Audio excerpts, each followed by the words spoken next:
การแข่งขัน MSL Thailand Season 1 Powered by Moonton Official Telecommunication Partner True 5G Official Gaming Phone by Infinix Official Sponsor by Richman Shop Official Gaming Chair Partner DX Racer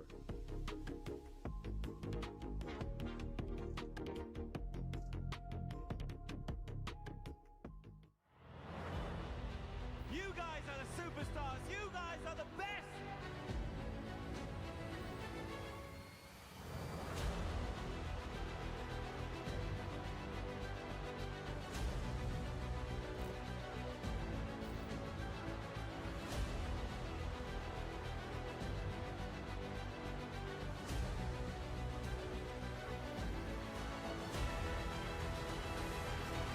The Sky Kings have been taken down. The Golden Road to death.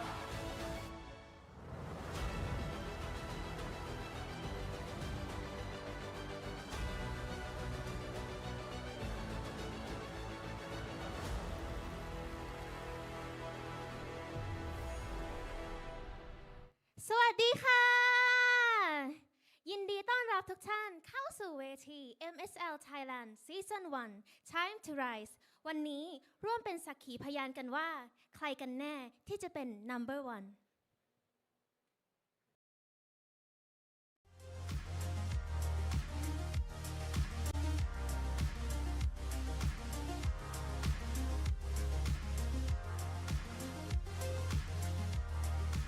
สวัสดีค่ะ อยู่กับดิฉันรามิดา เป็นพิธีกรดำเนินรายการ MSL Thailand ในวันนี้ นี่เป็นเวทีการแข่งขัน Mobile Legends ระดับมืออาชีพ ครั้งแรกของประเทศไทย และจะมีเพียง 6 ทีมจาก 10 ทีมเท่านั้น ที่จะได้ไปต่อในรอบ Playoff วันนี้เราพร้อมแล้วที่จะพิสูจน์ให้เห็นว่า เราไม่ใช่แค่ Easy Server และพร้อมก้าวสู่เวทีการแข่งขันระดับ Global อย่างแท้จริง หลังจากนี้ขอเชิญทุกท่านพบกับเหล่าแคสเตอร์ได้เลยค่ะ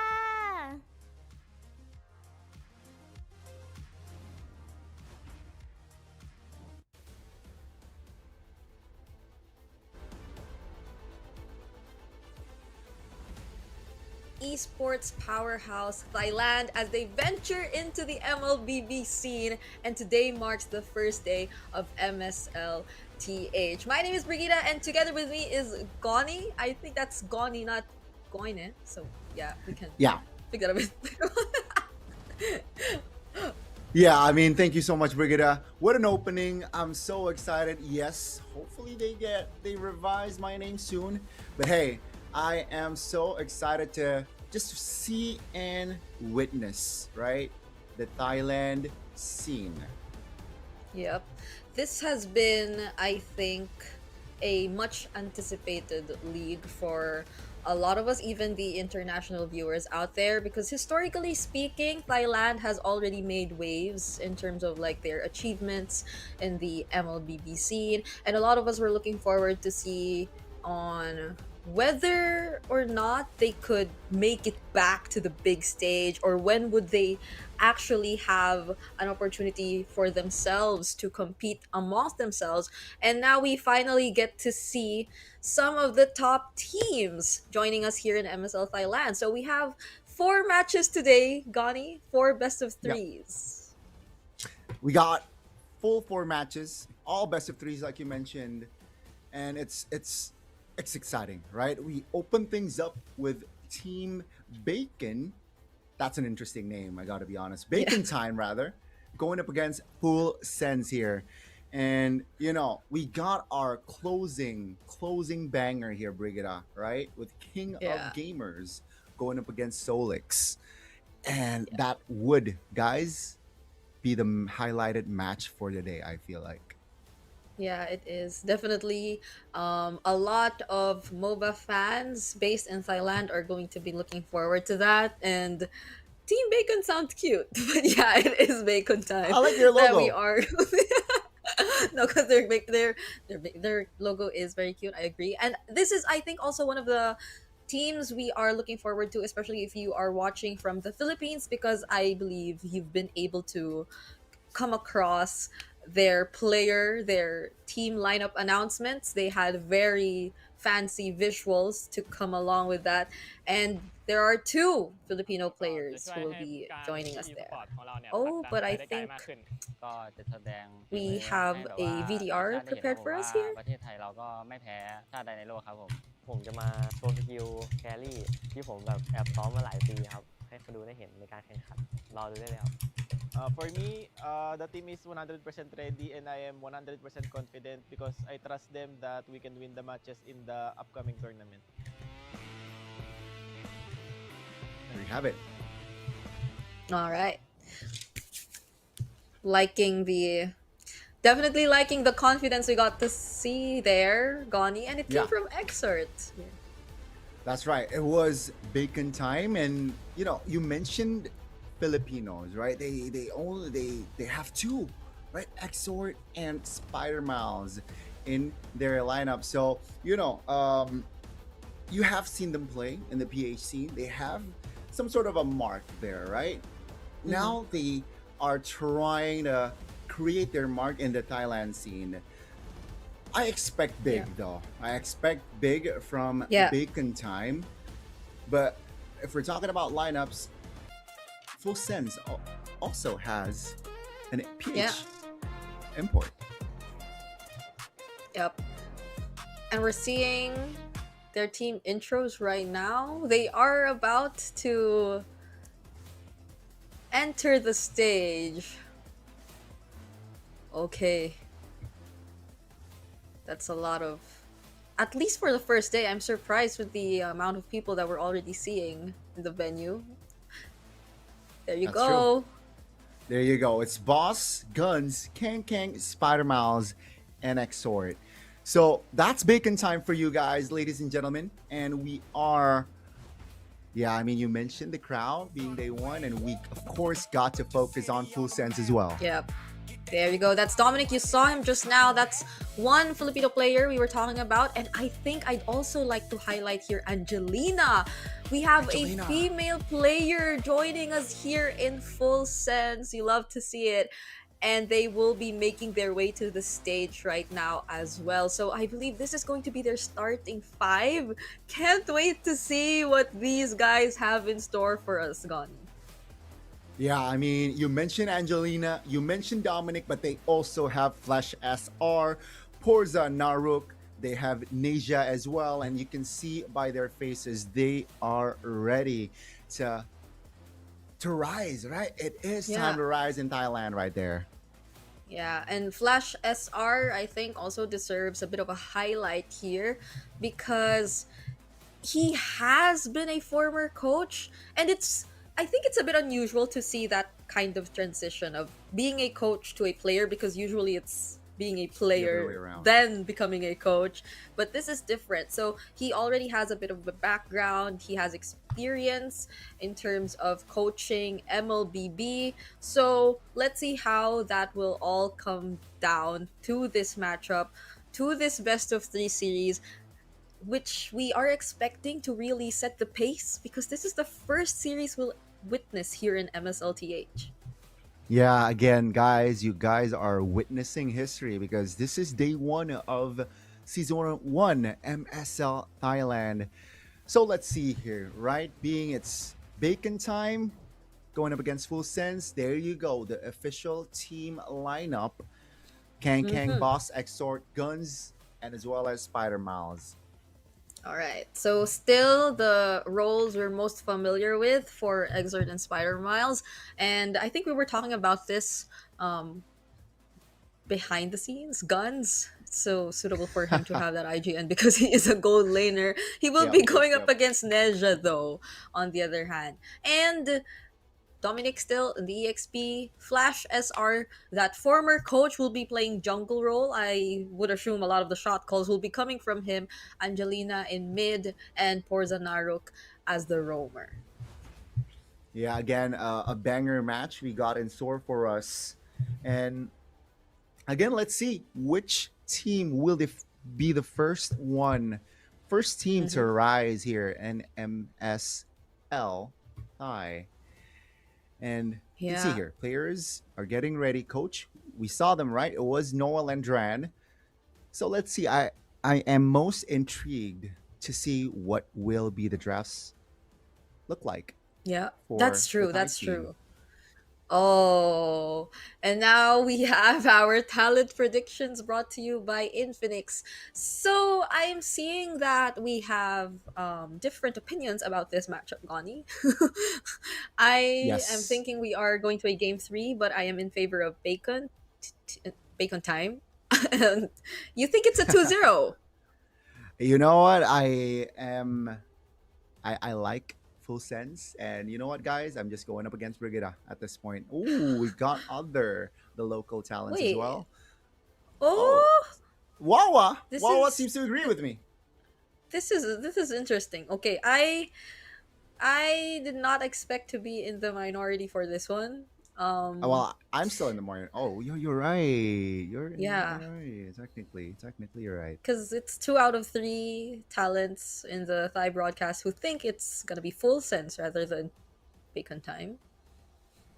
But that's interesting, I guess. There could be a bit of there could be some other factors as to why they have been very successful too in the MOBA scene. Mm-hmm. So I would understand if maybe when it comes to the argument of chemistry or carrying and expanding their empire, right, there would be a bit more favor towards full sense.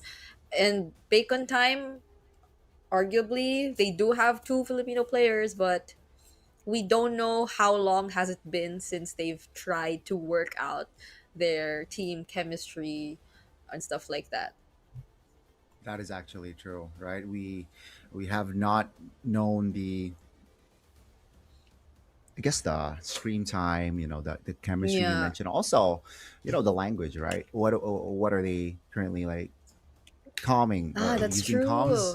true. What do I? Of course, maybe they're leaning towards more English, but that a challenge? Is that a barrier right there, or Mhm. has they? Yeah, are they like fix that? Or is it fixed already? But let's take a look at Bacon Time in full sense here. One of my fellow casters, international casters, okay, named Kronos. He's a big fan of Bacon Time, Brigada. Really? So yeah, so Oh. he messaged me and he's like, "Yo, you know what? It's Bacon Time. I think it's their season here debut. So let's see here, right? So a lot of expectations Oh. already, not just from the PH region, but also internationally, Brigada. So let's see here if Bacon Time can deliver that expectation this season. Okay, that is gonna be really interesting. Because I think even if you look at other regions, right, Mm-hmm. preseason, you already have a certain, let's say, tier list or maybe even expectations or power rankings for the teams Yes. before going into the season. And I think for both PH and ID, to some extent, these expectations weren't really met in a sense. Yeah. Yeah. Yeah. So I I personally, before casting for MSLTH, I've also been, of course, looking at team or Bacon Time, but we will never know because the for the Thai casters to have a majority vote of full sense, we don't know what's going on behind the scenes. Like, what other information do they have for them to actually predict this way? They most probably know a bit more than us, but that's just me. That is my prediction. Those are my expectations for this matchup. I wonder how much of a surprise the drafts are going to be, as you mentioned, and we are Yeah. jumping right into that. So, for the first map ever here in MSLTH, we will be Ooh. having Broken Walls. Okay. We're gonna have broken walls indeed, Brigada. So a lot of rotations. Maybe expect cheeky angles to be Yep. taken by both teams as well. And let's see here. Oh, the drafts are in, right? We are gonna have Bacon Whoa. Time being blue, and that's already all 6 heroes banned. What will be the first pick from Bacon Time? That's such a quick draft. Okay.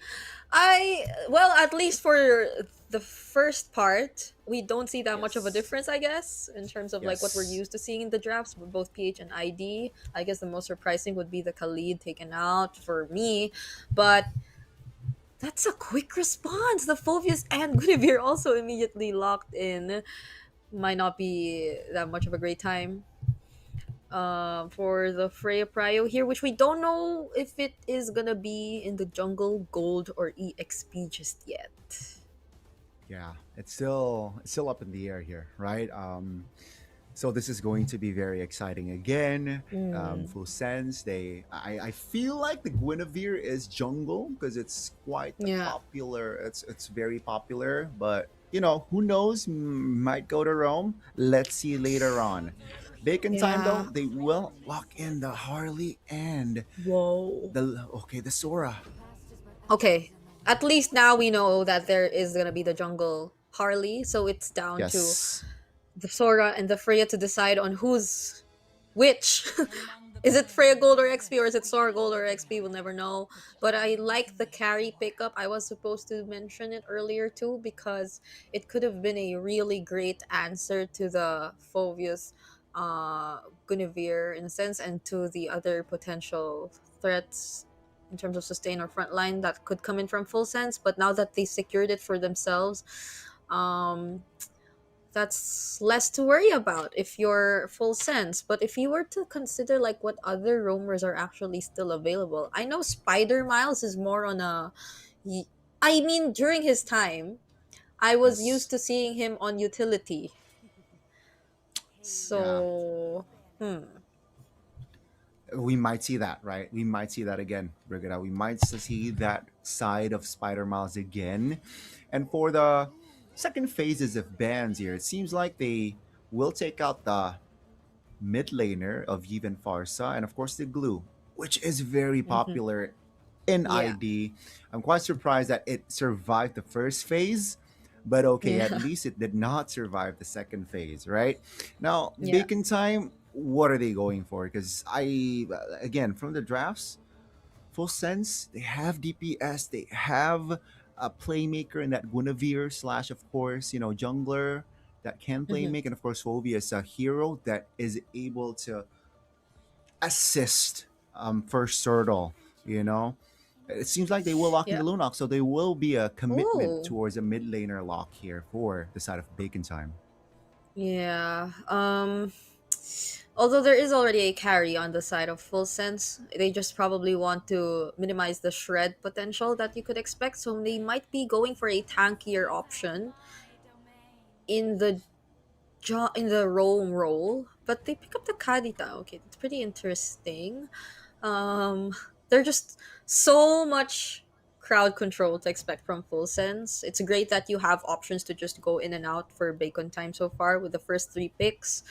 Mm-hmm.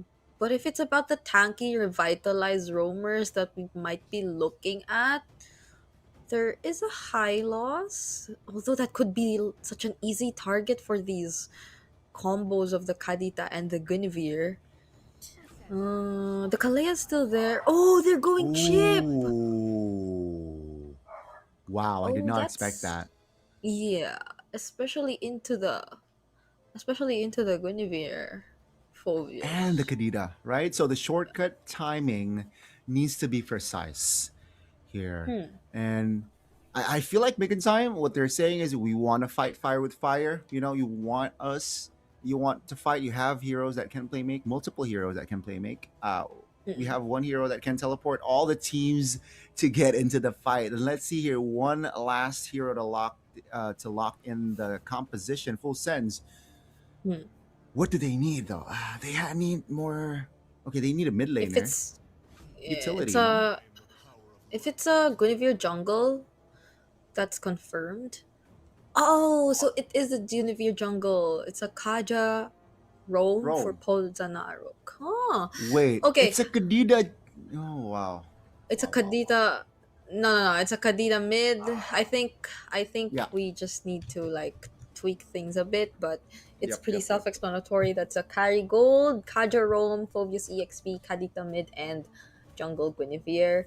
I think both lineups are pretty interesting to me, mostly because for Bacon Time, the main, or at least they might be playing around the um, team fight potential.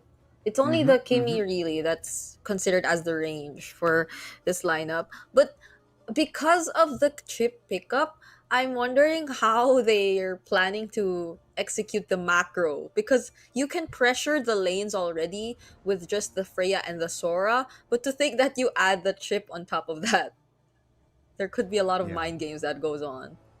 That's the thing. That's the thing. And I feel like the coach, I believe it was Noel, that's what the game plan was, right? Let's see though, execution. Will they be able to execute that properly? Because, a chip level 4 is what he Hmm. needs. And one good, like the opening shortcut needs to be good from Chip just to set the tone Yeah. properly for his team. Because after that, it's technically like do or die after that first shortcut. If it goes well, they will control the tempo, they will have map pressure. But if that first Hmm. shortcut did not set the tempo properly for their team, yeah, Yeah. they gotta find solutions to recover from that situations. Let's see though, first game ever for MSL Hmm. Thailand, ladies and gentlemen. Yep. By the way, I just have to add, it's not just Dominic who is a Filipino player, by the way, it's also Neja. So it's Ah, the EXP and the gold lane for Full Sense. so it's 2 And v2. that's, yeah, it's the sides for Full Sense and it's the mid duo for Bacon Time. So it's a 2v2. Will you change Even, your even, predictions even now, Brigida? Nah. I voted 2-1. I still voted 2-1. It's because of, I guess, a bit of more.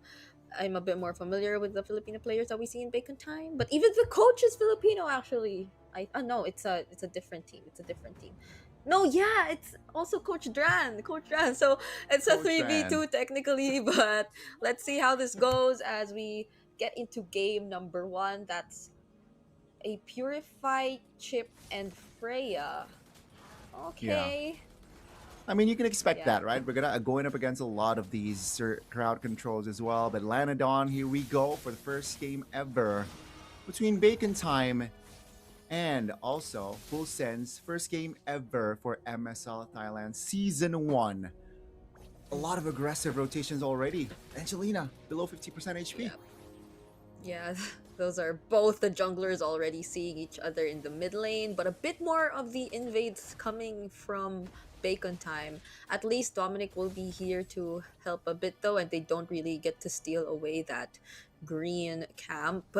But I'm liking the aggression that we're seeing, because even Full Sense, poor Zanarok started or decided to start strong. He showed himself in the purple buff, but Bacon Time, they responded just the same. They said they're going, or we're going for an invade, or the invades. It's something it's a great sign for both of these teams.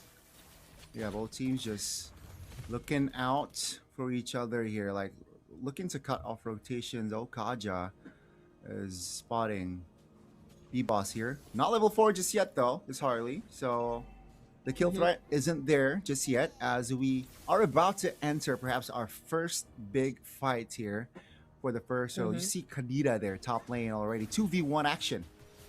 Oh, not gonna use the combo just yet. They had to delay it a bit more so the crowd or the chain CC would land. Kang Kang, with only using the flicker and ultimate, will survive, but that's the EXP laner of Bacon Time, not immediately present for this turtle fight. Yeah, that's big, right? Kadira not level 4 just yet, so no kill pressure. It was just to force recall. But let's see here. The first turtle Action. contest. Whoa. No one Hmm. is allowed to come near. Full No. Sense had full control over that turtle pit. And it was, I think we did mention, oh, hold on, that's the spatial migration into the Violet Requins Exort is gonna be first blood. Neja, though, traded down bottom. It's a 1-for-1 so far. Yeah, it's a 1-for-1 indeed.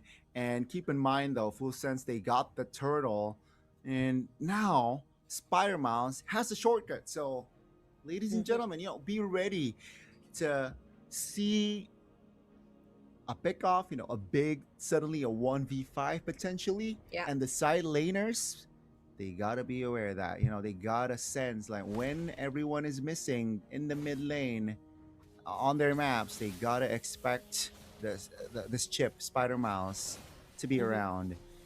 And slowly but surely here, both teams are slowing their tempo down.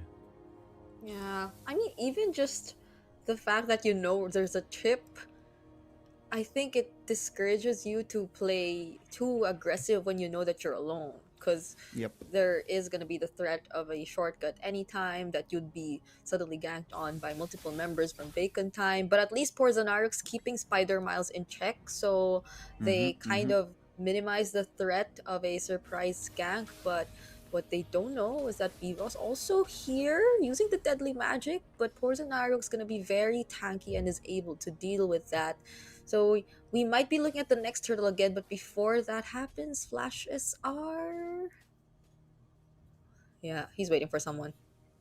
He was. There was if he saw a potential angle, he might jump in. And first turtle, the setup was a 2v1 with Kadita, ganking on Kang, right? So let's see here now with the turtle up. My guess is they're gonna try the same blueprint. They're gonna gank someone, force him to recall or pick off one, and then it will be a free turtle. But it seems like they will occupy the turtle's area. Spider Miles here, looking for an angle, perhaps. Oh my goodness, and off cam, B-Boss, he decided to let go of this turtle. He wanted something else. That was Neja on his second death in this game. Not looking too good for Full Sense, although they do get the second turtle. But it hasn't been such a great laning for their gold laner so far. At least they're able to hold down. Oh, hold on. Divine Judgment, the burst onto Spider Miles, but this might be the counter engage coming in from Bacon Time. Porzonario gets punished hard. Dominic 2 joining in Infernal Pursuits, but he's up against 4. He'll only get the kill on Spider Miles. Yeah, man, oh man. The tempo has gone up quickly here after the second turtle. Even before, right? You mentioned the pickoff and Nisha not having a good farm. It seems like Full Sense, they're slowly, but surely here, they lose on that tempo. And this is not a good sign here. Because Bacon Time, they got already 1,000 gold lead. And take a look at the damage Porzonaric is taking. Yeah, that's a lot of damage. Flash SR though, they were ready. Neja 2 finally picking up an assist. And Spider Miles will be the pickoff there. So at least they're still... I'd say they're not too reactive to what Bacon Time's trying to do. I think for the most part, Full Sense is still the team who gets to set the tempo in the team fights. Because look, they need to be the ones who are in control of the map because of the nature of their lineup. They have the Guinevere's, they have the Kadita, so they have to be able to hold these bushes so they can go in for those surprise attempts. And speaking of surprise attempts, that's another pick-off. You get to see from Spider Miles. He gets to lay down the portal just in time though, so Nuns will be able to join as well as Kang.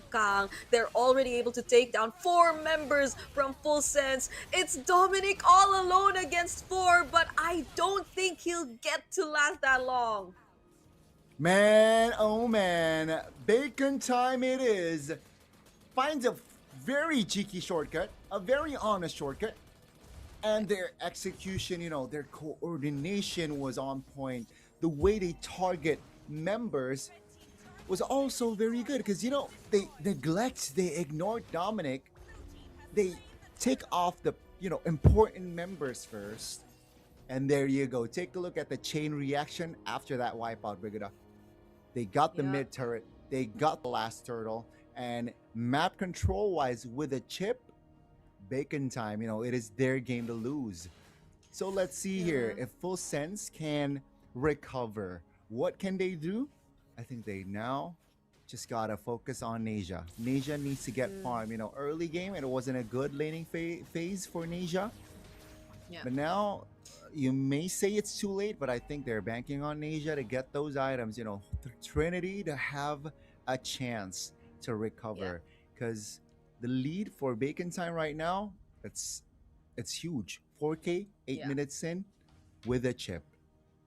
I'd say it's both that playing around, starting to play around Asia, and also um being more wise, because you see how full sends are able to really capitalize on map control. It's just that the targets might not be the best targets at times. I think that previous team fight we saw was Mhm. off of their failed attempt to just really lock down Spider Miles and burst him before he's able to do anything. Because even if they had the damage to deal with him, he was still able to lay down the shortcut, and that's where Bacon Time found their opening to actually fight back. So if it's Hmm. them utilizing these pickoffs, that divine judgment, spatial migration, or even the petrify and the breath of the ocean combo, it should be on targets that would really be valuable pickoffs, I guess, and not targets who could like really just last long enough so others could catch up and stuff like that. But hold on, look at the positionings of both Kang Kang and Pipos. They At least I don't yeah. think they're gonna try to take on Dominic. That's the thing, right? I think because the Phobias, that's a chip. Moving on towards Dominic. Okay, I'm taking back what I said. They actually tried to take on Dominic, and there's the Divine Judgment on Spider Miles once again. Now with the portal Ooh. already laid down, Full Sense are the ones who are able to take a pick off. Full combo already committed here by Angelina, but yet to burst down anyone. Guns at least gets it down though by Dominic. That's a double kill. Kang Kang 2 finding Angelina, but Bebos, the retry holder, gets picked off as well. That's gonna be a 4-for-1 trade. Clearly in favor of Full Sense. The anticipation, the composure. Full Sense was able to display that in that last big team fight, and look what they got. The lead, the economy that was on Bacon Time's side, gone, right? They got the Lord, they got multiple shutdowns, and now Full Sense, they're actually back in the game. Because guess what? Nasia, 1 kill, but that was a whole bounty. So they have chances now, even with the Lord, to play around with. Bacon Time, you mentioned it. You called it, Brigida. That was the Phobias. Why would they jump on towards the Phobias? And Dominic, with the calm flicker, was able to delay and bought time for his team to just anticipate the movements, and they got a Lord to play around with. Bacon Time, Loki fumbled, Brigida. It's is that the story for the past two failed engages? It's picking the wrong target. Full Sense tried to take on Spider Miles, didn't work for them. Bacon Time tried to take on Dominic, still didn't work for them. So now whatever we said for Full Sense rings true for Bacon Time as well. It's really important that you know who your targets are, because Yeah. look, as we get into the latter portions of the game, these wrong choices are a lot more expensive now. Oh, hold on. Flashes are all alone there up top. Those are three members of Bacon Time who decided to take him on. Now Guns, though, trying to go for the defense. He is gonna get some help, though. But then Full Sense actually decide to fight under the turret with no minions, though. Still failed to take down that base turret. And that's a flicker from Kang Kang! He actually still wants to fight! Still uses the Thunder form. Dominic once again isolated. Dark Wave. But he's all alone now. That's gonna be a kill over to Bacon Time. Yeah, he was in too deep right there. I mean, he almost made a huge play, Brigida, under the turret, pops the winner crown, but the damage was not enough to take any member of Bacon Time down. He made it back, he kept his distance, but he was, like you said, isolated. And Full Sense, they technically lost two members, being Flash SR in the top lane and also Dominic. So that kind of was the reset button. You can see the economy being very, very non-existent, and that is, ladies and gentlemen, the current state of the game. We're 13 minutes in. The early game was for bacon time, but the mid game, Full Sends fired back.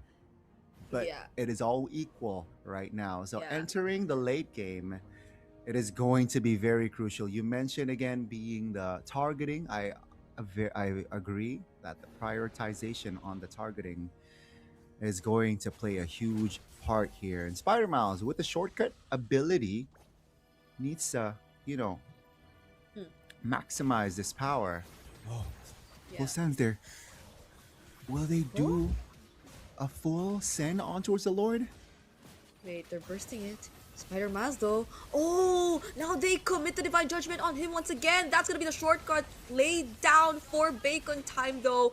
And the others are going to try and go for the follow-up. But full sense, they're ready. It's just Kang Kang and Exort left to fight back. But without Kang Kang, what Oh my can god. Exort do? He's up against 4 members of Full Sense who decide to let go of the Lord.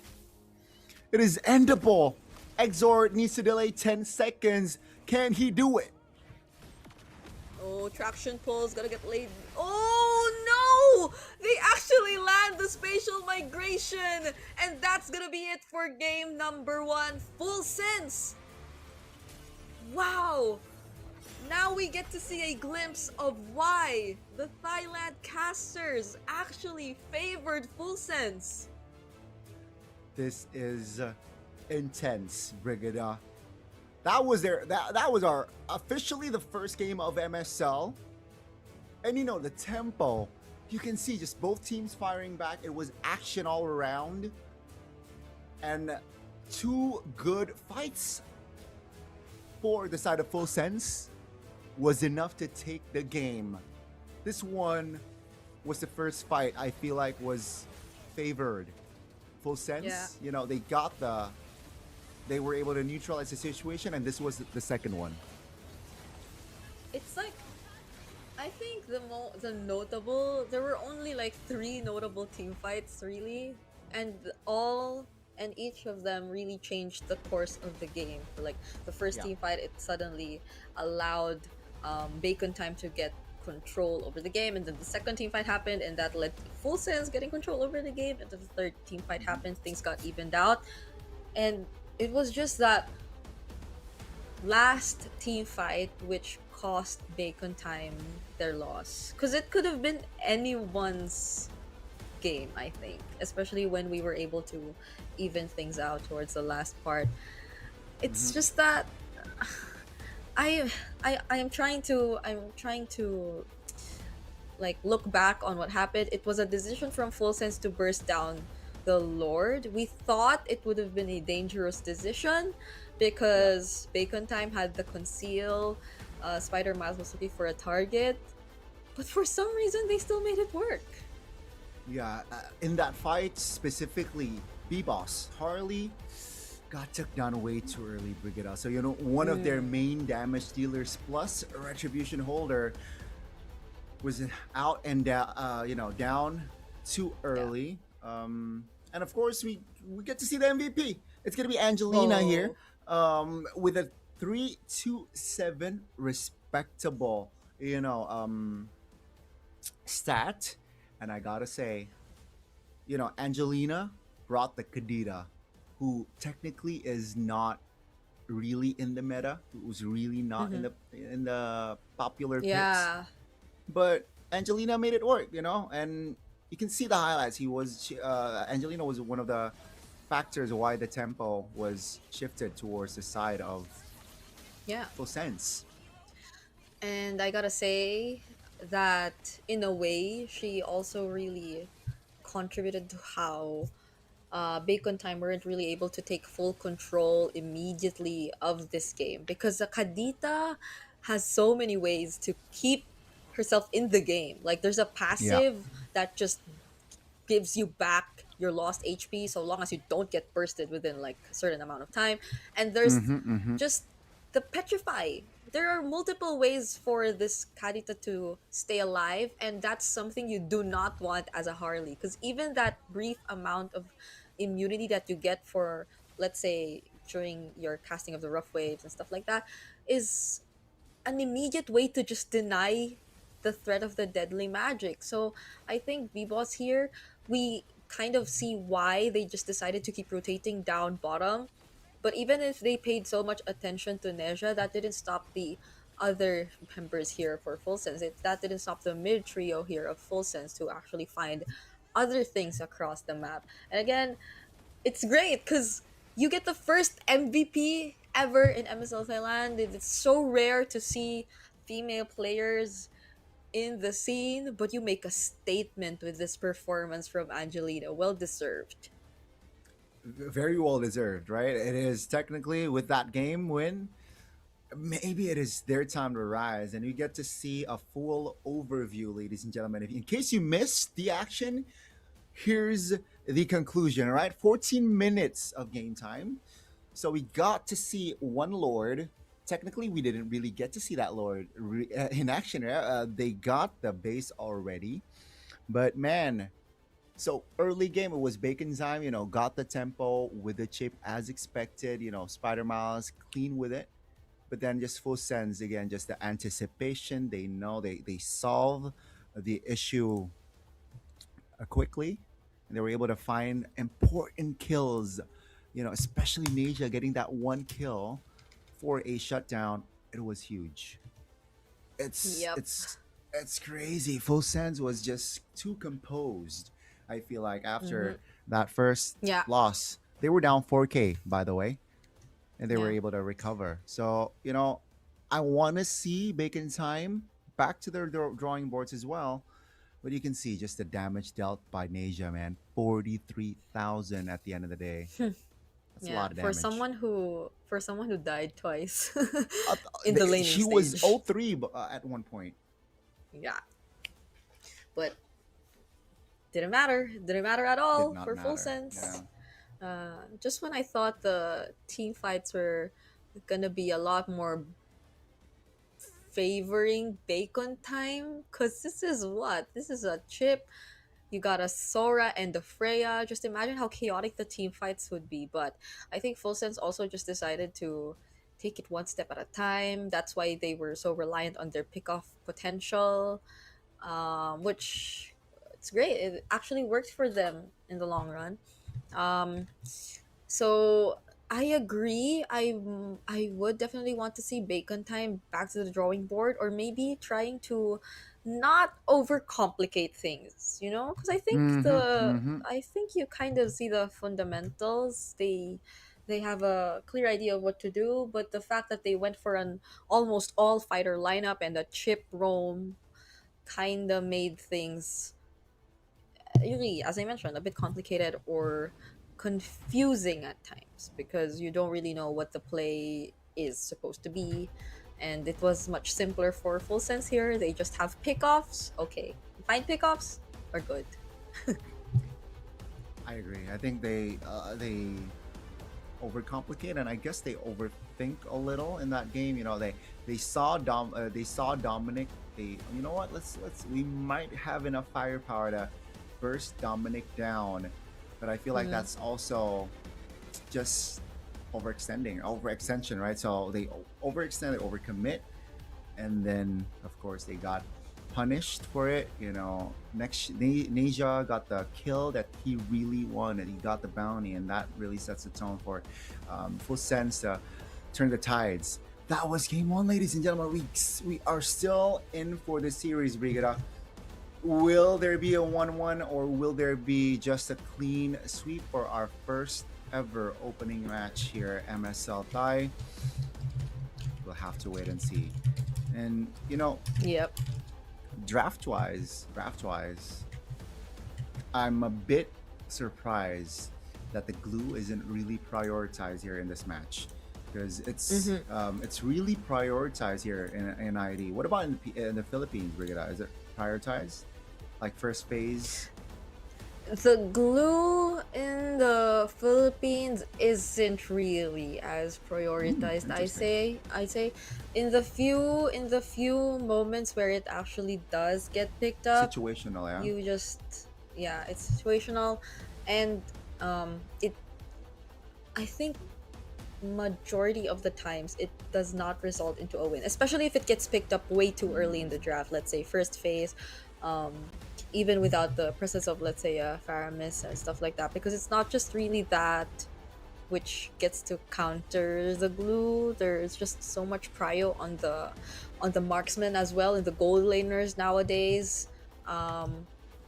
It seems as if um, even or especially in situations where it goes up against the Claude and stuff like that, it just allows for the opposing team to have a much easier time. So I don't know if we could say that there are already certain signature picks from Thailand Yep. just based off the first game. The Kadita Yep. is Yep. already one, but I don't know if that's just a full sense special or if it's something that you'll get to see more often here in MSLTH. Yeah, that actually might just be a full set special, right? But man, it's it's it's going to be very very interesting going to game two. As we all know, it's bacon time here. They're down 0-1, and actually, I want to know: will they stay on blue side, or will they Mm. like switch sides? Ah, that's Getting that right. last pick, because remember, game one, that Kadita pick was on the last pick. It was Yeah. that Ah, was last pick it the value. Kadita or the Kaja? Oh wait, actually, it was It's the Kaja. either. It's Yeah. either, I think it was the Kaja, but like that last pick value that red side has definitely can shake things up here. Let's see though. Will Bacon Time go for the red side this time around? Yeah. A lot of, um, I think, reset.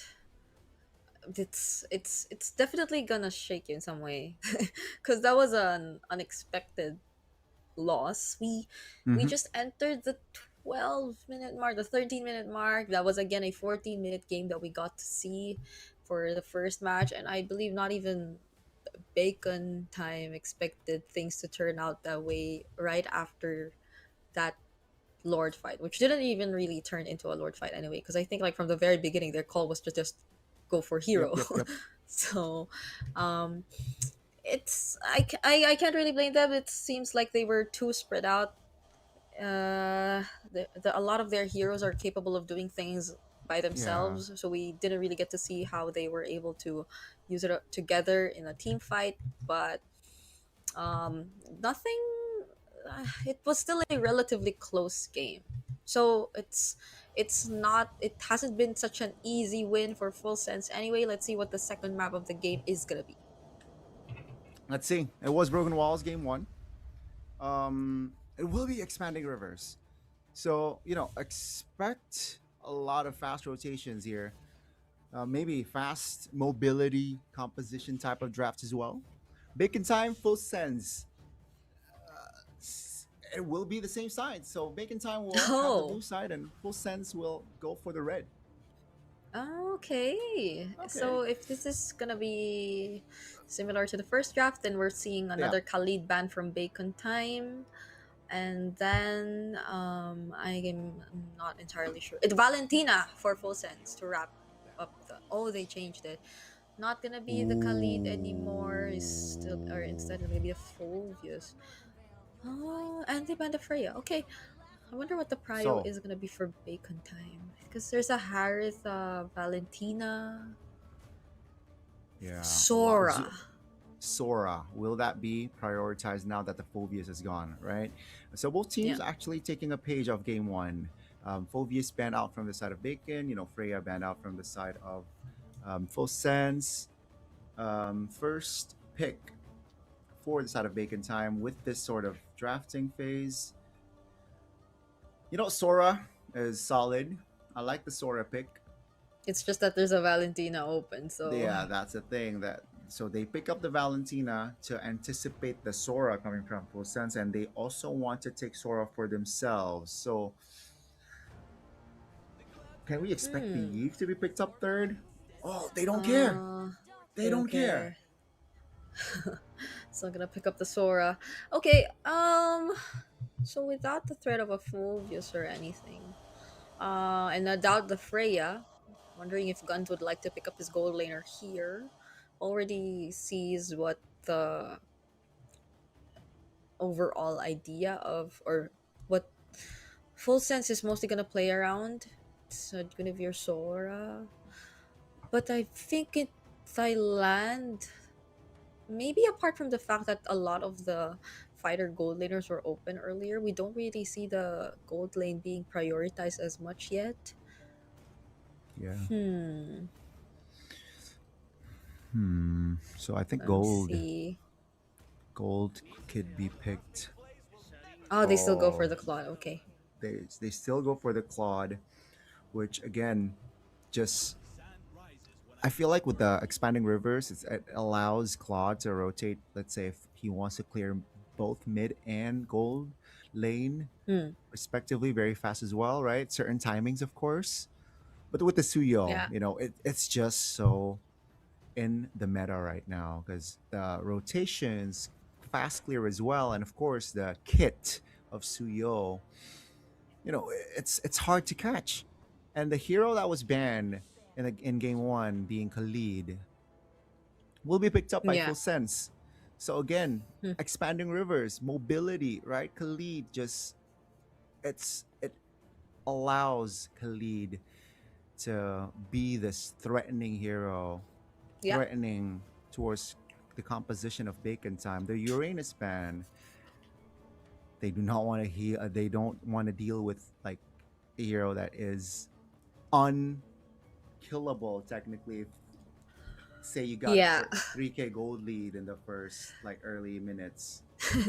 They don't like the annoying XP laners to come out for Kang Kang, because I think really earlier to Kang Kang when he had or played this Sora was he had a really good performance. So I think Kang Kang and the aggressive XP laners work well together. Um, if it's just that though, I think there are still a lot of options available for him. You still got the Arlot, the Yuzhong, you still have the Lapu, but they don't seem to be looking at that. They will take out the chip instead for Spider Miles. I think one of the things I'm really curious to see too is if MSL Thailand or the players in Thailand consider the Khalid as a flex still, because I think it's just mostly been in roam role. Mm-hmm. But if that's the case, because I mean, you can't really tell. I think three of their picks are flex heroes at this point, so and they Yeah, will still remain as flex picks. they can play it around. They can play that mine uh they can play that, mind twist. Will they be able to Hmm. deliver it though? But it's gonna be Lunox here to burst, which is interesting because technically they ban out the Uranus, which can be shredded by the Lunox, but Full Sense says, like, you know what? We don't care. We still Yeah. need someone that can be shredded. They need some sort of DPS. They will lock in the magic shred though with that Lunox. But Bacon, hey, Spider Miles Cho, very. Hmm. I've seen clips. Spider Miles is quite good on the Cho. And let's see here with the Cho, will it allow them to force a game 3 and to lock in their. Ooh, Oh, wait. I was wait. talking about So Spider Miles Cho. okay, yeah. So so they all along they've been flexing the Valentina in the EXP. But that's assuming the Sora is gonna go EXP, but what if it does not? Okay, it is. Because we're seeing a Hanabi! Bring it on. Bring Yes, it on. Connie. This is actually crazy. Hanabi from Full Sense. Ah, have you casted a Hanabi game in MPL ID? No, I don't think so. I don't think so. MPL game, no. So has You? it only been in PH and MY that a Hanabi has been played? Wait, Was there? I don't think if there was, I don't think I casted that game. Okay, so But this is your like, first time casting a Hanabi game. this is gonna be my first time. So this is your not your first experience?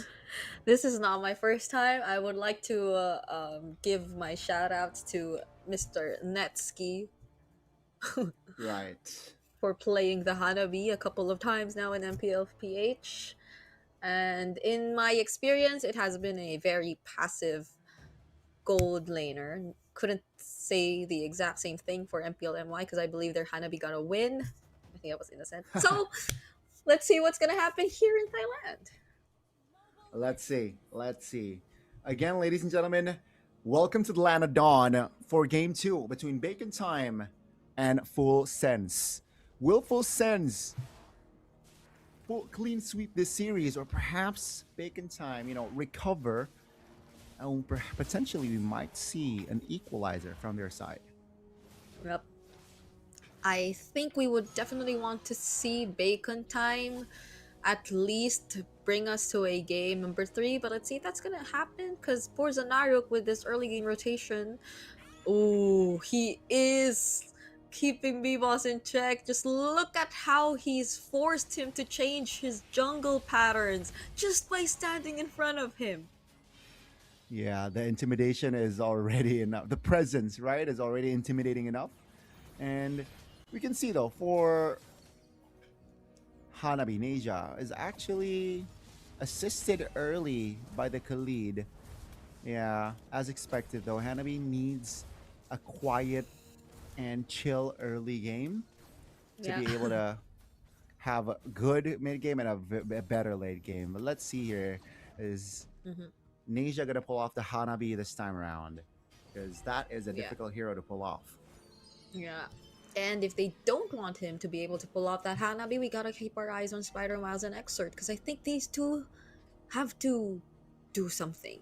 They have to make the most out of either their pick-off potential, their poke potential, and just overall just having a Suyo by your side because there's just so much burst. Oh my goodness, but look at that jump from Flash Azar.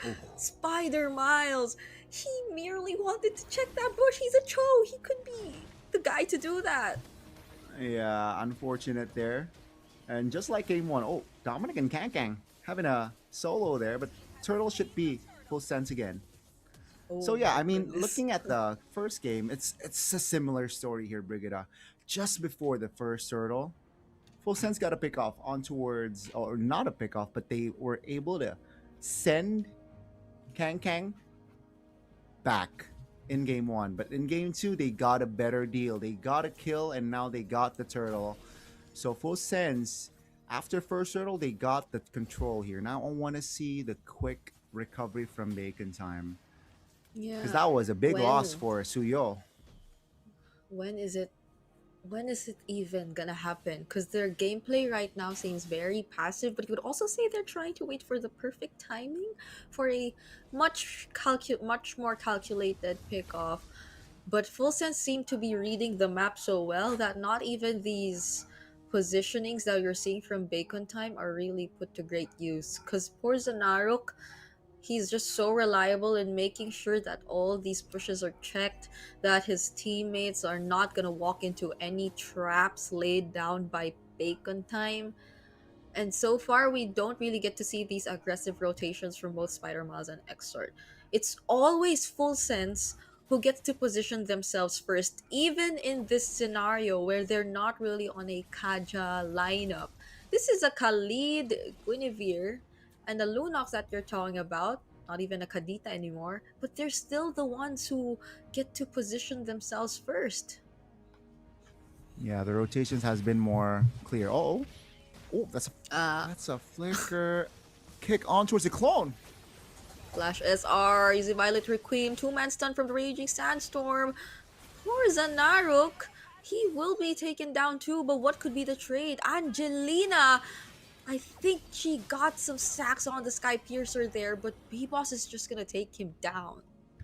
Yeah, even though a very, very funky opening there from the side of Spider Miles, actually with the quantity that Bacon Time has in that river flow, they were able to pull off a good team fight, right? They got Angelina, they got Flash SR and Porzonaro in that fight, and again, they were able to now take a look at the chain reaction from that fight. They got the second turtle in contest. Let's see though, Flash SR in position to steal. Oh, Porzonaro going in. B-Boss secures the turtle for Bacon Time, but now all 5 members of Full Sense are still alive. They will be fighting back. Kang Kang looking like the next target. Neja here to join as well, but Bacon Time, they see him and decide not to fight anymore. Yeah, it was very crazy. It was a crazy fight there from that turtle, but B-Boss finds the retribution at least. Porzonaro.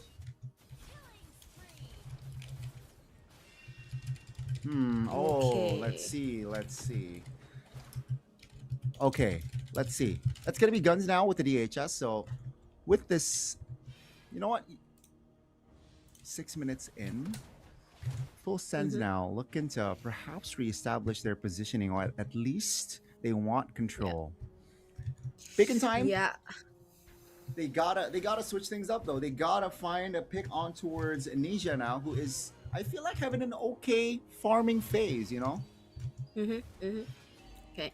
So at least for Bacon Time, it's just really mostly Angelina who's picking or taking majority of the kills, and the gold. Neja has had a much more quiet time in the first 6 minutes of the game. I don't blame Neja though. It's something to be expected for a Hanabi, especially in the laning phase. Let's see how they get to capitalize on that in the latter portions of the game. B-Boss though finding Porzonaro here, lands the stun, the Raging Sandstorm, but it's still gonna be a kill over to Bacon Time. That's right before the turtle too. That's right before the turtle. Finally, pressure towards Neja. That's gonna be Neja though, taken down under his own turret. And Kang Kang off camera kill, top lane. That's the Valentina taken off. So technically they got a trade, but they lose a structure in the bottom side. And of course, being the turtle here in the bottom side of the map, they will get it as well. Bacon Time here, applying the right pressure. Yeah. I don't think you'll be happy with that. Bacon Time losing both their gold laner, a turret, and the turtle all at the same time. So that's gonna hand over some sort of lead to Bacon Time. At least though, that's only like the first death that you get to see from Neja. But that's the thing. If that kind of rotation already resulted into a kill for Neja, then what more if you get to see, let's say, Kang Kang joining the fight with a stolen Thunder form, or B-Boss, Spider Miles too, using the flicker ins. Oh, that's gonna be the jump from Full Sense. Spider Miles, he was just a roamer, you know, but that was a lot of resources spent. Now B-Boss trying to make a play here in a 3v1. Higanbana actually popped. B-Boss repositions, and that will be the just reinforcements presence. That's the Petrify, the Kadita combo, but Khalid is just too tanky to be bursted down like that. Flicker though spent. Okay, they're still holding on to their mid turret at least. And I'm liking what we're seeing from Bacon Time now. There's a bit more aggression. There are more coordinated rotations among themselves. So we get to see them a lot more confident in terms of positioning as compared to the first few minutes of the game and even game number 1. Oh my goodness. Porzonaro taking a couple of turret shots, still able to tank it. Guns will have to recall. And that surely is a structure taken. Take a look at the mid lane though. Bacon Time is trying to occupy it, but it seems like their call is to just slow the tempo down. Structure bottom side will be defended, but oh no, it will not be defended. Full Sense got the timing right. Now that the first Lord is up here, it's still anybody's Lord technically. Yeah. Both tier 1 turrets are already taken down for Full Sense and Bacon Time. The Lord's already low! That's the combination. The Petrify doesn't really connect though. That's gonna be the, again, Blazing Duet pop, but Kang recovers the Lord. And Bacon Time with that takes it. Oh, in the mid lane, that's gonna be action. Dominic looking for an opening. Blazing Duet. Not enough. That's gonna be Guns taken down though. Oh, under the turret. That is a nasty opening from B-Boss. It's a 1-for-1, but remember, Bacon Time, they got the Lord. Yep, Flash SR, great job at using the spatial migration to cancel out those skills, those ultimates, that Blazing Duet that you get to see from Guns, but they'll have to pay attention to the Lord first, and that is something Bacon Time also has to respect. The possibility of their all-in team fights somehow being cancelled out by either the cloud form, by either the spatial migration, and the answers or the damage output that you could expect from Angelina and both Ninja 2, who you could say are playing a bit more passive this time around, but that's something that could really reward them in the long run. They just need to wait for that one setup that you could see from Dominic, who still hasn't died to this point, by the way. He's tried to use the shifting skies a couple of times now, but I guess Bacon Time too are really just quick to react. Oh, speaking of Dominic, he needs to avoid getting picked off first too, because that's Spider Miles and Exort, both heroes who are really capable of just dealing so much damage and crowd control.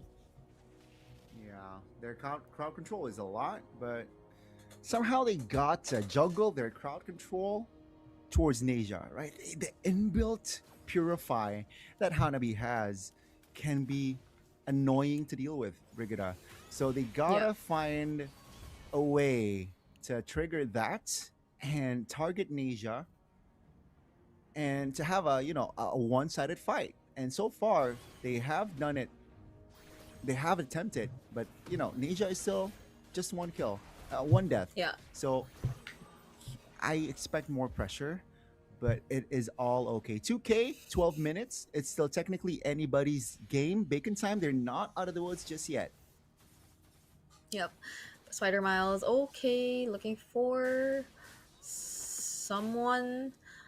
At least Bacon Time now are also very careful about the riverside, because it's always been full sense finding these pickoffs alongside the right mid bush or the left mid bush, but Bacon Time, they're not really walking into these traps anymore. They're also able to hold it down for themselves, and it's great because they're putting a lot more focus on the left mid bush. That's exactly where they need to do that.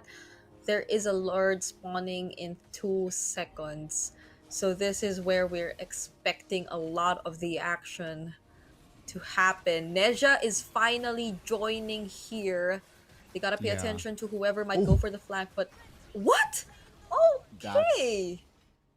That's a cheeky one. They know their composition. They know that they have a Hanabi who has the items already, and they were able to technically Ninja Lord it. They got Ninja the Lord. Yeah, they got the Lord without any consequence, without any repercussions, and that might swing things for their side. Let's see. Bacon Time has the economy, but they got a Lord to fight for in the mid lane here. Guns will not commit, but yeah, Bacon Time, they gotta defend first. Yeah, that's cool because Hanabi is technically a ninja, or is she not a ninja? But anyway, that's a thing. Full sense. Yep. Okay. Spider Miles seems to be really struggling to find that right angle. You have to be careful though. Again, there's a Lord, so you cannot make any mistakes in terms of this Lord siege. Oh? What? Oh! Okay, I was looking at the minimap and Slash SR tried to go for something there. Yeah, in a 2v1 situation, but they got to take care of the Lord now, who is already charging the top lane. Oh, that's an opening by Exort.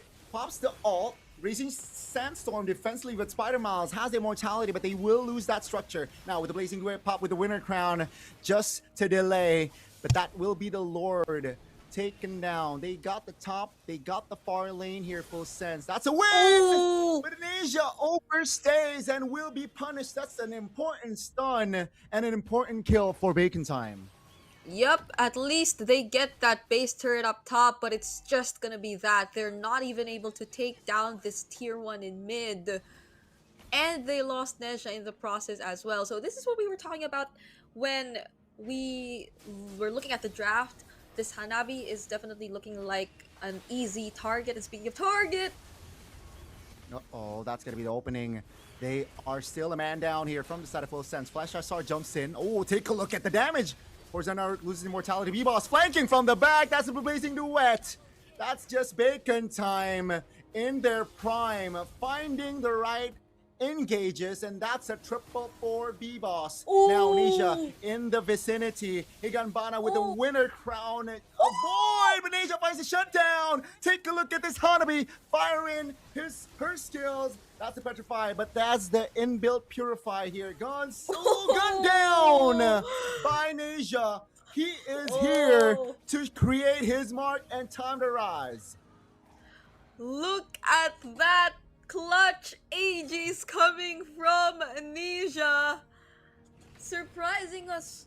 And even Exort, especially Exort, because you already had the full combo, you had the Petrify ready as well.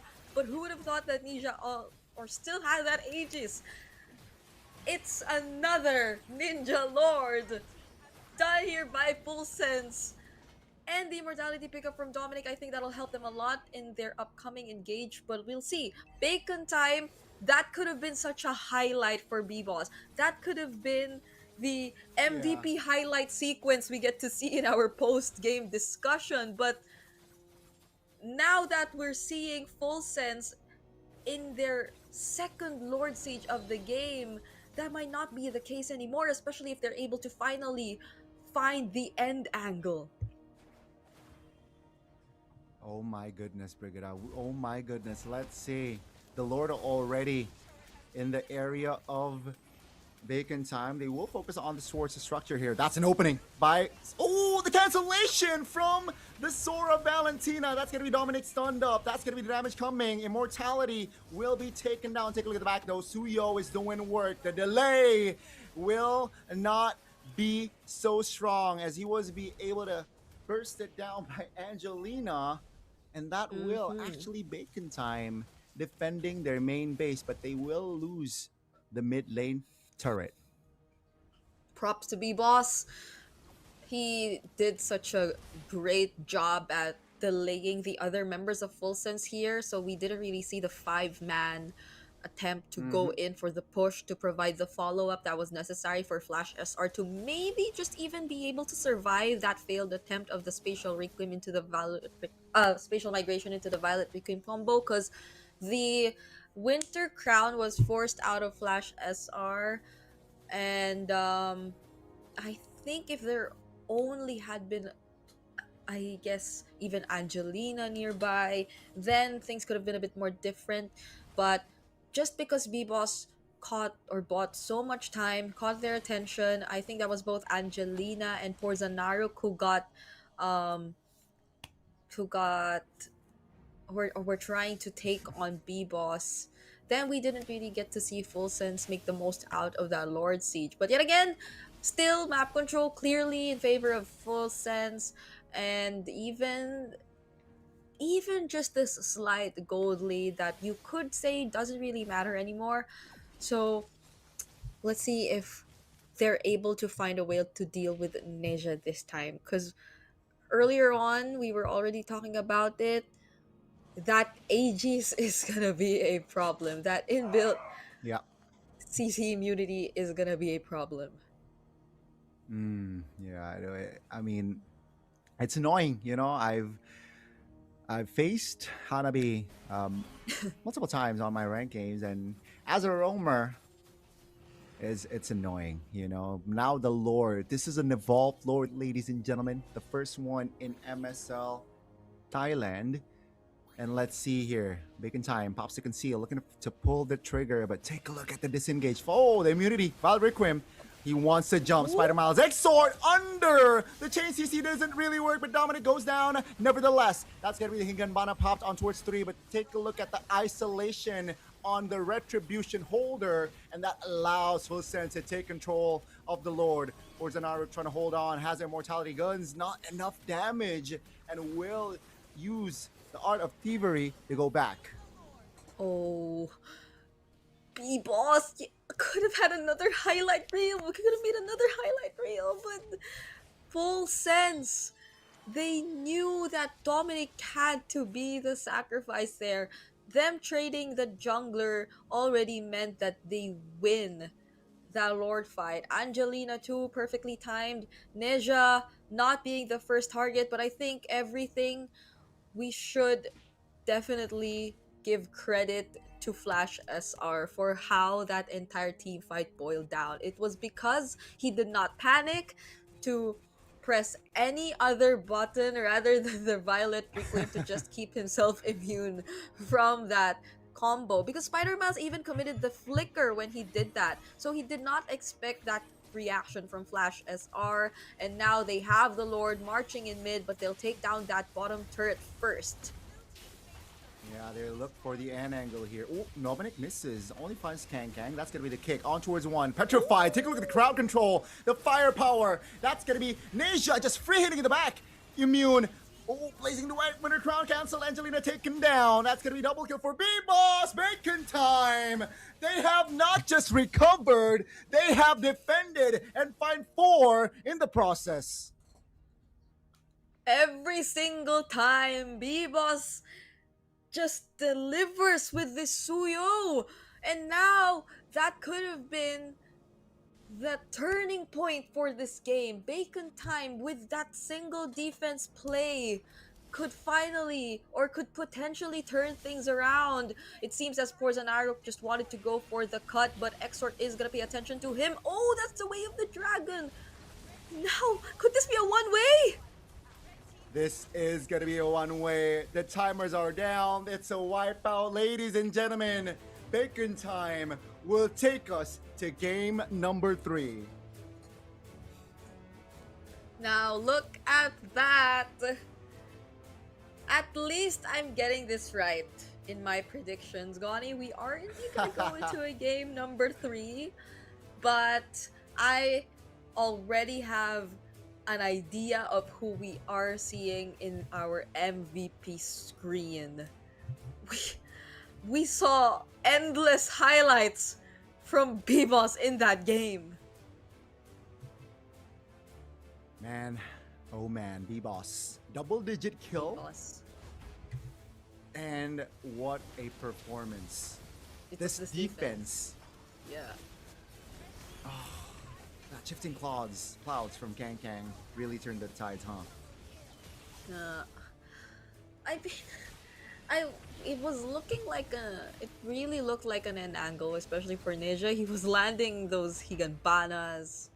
Everyone was just connected. Ooh, our Thailand casters are fanning themselves. I wonder why. It's been such a heated series, between these two teams. Okay, but yeah, when you see the Hanabi targeted by, let's say, the Blazing Duet and stuff like that, you don't really get to avoid that. There is little to no mobility skills present for a Hanabi, and packing the AGs also meant that you really limit yourself because you just want to focus on CC immunity and stuff like that. So still props to Full Sense. That really looked like it could have been a sweep, but B-Boss.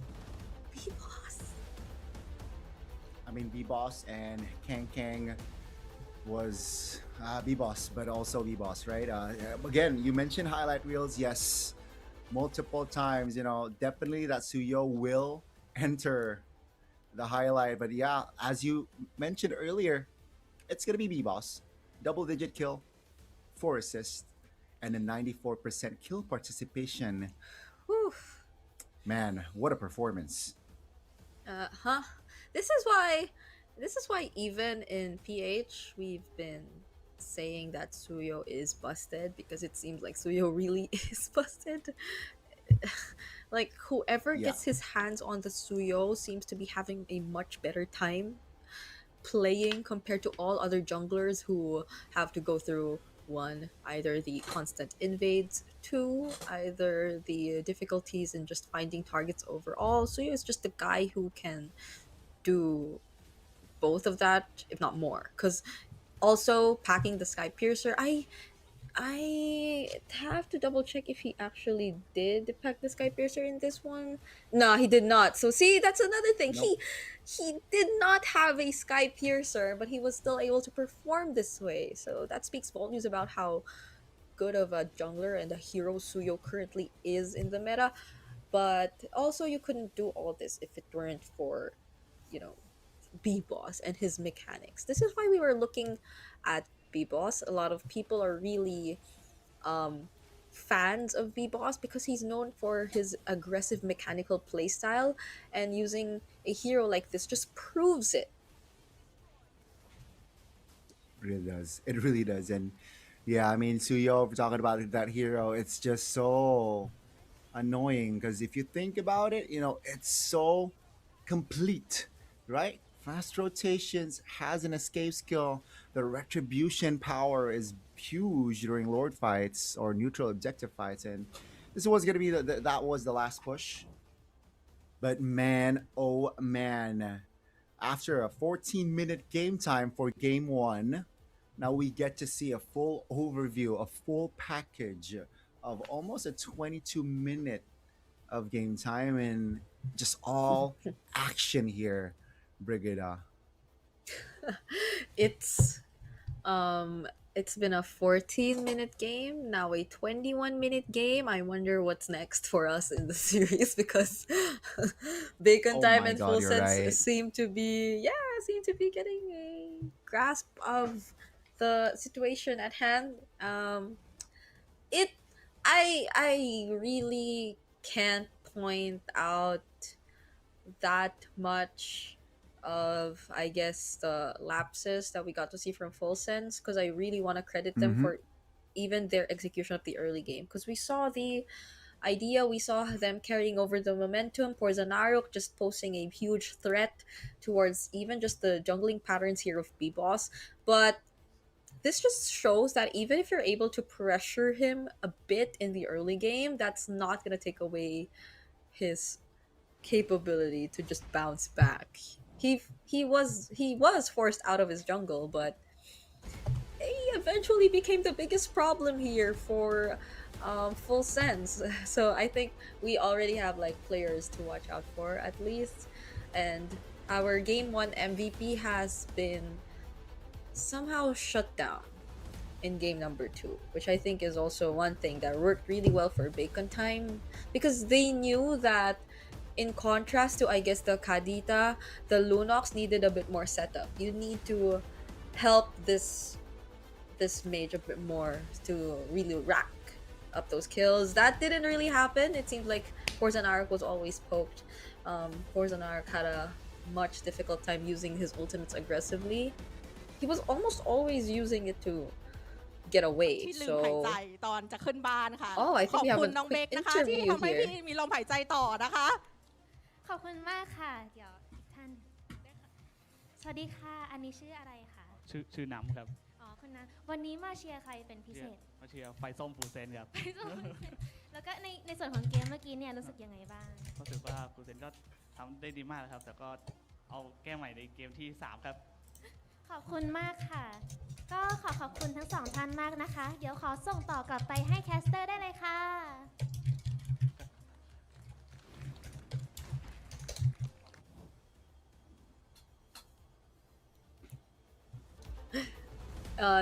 that was cute. We see, like, in as early as day one, our audience are very active and participative Yeah.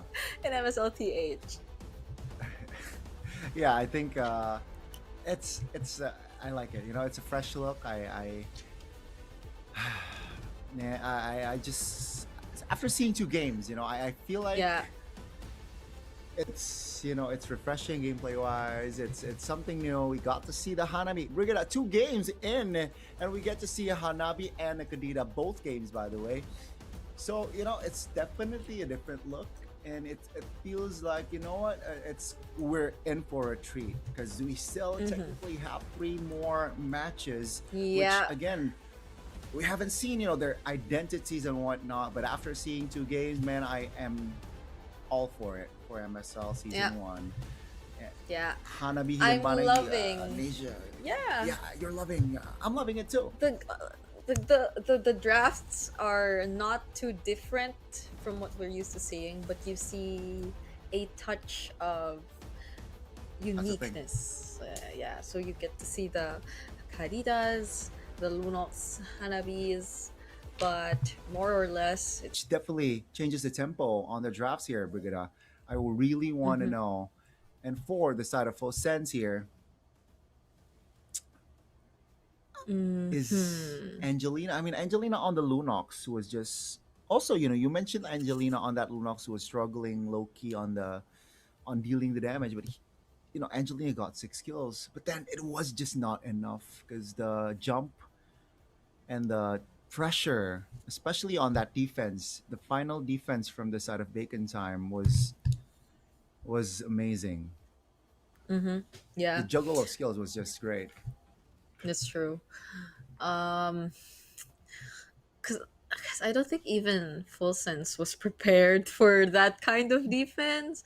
Yeah, The last two, or especially the second to the last defense, we saw B-Boss, right? I was pointing out how he was able to separate and split up the team fight. He isolated Angelina. He isolated both Angelina and poor Zanaruk.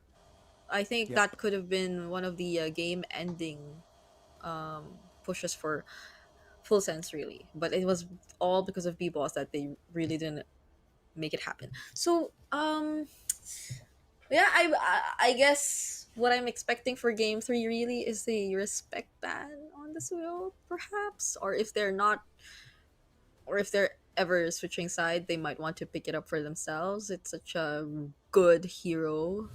And now we're finally getting into game number three. What could be the draft for this one? I think it's always randomized, no? So now Yeah, we're going yeah. with Broken Walls. So to recap, guys, game one was also Broken Walls. Game two was Expanding Rivers, and in the final game of this series, we will get to see again the Broken Walls. Now they will not switch side here in their final game, so it will still be, I feel like, somewhat of a similar draft, right? Maybe just a minor adjustment here and there. Like game two, there was a minor adjustment on the bans towards Freya and also Phovius. So expect that coming to game three as well. So Bacon Time still on on the same approach here as they did game two. What will Whoa, be the there. change though? Yeah, are they not gonna ban? Well, to be fair, I don't think it's really banned. Like the Suyo isn't really a go-to ban, so it's more of like a deny pick if ever we get to see it later on in the draft. Yep. So if we were to follow a similar pattern to what we saw earlier, the Valentina Flex is still available for Bacon Time if they want to go for that. Um, that's helped them a lot, I think, even if it wasn't the EXP lane earlier. So they're gonna still stick with that. Now, full sense, the question is, do they really wanna stick with a Sora pick still into the Valentina, or do they wanna change it up a bit? I think they should change it up, Hmm. no? Yeah, you mentioned being a Yeah. deny pick here for the side of Suyo. I completely agree. I think they gotta pick Suyo here. Ah, yeah. I think yeah, because last time Bacon Time they took it after. They took it technically second pick on their term. So full sense.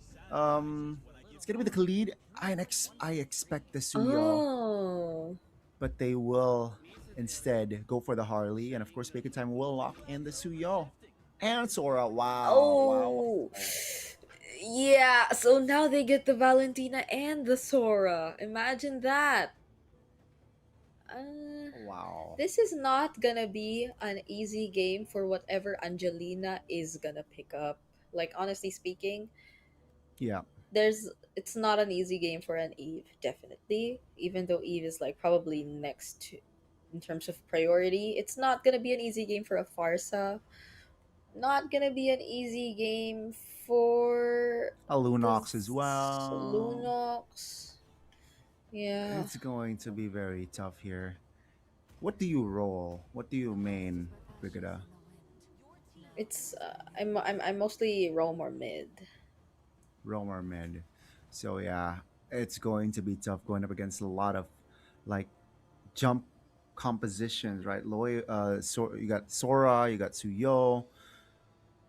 Let's see here. Carry though, they will lock in, so they will pull back to what works game one with Ninja rocking the carry, but they will ban out the Mhm. Cho after that second game. Spider Miles displayed a utility type of Cho. Yeah. I'm wondering if they also want to take out the Uranus still, or if they just want to focus down on the Rome heroes, because the chip is also still open for Spider Miles if they want to take that out too. Um, if not, wow, it's actually Bacon Time who banned out the Uranus themselves. Okay, pretty interesting here. So it's a chip that's still available if they want to take that out. Other invade heroes too, I think, includes the Hilda. Though this is gonna be a Harley, so I feel like there will be a lot more ways to play around the invades, and you're guarded by a Khalid either way. You don't know what the Yeah. mid lane hero is gonna be paired up with a Khalid just yet, but oh wow, look, he's pointing at the camera. Oh, okay. Okay, it's gonna be the Harith. Laning phase, yeah, carry. Uh, Harith is a tough opponent. So now, I feel like Big in Time they have identified that hey, the first three picks from Full Sense is kind of thin. That's why one of the reasons why they ban all the arenas because of course Full Sense wants a hero that can tank a lot, and there you go. That's gonna be another ban towards the Esmeralda, a hero that Hmm. can if fed can also tank.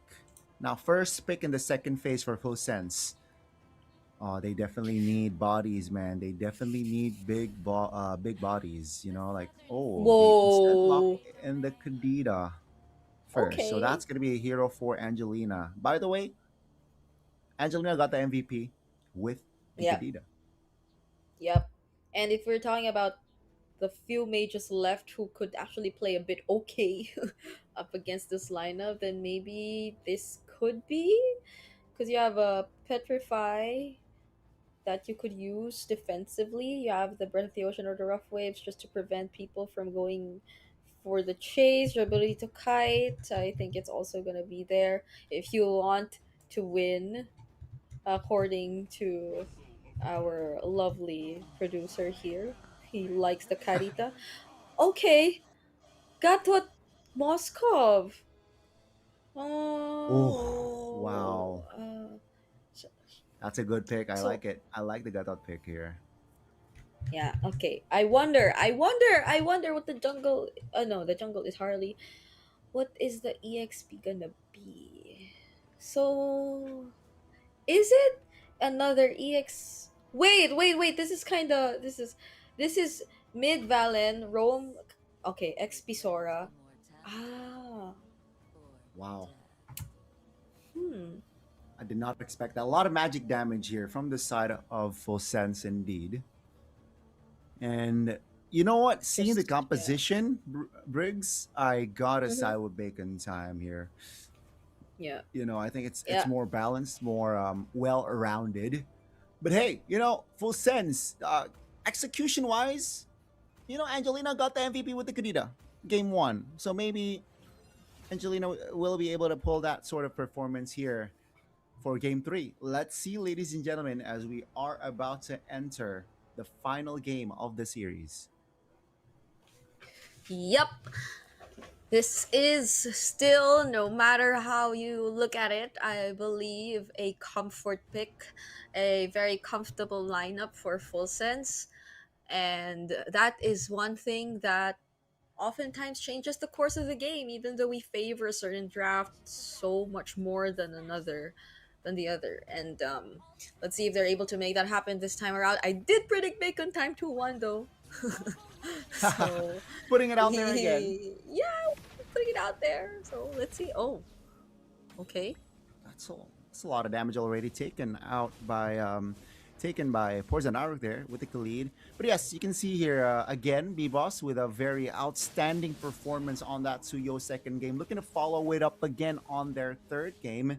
Let's see, will he be able to replicate that sort of performance? Because looking at the spells here, nothing too crazy. But that's gonna be Dominic. Oh, lethal battle. Angelina Wow. will be the one who gets it. That seemed like it was just a skirmish, but there were so many things that were happening all at once just for that little wanderer fight. Oh, the taunt actually lands though, so does the concussive blast. Look at that, an early flicker forced out of Poison Ariuk, and it's with a couple recalls. A couple of not just a couple, Briggs, but They're not stopping But it. yeah, they're not stopping it. But that's a small win right there, forcing the Khalid to use that flicker. So for that turtle fight, it's gonna be big, right? No Khalid jump plus the flicker. But ooh. Oh, the revitalize! Nah, it's not gonna be enough now. It's Full Sense turn to use the recalls. I mean, if I were Spider-Man's, right? Who would have thought? Who would have thought? Yeah, that was quite unfortunate. Oh, in the bottom side, that's already another flicker popped there from the side of Full Sense. But yes, with the turtle spawning top, it's going to be Harley on duty to poke it out first. Let's see here if B-Boss finds an opening and finds a cheeky steal. Oh, they reset it. Okay, Dominic already here as well. Angelina, gotta be careful. Oh, Throne of Ruin on 2, but B-Boss wins the retry battle. Now they're gonna look for targets. Flash R gets taken down first. Porzanaruk looking like the next target. But the Breath of the Ocean from Angelina is actually gonna save him. But still, it's a clear win for Bacon Time. That's a clear win indeed. They got it. They got the turtle. I feel like Full Sense, I mean Flash SR, he wasn't confident enough to just pull the trigger there to commit on towards the turtle. Rightly so, right? And take a look at the jump. Dominic here still able to slide away to safety, but they need compensation here, Brigada. They lose out on the turtle, and it feels like their focus should be maybe towards pressuring guns, who by Yeah. the way popped flicker off camera. So maybe they're keeping tabs here on the positioning, and hence why Spider Miles is prepared to cover Yeah. guns. Yeah, because pretty much they've already taken control of the EXP lane matchup. It's been Dominic who's able to provide a bit more help in terms of that previous turtle fight. He's also really managing the laning against Kang Kang. Mind you, this is also Kang Kang's hero in game number 1, so it's not just Angelina who's able to get another comfort pick. So I think it's a lot of respect too for Full Sense. That's why they really want to limit the movements coming in from Kang Kang. But the next turtle is gonna happen here down bottom. It's Spider Miles getting poked down. So let's see who gets to actually join the fight first, because it seems like Splash SR and his rotations aren't really towards the turtle just yet. He might need to prioritize taking his orange buff. Yeah, and they gotta delay this, right? Porzanaruk is not capable to delay it just yet, and that's why they're taking it. Guns is here. I don't think they can contest here. Yeah, Flash SR is a bit too far to go for the contest. They will try to push the waves up top instead, but I don't think there will be a clear trade whatsoever Bottom from side. Full Sense. Not unless they get this kill on guns, but the Revitalize is actually still there. Spider Miles, he saw it coming. That was a calculated play coming in from Bacon Time. Oh, very well played there. Guns getting that kill, very important, by the way. And sure, it was just a roamer, but that really, allows pressure to the side of Full Sense. Now, slowly but surely here, B-Boss, he has a Sky Piercer. Ooh, that's gonna be a first stack Ooh. for B-Boss. Oh my goodness. Angelina though with the plays. And I think I saw just now a Genius Wand already picked up. Let's see how they're able to utilize this with a lot of magic damage in their lineup. So I'm assuming it'll be good for them. So far though, it's a lead in the hands of Bacon Time, but they're looking to take this bottom turret. Spider Miles and Guns on the defense though will be able to defend it. So it's been a pretty even game so far, I think. Yeah. Yeah. Entering the mid game, we are at an even level playing field. Sure, 1,000 gold lead towards the Bacon Time side, but definitely playable for Full Sense. Take a look at the items here. It's Radiant Armor for the Gatot Kacha, and the carry locked in one item. So can deal damage, but of course not a big one.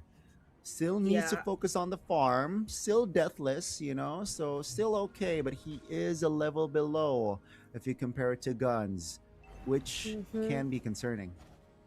Yeah. They'll have to play for the late game once again and wait for the perfect timings. Same for.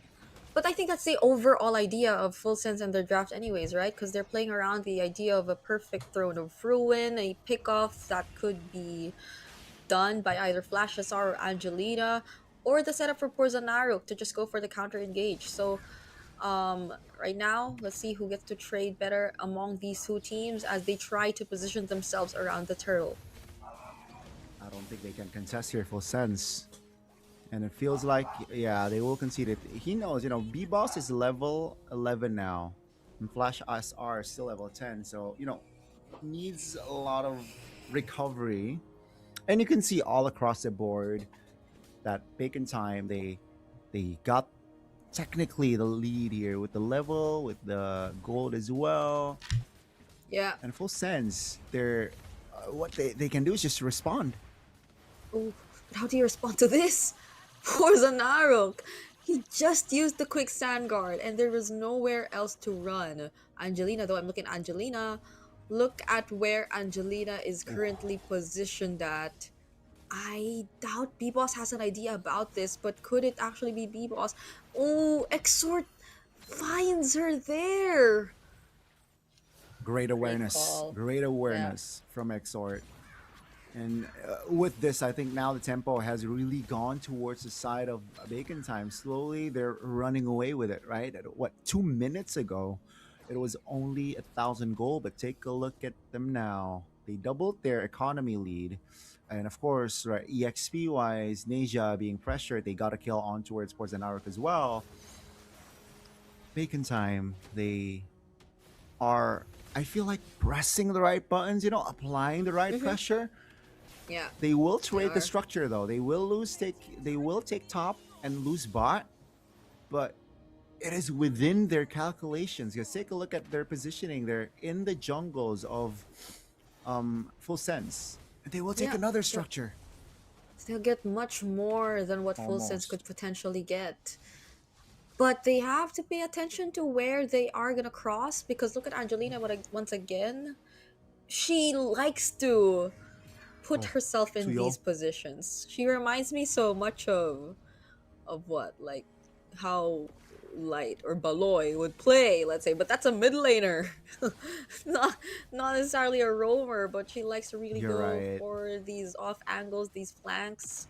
Exort though might just spot her there. And this is a Lord fight that we're gonna talk about, Gani. Flash SR spotted. Okay. They're touching and going here. The Lord not committed. Of course, B-Boss here level 13, and Flash SR level 12. So Bacon Time, they have an advantage. Okay. Who is Exort gonna use his ultimate on? Throne of Ruin still not getting used by Dominic. Deadly Magic. Oh, why was it used on Spider Miles though? Lord. There goes the Throne of Ruin onto 3, but then the IMU combo from Exort is used as well. The Lord gets stolen by Full Sense, however. But does Bacon Time still want to fight? They don't. That is impressive. That was impressive, Briggs. A level down. and a retreat battle against the Suyo. They will lose the mid lane structure though. They got the Lord, but it seems like Bacon Time they understand that they're still at an advantage, and that's why they're just again pressuring on the right lanes, pressuring on the right timings as well. Dominic here trying to guide the Lord on the Wow. bottom side of the map, and full It's sends so here trying to tanky. respond back. Yeah. Not even Guns is dealing enough damage towards Dominic. I think that's gonna be a massive problem for them. AOG used in mid. Flash SR actually gets taken out. Kang Kang though will use a Thunder form. Doesn't land on Porzanaruk, but then that saves them from the pressure that Full Sense could do. They are no longer able to capitalize on the Lord down bottom. Nope, the Lord will be taken down, no problem, from the side of Bacon Time. I really like what Bacon Time is currently doing here, Briggs. They understand that okay, we lose out on the Lord, but we have more items, we have more economy to play around with, and they got the mid. They are able to, you know, that Lord was non-existent, wasn't relevant Yep. enough to even be a threat for the side of Bacon Time. And full sense now, the chances them with the Lord to neutralize the game gone, right? So they gotta find solution to neutralize the game again, because that Lord was not relevant enough to turn the tides. Yeah. And we're waiting for an entire minute before we see the next Lord spawn. So Bacon Time with this small lead.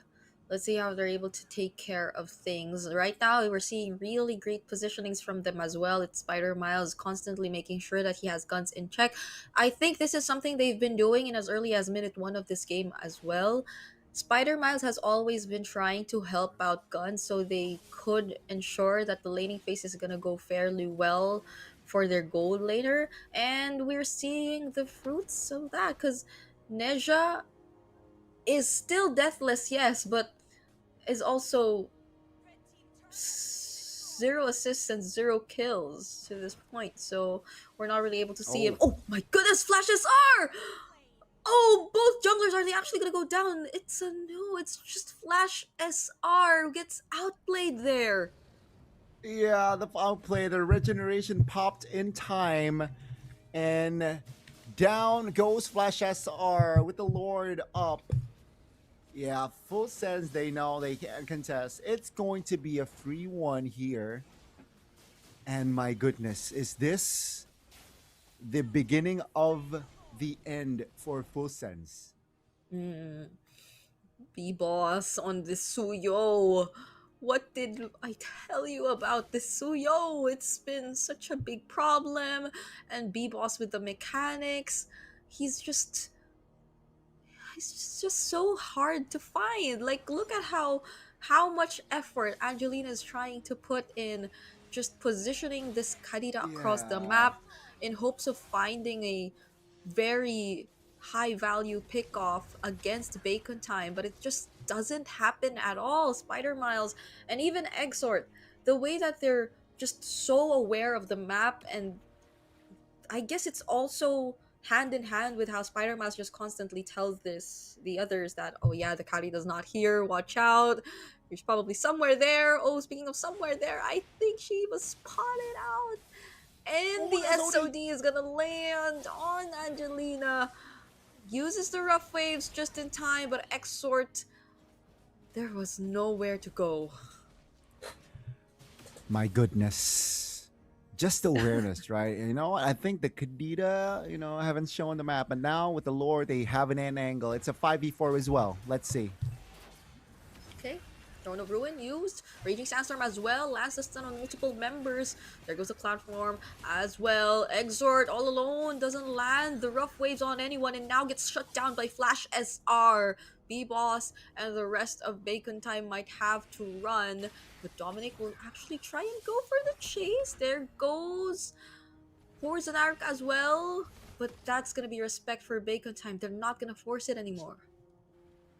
Yeah, they not getting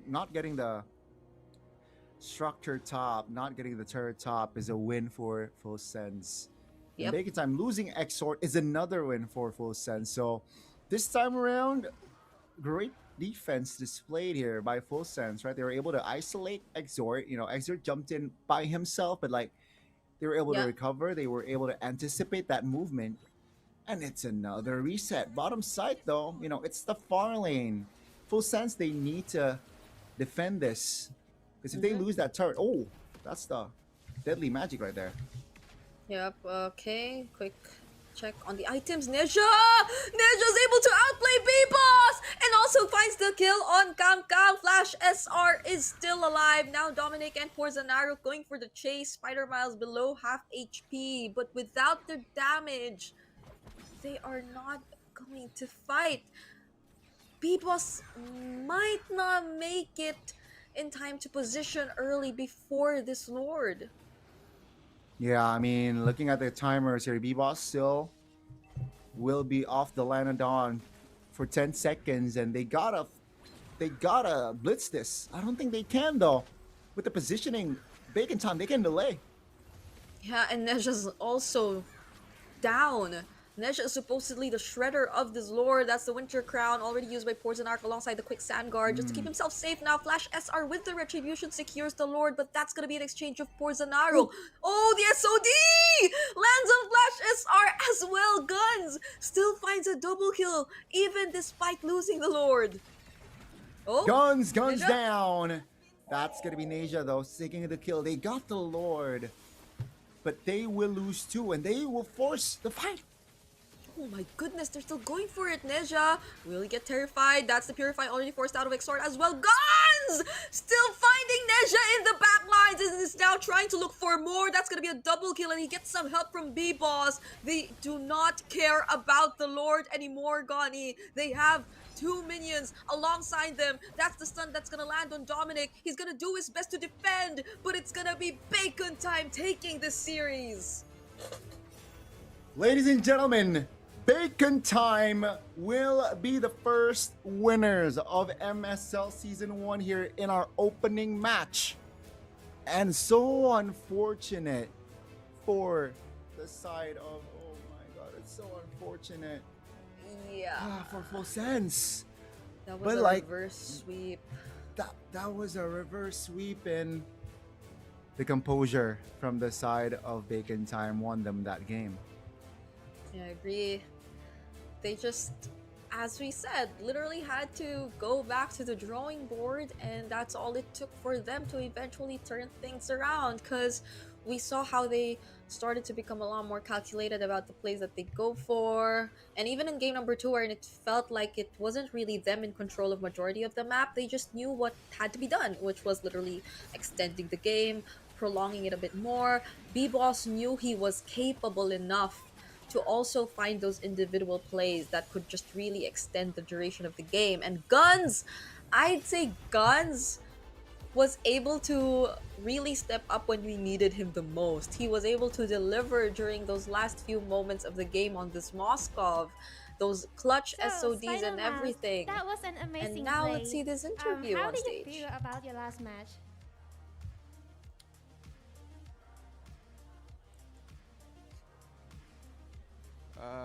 Actually, I just enjoyed the last match, and I keep on what do you call this?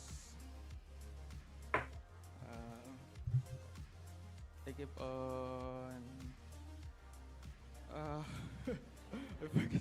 I'm so nervous. Yeah, I just enjoyed the game. ค่ะขอบคุณมากค่ะ thank you so much คุณกัน NC มีอะไรอยากจะบอกทีมที่กำลังจะมาเจอเราในอนาคตไหมคะ ก็ทำแผนมาดีๆครับ ทีมผมดาวโหด ขอบคุณทั้งสองคนมากค่ะ เดี๋ยวขอส่งต่อให้กับแคสเตอร์เลยค่ะ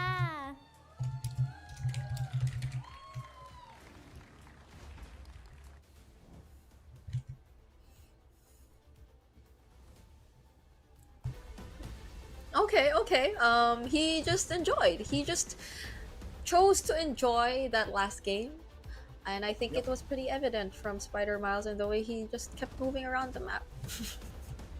I think that was yeah, I mean, especially game 2 and game 3, right? Game 1, they won't talk about that. They lose out on. I feel like the second, like if you remember, if I recall correctly, the second big fight, game 1, was what turned the tides for the side of Bacon Time. But game 3, man, guns. I agree. That triple kill, that SOD landing on that Harley was one of the key factors on why, you know what, hey, let's neglect the Lord, let's find bodies, and guns was able to deliver, especially with the items that he already has, right? It's a full item Moskov, 62% kill participation, not taken down once this game, and Not with at the all. emblems, yeah, with the Yep. bounty hunter, with the bargain hunter, he was able to collect the items faster. Wait, Ryan, you're right. So Yeah.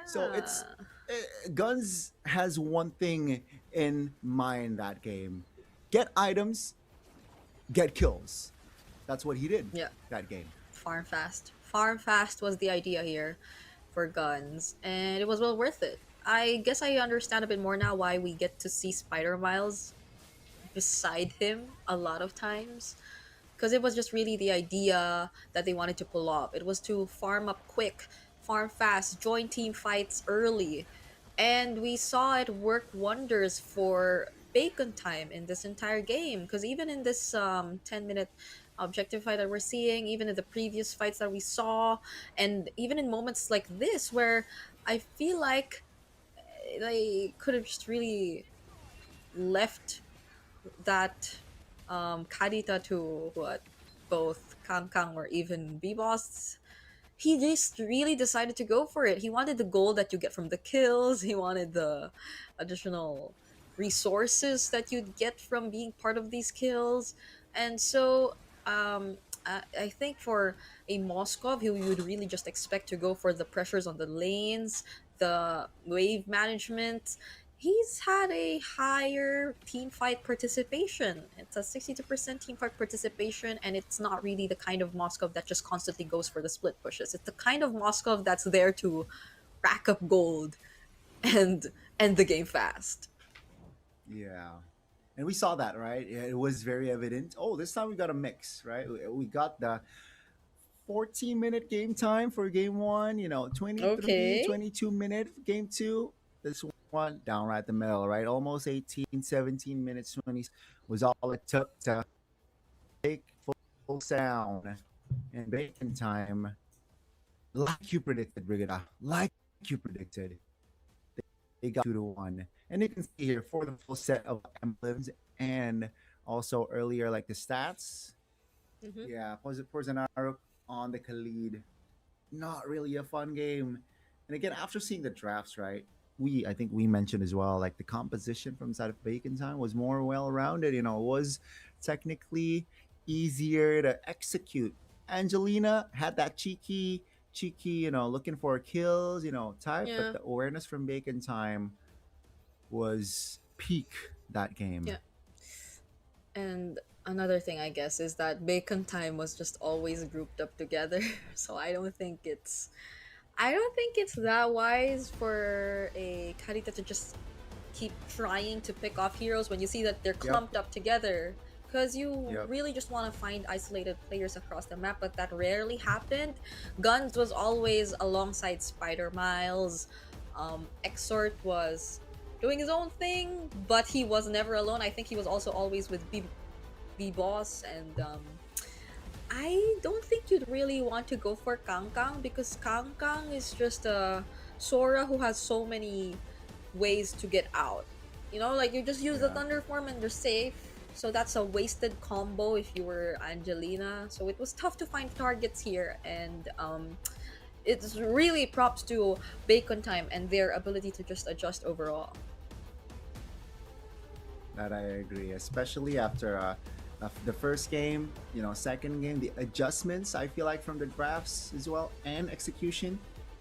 They got lucky, not gonna lie. The second game, they were defending, they were on a losing side, they were losing economy, and they were but the recovery, I feel like the reset mentally, they reset mentally as well, and also execution game 3 draft wise as well. Props to the coach. Very, very well done. And unfortunately for the side of Full Sense, it's a league, it's their first loss. Take it as a learn. You'll get more matches later on down the road, and hope to recover soon, because with MSL season 1 going around first time, it's a league, it's a marathon, it's not a sprint. So Exactly. Yeah. Because we learn have from it. 3 more best of 3s coming your way 3 for the more. first day of MSLTH. And up next, I believe we will be having Hydra Esports going up against VLTH Esports. So we gotta set that up, and we'll see you after this break.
Richman Shop โน 1 เรื่องเติมเกมเหนือกว่าทุกการเติมผู้สนับสนุนหลักอย่างเป็นทางการ League MSL Thailand เติมได้นับร้อยเกมพร้อมบัตรเติมเกมและบัตรกำนันอีกมากมายเติมถูกเติมไวผ่อนได้มีเงินคืนจ่ายสะดวกไม่ว่าจะโอนหรือผ่อนชำระและใหม่ล่าสุดรองรับการแบ่งจ่ายผ่าน SPay Later ดูแลทั้งก่อนและหลังการขายทุกช่องทางบริการ 24 ชั่วโมงร้านเติมเกมที่สตรีมเมอร์ส่วนใหญ่ไว้วางใจนึกจะเติมเกมต้อง Richman Shop เท่านั้นแล้วมาเติมกันเยอะๆนะみんな渦巻きナルトが帰ってきたぞ飛来神の術俺ってば父ちゃんを越す火影になる愚かなる王子と子供騙しかアマテラスふっ行くぜこれが俺たちの力だってばよ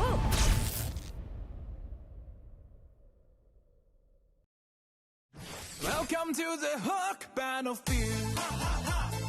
Welcome to the Hook Battlefield. Shake it to left, shake it to right. Got you now, got you now. I can control, I'm flying high. Shake it to right, shake it to left. Try to who, how's my skill? Bigger, bigger, bigger, bigger. Bigger, bigger, bigger, bigger. Bigger, bigger, bigger, bigger, bigger, bigger, bigger, bigger, bigger, bigger, bigger, bigger. Bigger, bigger, bigger, bigger, bigger.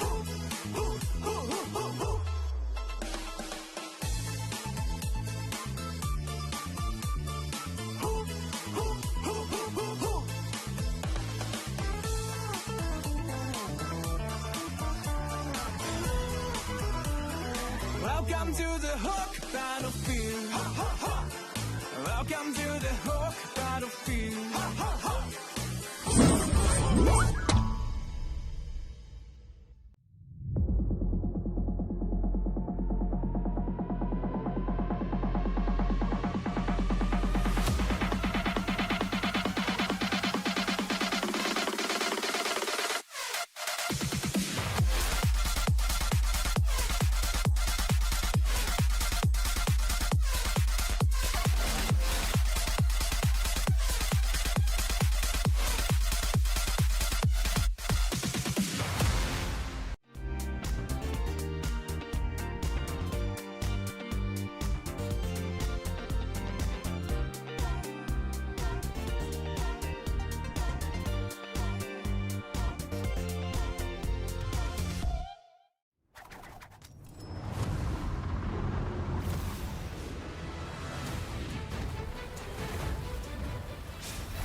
Richman Shop โนหนึ่งเรื่องเติมเกมเหนือกว่าทุกการเติมผู้สนับสนุนหลักอย่างเป็นทางการ League MSL Thailand เติมได้นับร้อยเกมพร้อมบัตรเติมเกมและบัตรกำนันอีกมากมายเติมถูกเติมไวผ่อนได้มีเงินคืนจ่ายสะดวกไม่ว่าจะโอนหรือผ่อนชำระและใหม่ล่าสุดรองรับการแบ่งจ่ายผ่าน SPay Later ดูแลทั้งก่อนและหลังการขายทุกช่องทางบริการ 24 ชั่วโมงร้านเติมเกมที่สตรีมเมอร์ส่วนใหญ่ไว้วางใจนึกจะเติมเกมต้อง Richman Shop เท่านั้นแล้วมาเติมกันเยอะๆนะみんな渦巻きナルトが帰ってきたぞ飛来神の術俺ってば父ちゃんを越す火影になる愚かなる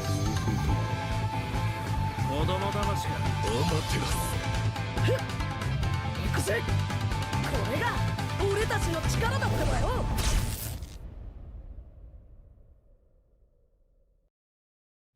Welcome to the Hook Battlefield. Welcome to the Hook Battlefield. Shake it to left, shake it to right. Got you now, got you now. I can control, I'm flying high. Shake it to right, shake it to left. Try to who, how's my skill? Bigger, bigger, bigger, bigger. Bigger, bigger, bigger, bigger.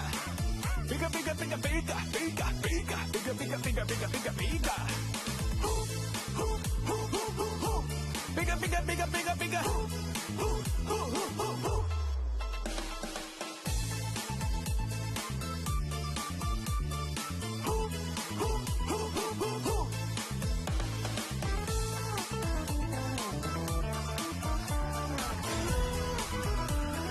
Welcome to the Hook Battlefield. Welcome to the Hook Battlefield.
Richman Shop โนหนึ่งเรื่องเติมเกมเหนือกว่าทุกการเติมผู้สนับสนุนหลักอย่างเป็นทางการ League MSL Thailand เติมได้นับร้อยเกมพร้อมบัตรเติมเกมและบัตรกำนันอีกมากมายเติมถูกเติมไวผ่อนได้มีเงินคืนจ่ายสะดวกไม่ว่าจะโอนหรือผ่อนชำระและใหม่ล่าสุดรองรับการแบ่งจ่ายผ่าน SPay Later ดูแลทั้งก่อนและหลังการขายทุกช่องทางบริการ 24 ชั่วโมงร้านเติมเกมที่สตรีมเมอร์ส่วนใหญ่ไว้วางใจนึกจะเติมเกมต้อง Richman Shop เท่านั้นแล้วมาเติมกันเยอะๆนะみんな渦巻きナルトが帰ってきたぞ飛来神の術俺ってば父ちゃんを越す火影になる愚かなる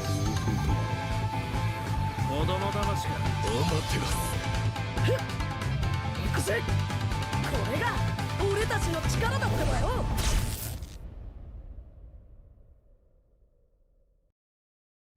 Welcome to the Hook Battlefield.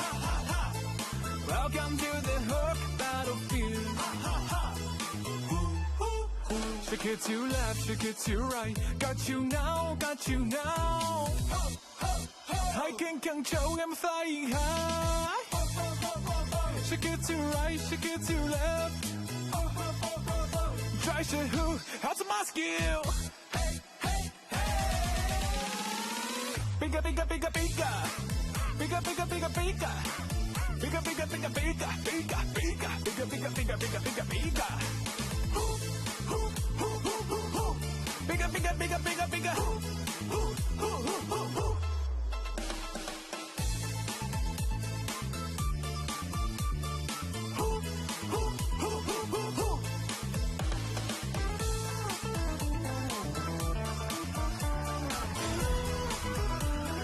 Welcome to the Hook Battlefield. Welcome to the Hook Battlefield.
Richman Shop โน1เรื่องเติมเกมเหนือกว่าทุกการเติมผู้สนับสนุนหลักอย่างเป็นทางการ League MSL Thailand เติมได้นับร้อยเกมพร้อมบัตรเติมเกมและบัตรกำนันอีกมากมายเติมถูกเติมไวผ่อนได้มีเงินคืนจ่ายสะดวกไม่ว่าจะโอนหรือผ่อนชำระและใหม่ล่าสุดรองรับการแบ่งจ่ายผ่าน SPay Later ดูแลทั้งก่อนและหลังการขายทุกช่องทางบริการ 24 ชั่วโมงร้านเติมเกมที่สตรีมเมอร์ส่วนใหญ่ไว้วางใจนึกจะเติมเกมต้อง Richman Shop เท่านั้นแล้วมาเติมกันเยอะๆนะみんな渦巻きナルトが帰ってきたぞ。飛来神の術俺ってば父ちゃんを越すほかげになる。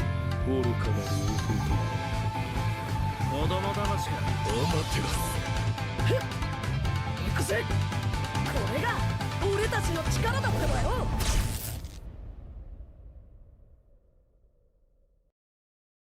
Welcome to the Hook Battlefield. Welcome to the Hook Battlefield. Shake it to left, shake it to right. Got you now, got you now. I can control, I'm flying high. Shake it to right, shake it to left. Try to who, how's my skill? Bigger, bigger, bigger, bigger. Bigger, bigger, bigger, bigger.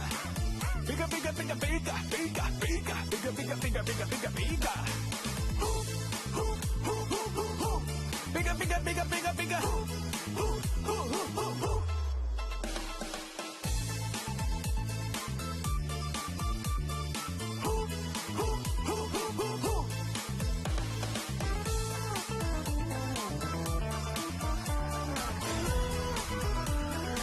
Welcome to the Hook battlefield.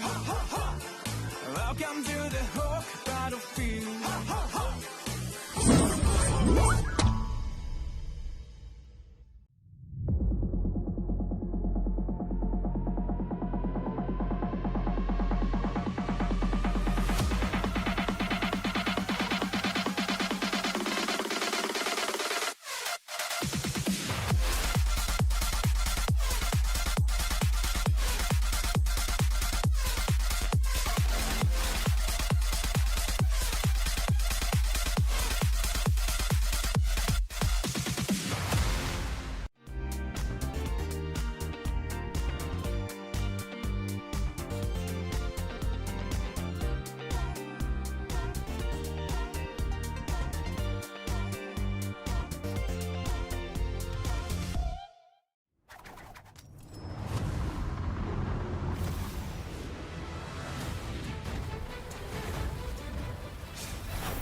Richman Shop โน 1 เรื่องเติมเกมเหนือกว่าทุกการเติมผู้สนับสนุนหลักอย่างเป็นทางการ League MSL Thailand เติมได้นับร้อยเกมพร้อมบัตรเติมเกมและบัตรกำนันอีกมากมายเติมถูกเติมไวผ่อนได้มีเงินคืนจ่ายสะดวกไม่ว่าจะโอนหรือผ่อนชำระและใหม่ล่าสุดรองรับการแบ่งจ่ายผ่าน SPayLater ดูแลทั้งก่อนและหลังการขายทุกช่องทางบริการ 24 ชั่วโมงร้านเติมเกมที่สตรีมเมอร์ส่วนใหญ่ไว้วางใจนึกจะเติมเกมต้อง Richman Shop เท่านั้นแล้วมาเติมกันเยอะๆนะみんな渦巻きナルトが帰ってきたぞ飛来神の術俺ってば父ちゃんを越す火影になる愚かなる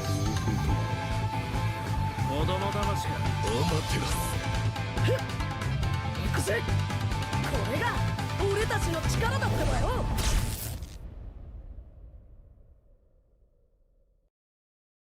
Welcome to the Hook battlefield. Welcome to the Hook battlefield. Shake it to left, shake it to right. Got you now, got you now.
การแข่งขัน MSL Thailand Season 1 Powered by Moonton Official Telecommunication Partner True 5G Official Gaming Phone by Infinix Official Sponsor by Richman Shop Official Gaming Chair Partner DX Racer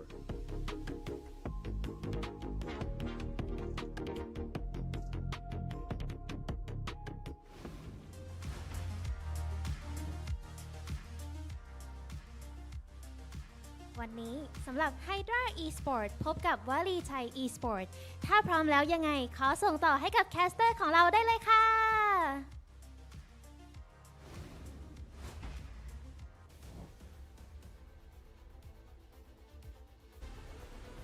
Will the underdog Hydra team be able to deliver a high-tier performance up against the fresh collective of new gens of VLTH Esports? Welcome back to MSL Season 1 here. Second match of the day, still with Gani and of course Brigida to deliver you the good treats.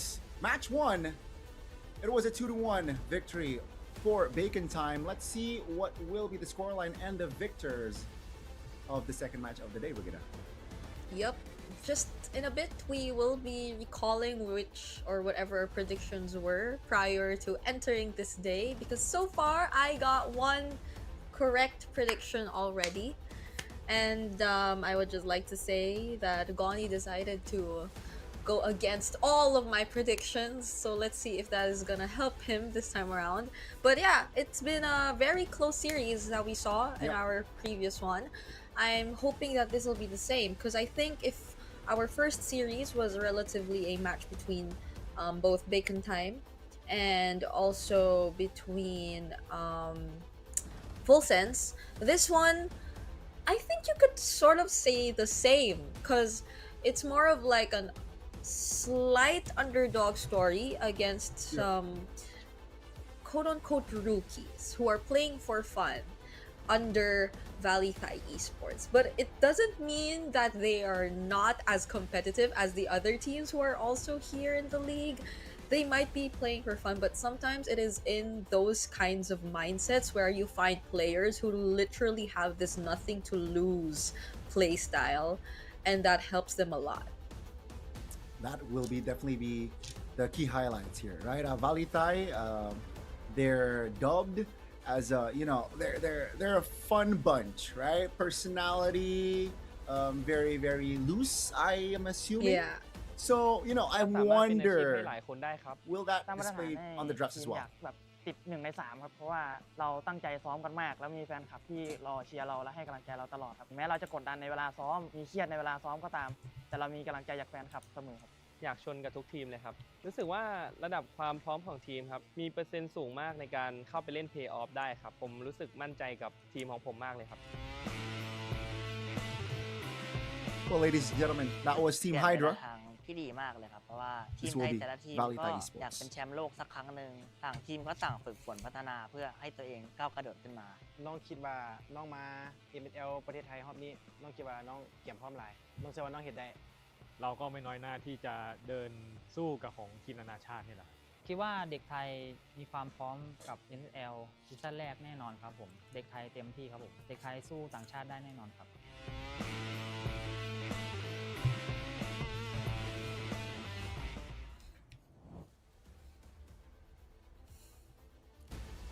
There you have it, right? The two teams for, interesting preview, I suppose. Yeah.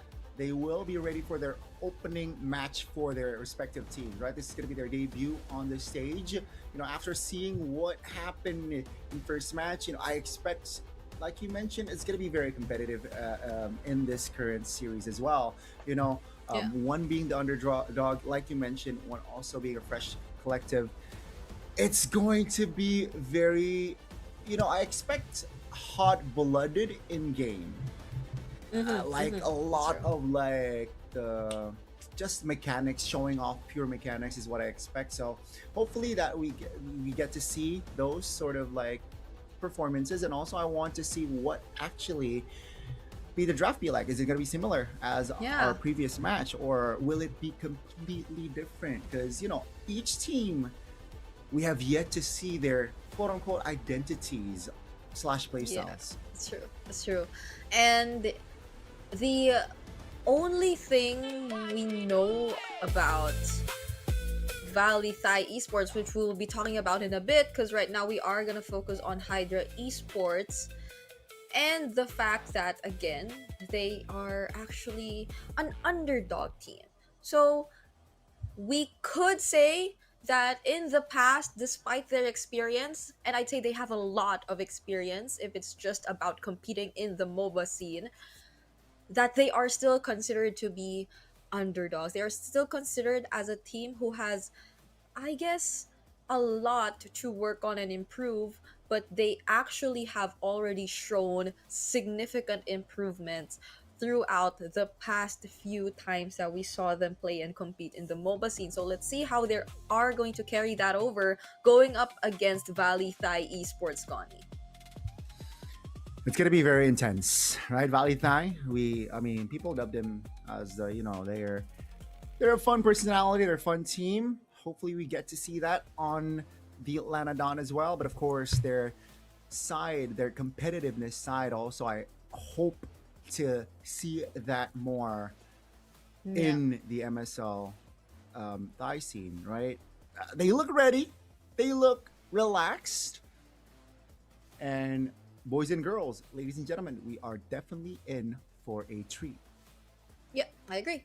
And it's also because we, again, aside from the fact that we are still establishing the identities of these teams who we're seeing here in MSLTH, it's also because some of them, and Valley Thai being one, have very interesting takes on the entire MLBB or the entire competitive scene in general. It seems as if you can say that, or for some they like to call it troll, but it's, I guess, more of being experimental, I guess, that we could expect from these teams, because I feel like even in our very own or our respective MPL regions, right, we see the rise of more and more unique picks coming out there. We've seen some Harley Gord combos even come out, and that's just like the tip of the iceberg. There is a lot more that we could potentially expect when it comes to how willing these teams are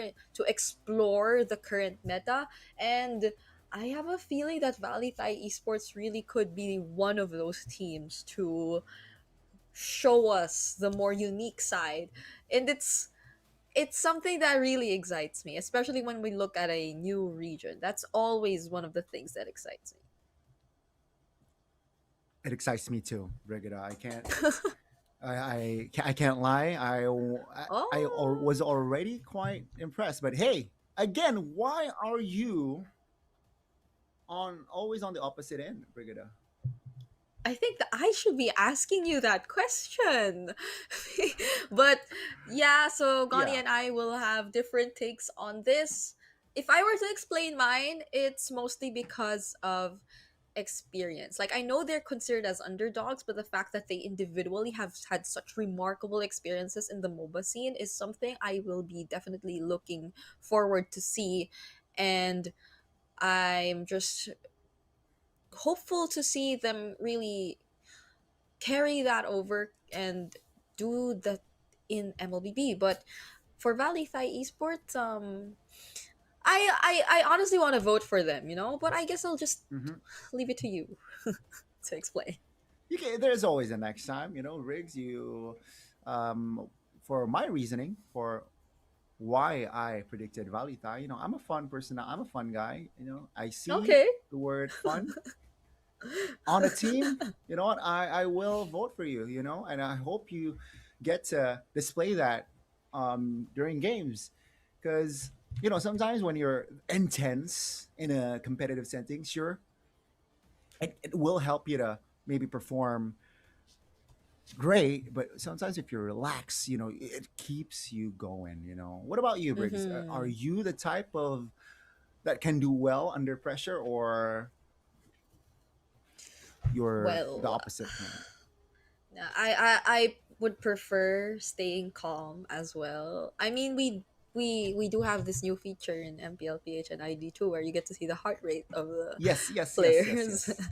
I think it's a lot more helpful to just stay composed because it clears your mind. It allows you to be more calculated, I guess. But it's not to say that having a high BPM also affects you negatively because it also just That's can true. be That's true. adrenaline. It's just you being in the zone, and we are not going to see that from these players, but at least we could see it in terms of their body language. And at least for now, it doesn't seem like they're worried about this matchup at all.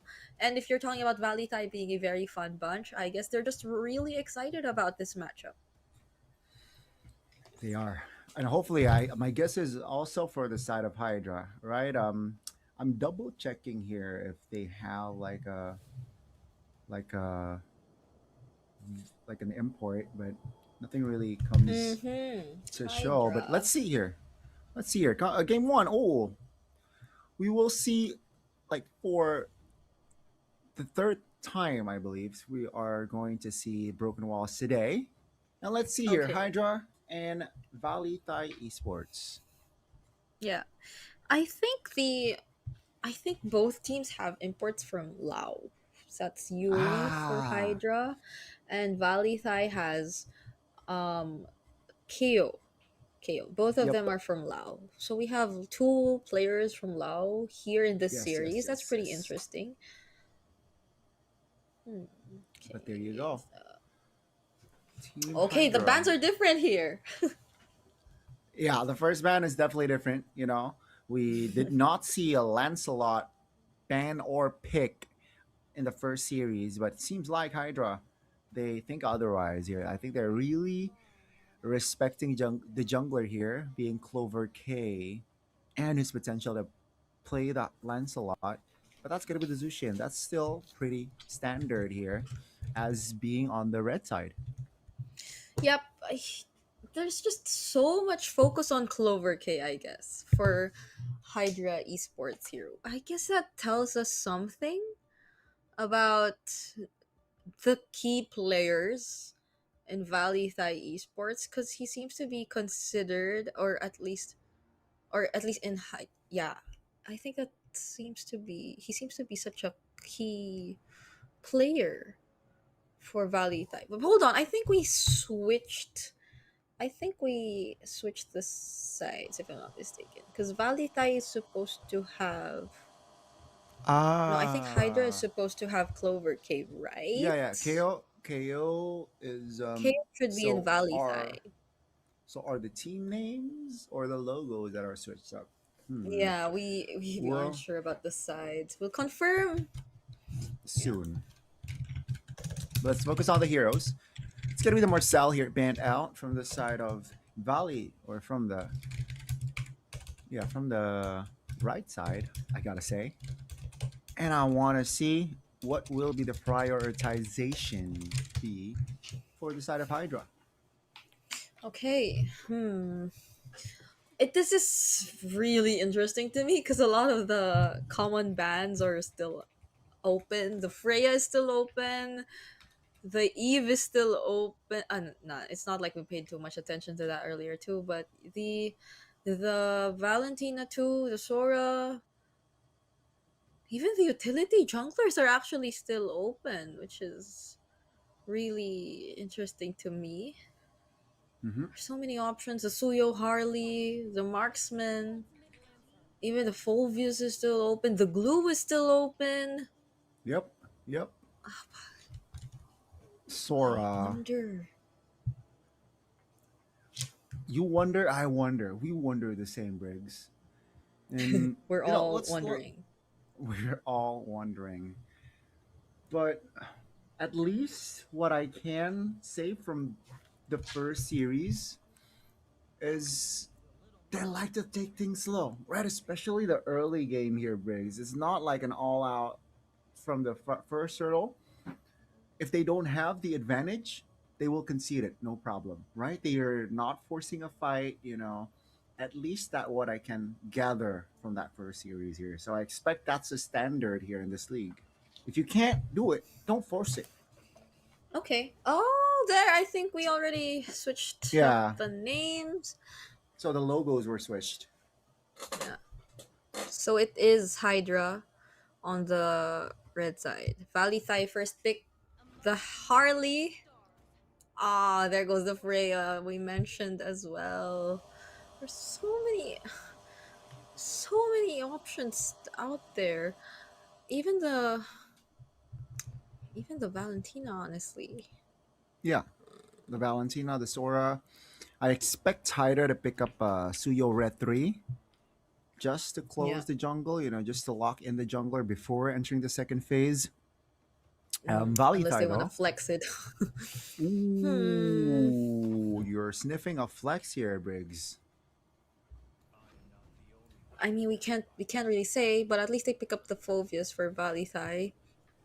Nah, yeah, I think even the gold lane is gonna be a bit tricky to draft in this series. Because if you're Hydra, you already know that there's a Phobius on the other side, so you might not want to go directly into the Harith Claude matchup, even though it looks really tempting right now. So the Suyo, as you mentioned, could be an option if Hydra does want to lock it in and take out the flex factor. Because in a way, the Freya still remains a flex. You don't know if it's EXP or gold. That's true. That's true. That's what they're discussing, I believe. So Hydra, what will their approach be? It's gonna be the Leomor, so they do lock in the jungler, but we won't be seeing the Suyo. Instead, we will be seeing the Leomor. Second phase we go. So I feel like VLTH, right? They have DPS for magic and for physical damage. So what they need now is a playmaker, someone that can initiate, someone that has CC. And I believe Hydra should definitely eliminate those sort of heroes, So maybe a Cho I'm expecting to be banned. Yeah, can be the roamers, or also I think. Wait, no. I initially thought the Eve would work well in this lineup, but to think that there's a Khalid and a Freya already for the dives, I don't think it'll be a wise choice to go for that either way. But it could have worked so well for them in terms of just putting up a box. So they might want to look at other options. And speaking of putting up a box, they also take out the high laws. Hydra did such a great job at taking that out. Oh, but the ban on the Yu Zhong still. I wonder if they're still considering like an artillery mage to pair with this lineup, or if not an artillery mage, because what else did they ban the Yuzhong just for the Claude? I mean, I think there are some arguments online wherein they say the Yuzhong does answer back the Claude. So That's interesting. That's a very interesting argument there. But it will be the roamers focused down from the side of Hydra, right? The Grok and the Hylos. So I think Hydra, their approach definitely can go for the Lunox here. I like the Lunox pick here for Hydra. Just to have that shred and just to have that balance, right? Someone that can jump in as well alongside Leon, alongside Khalid, alongside Freya. yeah, But if they think want to it balance works. things out, yeah, but it's got to be the Alice. So interesting approach here. 2 roamers, man, and also 2 EXP laners, man, from the side of VLTH. Oh, okay, it's such a great pick. We're literally seeing a dead lane, I guess. We might. Technically, 4 fighters locked in by Hydra with the Khalid. That's true. So in a way, that's a lot of action still.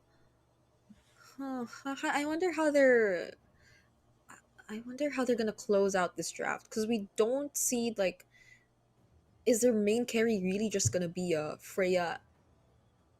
Because the Leo Ward has occasionally been falling off, especially if you don't get the kind of early game that you need.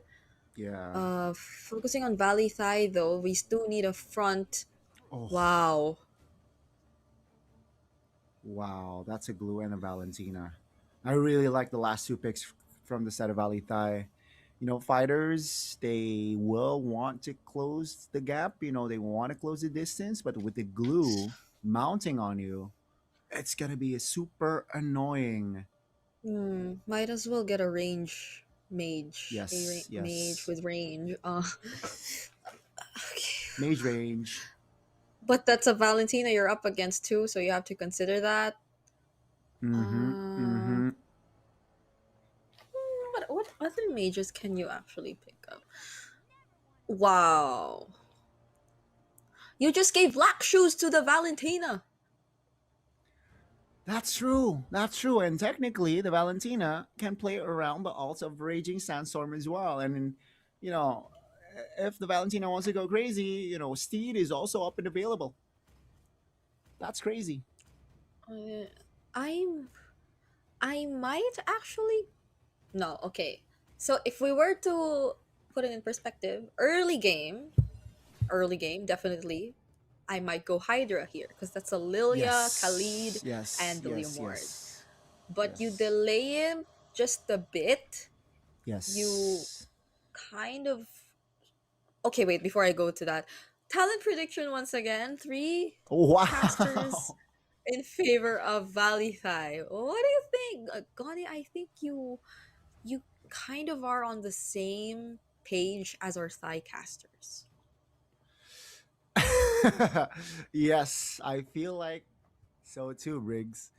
But hey, you know, didn't work out for me being in the majority for the first series. So gotta be honest with you, Riggs. I'm quite nervous for a second series, seeing the Thai casters being on the same boat with me. Okay.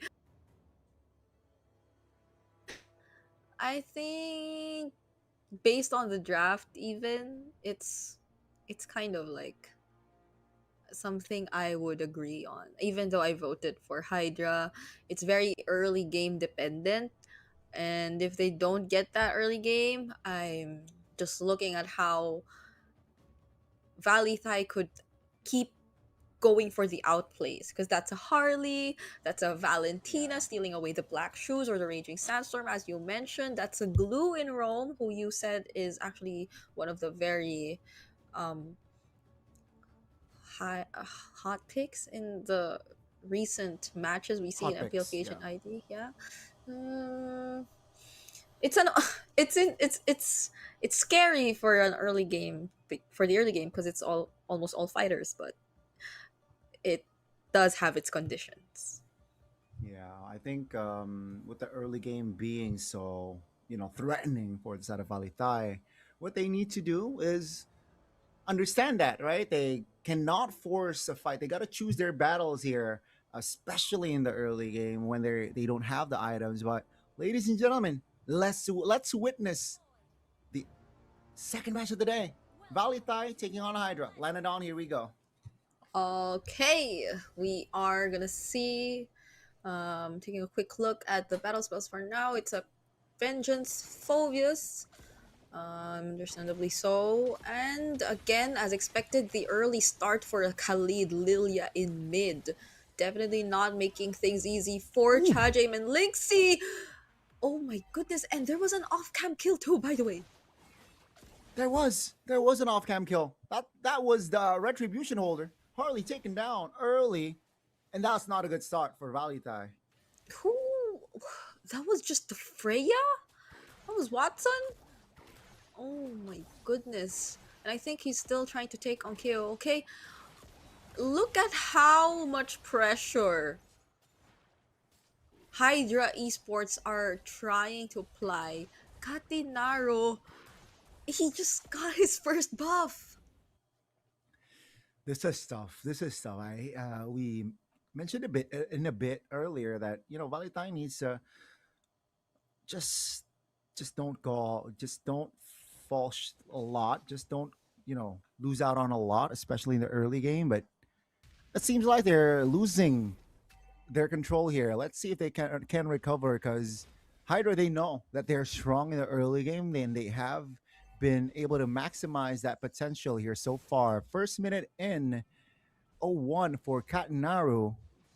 Again, that's not a good sign if you're supporting VLTH. But Yeah. again, just in the mid lane, it's so hectic. Yeah.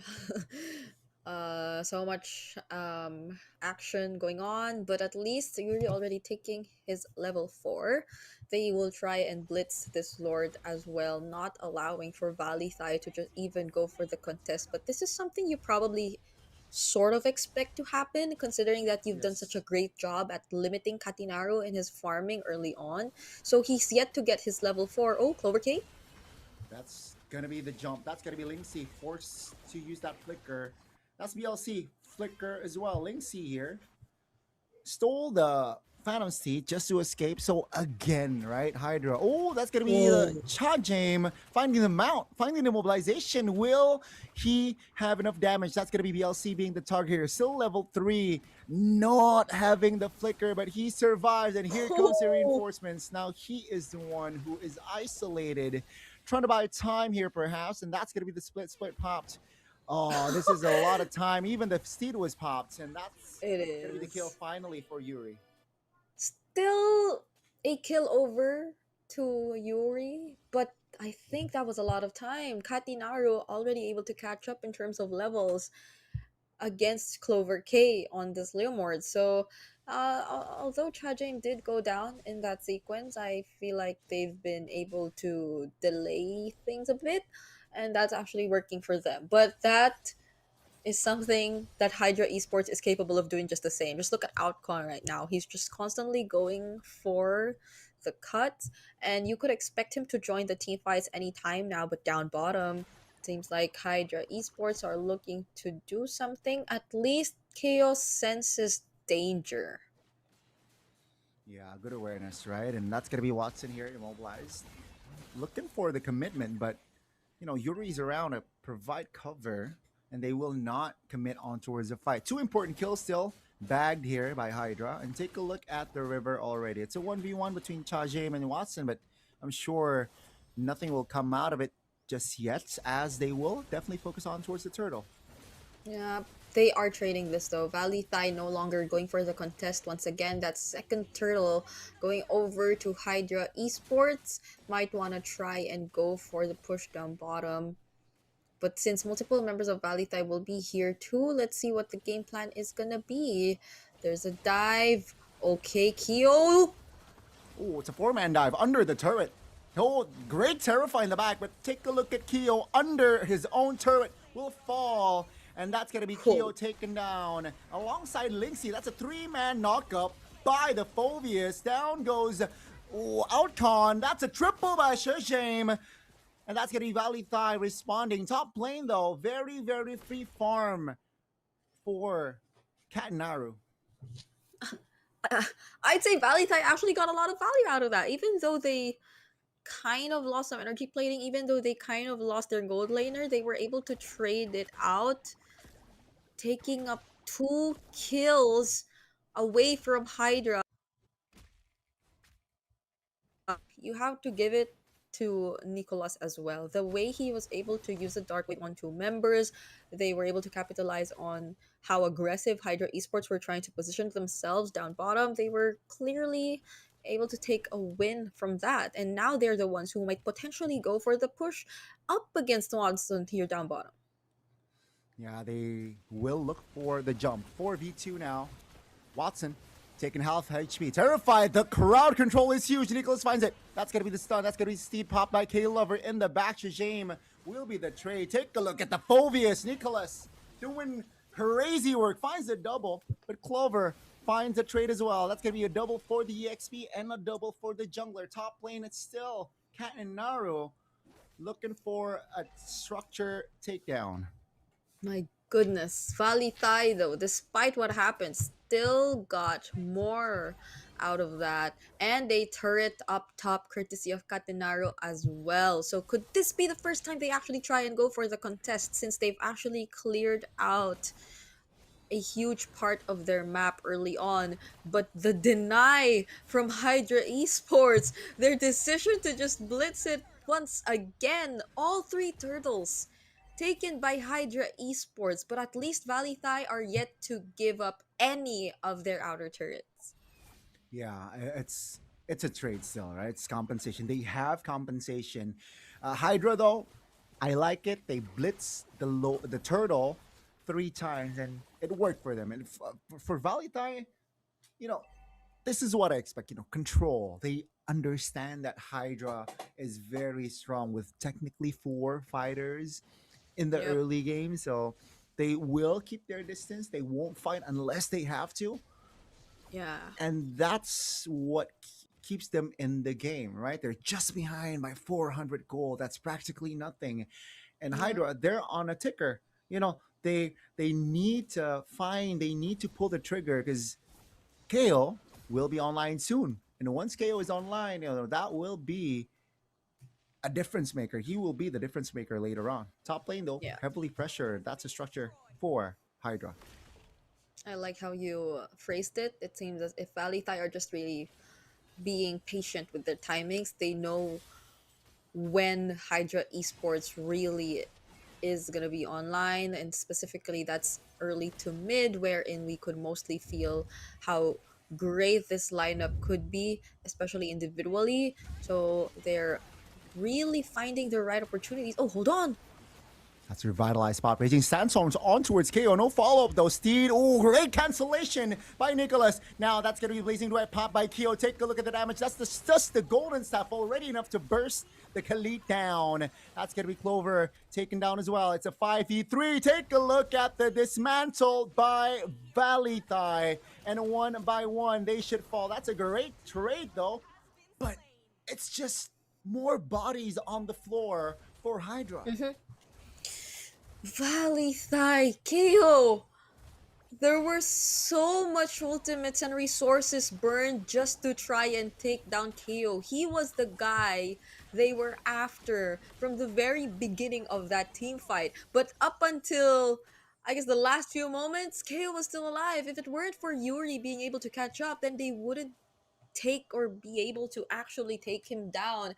And that was something Valithai clearly were able to capitalize on. All members being present in that fight, Nicholas going in for the sustain, not even using the vengeance when he was using the infernal pursuits on the members of Hydra Esports. That just goes to show that they're already this tanky. They have the right amount of damage, as you mentioned, even just having the golden staff to take down this Khalid. And they will no longer be afraid to take on Hydra regardless of this fighter lineup that we're seeing from them. Now it's going to be the Lord Siege, and we will be seeing them focus on the waves up top first, as Watson will be dealing with the Lord. But look at how much pressure Valithai are able to do. Yeah, they're currently taking the map. The map is currently blue. That's going to be Phantom Seed. Black Shoes forced by Linksy. Also the Flicker, but they will lose the mid lane turret. Freya is still bottom side here, dealing with the waves and the Lord. Taken down though. And now Hydra, what's going to be their call? It seems like their call is let's just clear lanes. Let's just hit the reset button. And as we mentioned, right? Hydra, they're on a ticking time bomb. And I feel like their window is gone. So what they're banking on right now is, an overextension, a blunder, a misposition from one of the main damage dealers from Valithai, and they will look to capitalize. But let's see here. It seems like Valithai will go on towards a structured takedown. BLC taking a lot of heat. That's going to be a defense, though, still from Hydra. Okay. Katinaru stealing away the purple buff as well. Clover King. Not the kind of position you want to be put in. And this is what we were talking about earlier in the draft. You look at the Leomord, you know there's just so much snowball potential, but the moment you become a bit too reliant on it, it don't get that early game. Yeah. Considering how tanky these members and how high mobility these heroes from Valithai Esports currently are, I guess the easiest you could really gain access to would be Nicholas, but do you really want to go for that? Oh, That's the Uranus though. They're going in. That's going to be Shijame now trying to perhaps create a perimeter. That's going to be VLC isolated, taken down. Take a look at the Freya jumping in, but the damage will not be enough. Blazing Duet from Kyo finds the Uranus, forced the black shoes, and down goes Yuri. A Valley Thai applying the right pressure, pressing the right buttons, and 3 members of Hydra, they're down. And Lynxie didn't even have to use the black shoes! During the entire team fight, Lynxie was just holding on to the black shoes, and now just in time, the holy shields are down. That's gonna be a base turret taken by Valley Thai Esports before they could even transition to the Lord, which is already being started here by KO. It's just so tough to dive and jump in if you're Hydra Esports, even if you do it all together, because Valley Thai Esports have so many ways to reposition. Chajame and Nicholas are doing such a spectacular job at tanking majority of the damage. And you see it, even Yuri, this isn't, well, yes, technically there is range, it's a Lilia, but when we were suggesting range earlier, we were thinking of heroes who could offer the same, if not higher amount of damage without necessarily putting themselves in such a dangerous spot, because it'll be so hard to dance around as a Lilia if you have to constantly worry about the crowd controls of the Dark Wave, the deadly magic even from Katinaru, and this might be an angle for Valley Thai if Hydra are not able to defend. Yeah, definitely.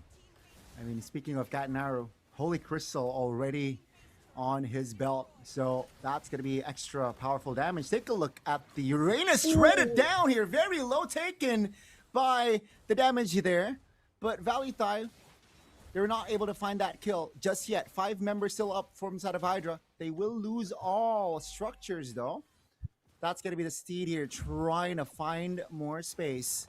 Clover, oh, that's the mount. That's the pull. That's going to be damage taken. Clover down. It's a 5v4 now. The stun. Freya will not survive, and one by one, Valley Thai finds an angle to take all the members of Hydra down. The recall is there, and take a look at PLC. Nothing that he can do, and just watch his main base falls. Valley Thai Esports number 1 didn't even feel the need to worry about this fighter lineup. Did not even look threatened by the potential that we could see. From the very beginning, they knew what the conditions were, and they just played it calmly. This is Valley Thai knowing who to play around at certain moments in the game. We saw Katinaru not necessarily being part of the team fights a lot of times. The focus was just really farming. The focus was just really going for trades across the map, specifically during Turtles, because we never really saw Valley Thai contest the Turtles. They were always giving making sure that they would just look for other trades across the map, and props to them, because it seemed like they were really it would work. And when you got to see the Harley already starting to use the deadly magic on certain members, KO, I think KO is such a highlight here as well, because there were countless times in this game where they were just trying to take down KO. It's always KO, but he held on. He always held on to the Blazing Duet. He always held on to the BMI. Okay, he is that we have to watch out for here. Definitely. I feel like at least based on that first game, right? It's a small sample, but I feel like they know. From the side of Valley Thai, at least they know what they're up against. 4 fighters. They know that the early game, it's not their battle. They keep their distance. Sure, they lose a couple of members early, but it's nothing that they can't control. And that's what I feel like what I feel like the side of Hydra needs to, figure out second game. If we're going for an all-out early game, we need to really pull the trigger. Because if you won't pull the trigger, that Yeah. window gone. And we saw Gone, he that, right? says Minute 8. gone. Gone says gone. Brigida says Briggs. Because it's true. I barely got to see the Leomord use the Phantom Steed and get much value out of it. So our MVP That's for that true. game. Okay, we're gonna give it to Cha James. Well, I agree. There actually has been a very impactful moment for this glue, I believe. It was during that one moment where we thought he was actually going to go down, but he didn't. And it was Yeah. also that one play down bottom where he still actually got to land the grab. And it's always those clutch moments which Yes. help you and which give you that game-changing play. And also, how could we forget that one time he bought so much time just Yeah. by getting the attention of two members here from Hydra Esport. Yeah, I mean, to be fair, right? I think all 5 members of Valley Thai deserves a MVP shout. KO definitely deserves a shout. The mid laner Valentina, and of course Shajame here, very active. 94% kill participation. I think he is just one off, so a total of 17 kills, and he is able to contribute to 16 total kills. That's a lot of kills. And of course, you mentioned, right, the time bought by this guy as a glue as well. He understands, like, you know what, I'm capable of taking these much heat and still survive. And we saw that. Sure, he got took down a couple of times, but like you mentioned, Briggs, it's scary. This was the first blood, by the way, off cam. Yep. But like, yeah, after this was like one of the game changers, I feel like, where the window that was small from the side of Hydra after that fight was smaller. Yeah. Because you see it. Look, this is one. Yeah, Phantom Steed, Clover K. Okay, got one. But after that, especially when he's left all alone. To be fair though, I think he did what he could. It's just that it's very difficult to find the right entries as a Leomord. We saw that he knew how to make use of the angles, but the thing is, you're expecting it to come in a bit later when there's a lot more to go to do, when there are like team fights to do cleanup. But that's the thing. I think we never really saw Valley Thai low enough to encourage like a cleanup play from Clover K, or like I think that's what everyone wanted. That's what Watson's wanted also on the Freya. They just want to go in. But yep, unfortunately, Valley Thai, they had all things covered, and it was one of the fastest games we've had today. Actually, gone over 14. I think if not, it's the fastest because earlier it was 14 something. This is 14:08. I think this might be it, right? This might be the at least so far, Briggs, right? We haven't seen an 11-minute game here, where usually 11-minute game ends where just the first Lord to be able to end, but 14 minutes means there's technically 2 Lords, and we saw that from Valley Thai, right? 2 Lords was able to to be taken, and they got the game. It was one-sided though, I gotta say still. But take a look at this category right here. Tough. It's surprising to see KO here on the best wingman portion, but he wasn't really the guy to take the kills. I really want to give shout outs to Lixie as well on that Valentina. That Valentina who came in relatively later in the draft, but still had such great purpose because you had the black shoes.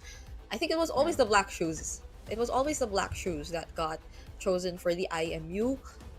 And there was this one time we even pointed out that he never really used used it. He was just there throwing shadow strikes because there wasn't a need to use the black shoes, and it's become such a problem. Honestly,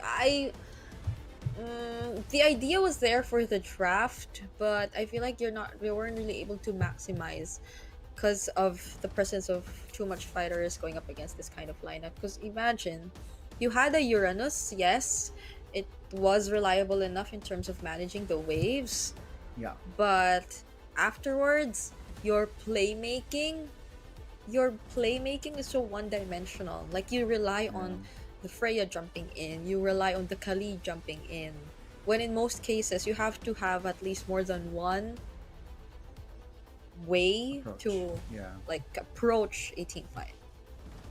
That I agree. And I feel like because of that one-dimensional, approach from the side of Hydra, I think VLTH, they are able to find a quick solution. Just keep their distance.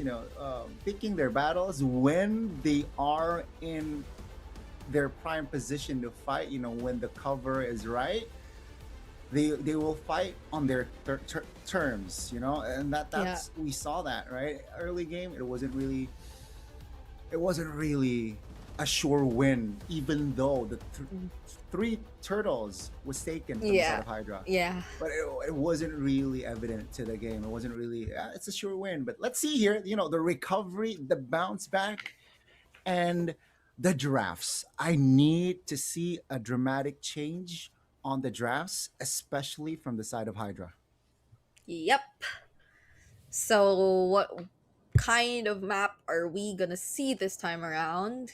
It's been broken walls in game 1, and then game 2 it's still gonna be broken walls. Okay, I did not expect that we'd I be agree. seeing broken walls twice in a row. I want to see flying clouds. Briggs, what's your favorite map? I actually, before it used to be dangerous grass, but I also like flying clouds now. It just it's just so cute. It's fun. It brings Why you is it cute though? back. Why is it cute?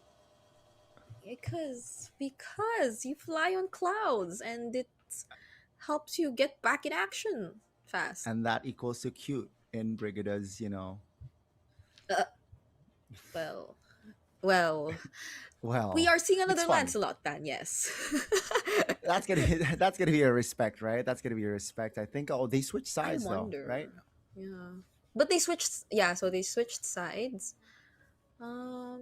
Is it gonna be all junglers again, banned out by VLTH? Because earlier it was a Lancelot, Yi Sun Shin, and then I think it was. Let's see if we could.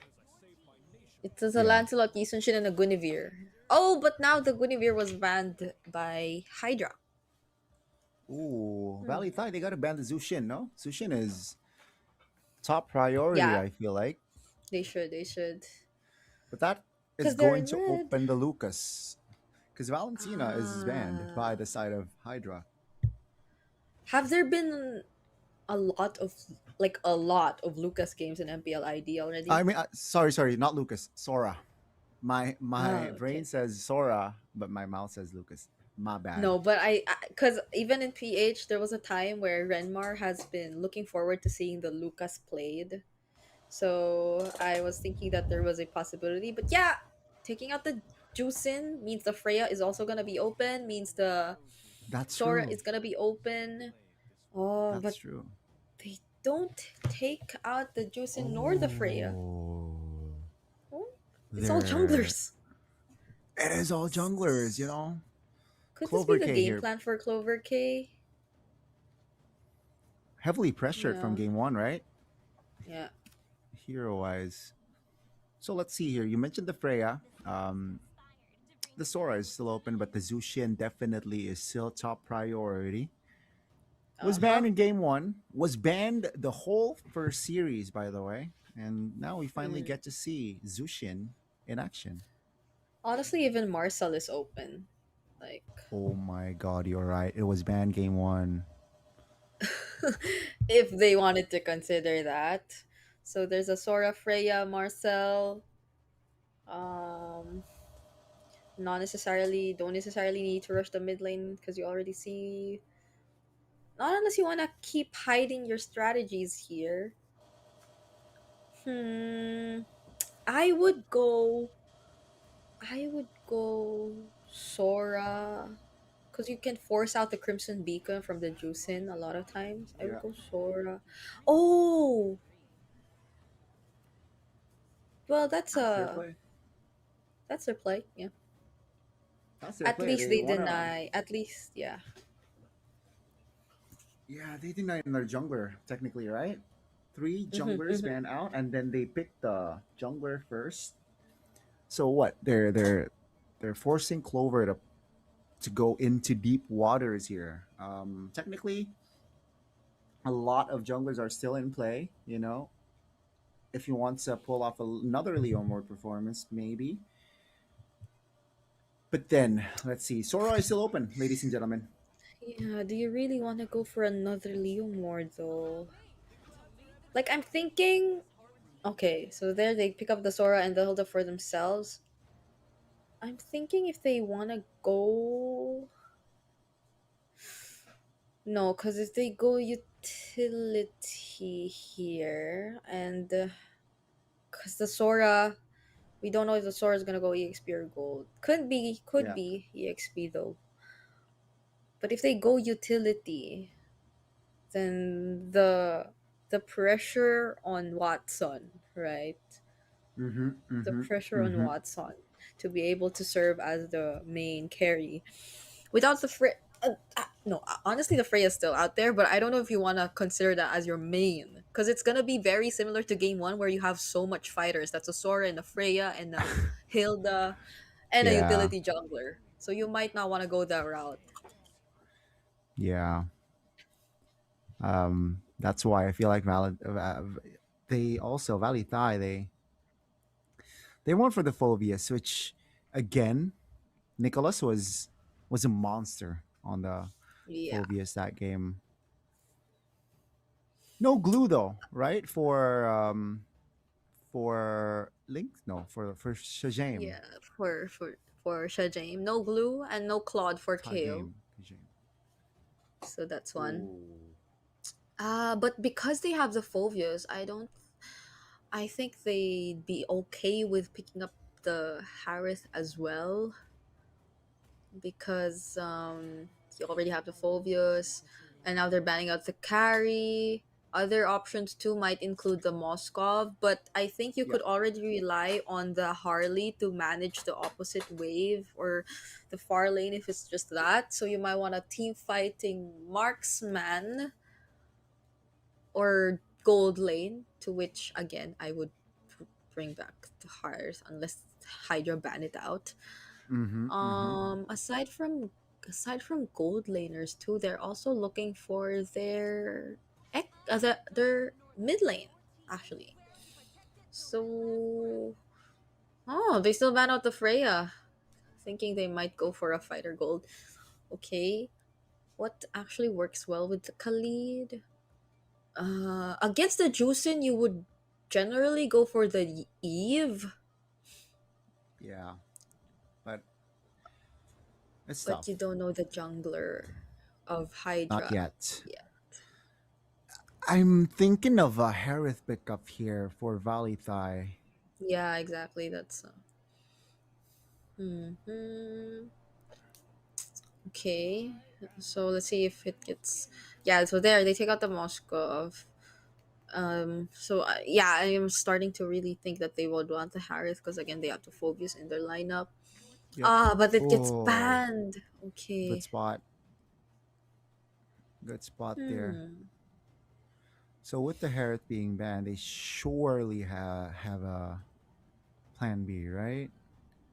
For their gold lane. We're running out of gold laners. Other options in the gold lane have been what? The Obsidia? Oh, you're right. Obsidia The against Obsidia. this composition is it's doable. You know, you gotta lane right though. Mm. Unless they want to save it for last, so they just really see the matchup. Oh, wow. It's been so long. It's been some time, yes. Okay. Oh, we know it's gonna be a Granger. Hydra Esports. Their jungle. What are the other junglers that are still actually? I definitely do not want to go Joy No, yeah, here. you don't want to go Leo Mord here. Nolan? Oh, ooh, Nolan, that's a pull, but like, oh, Obsidia is actually will be deployed by Hydra.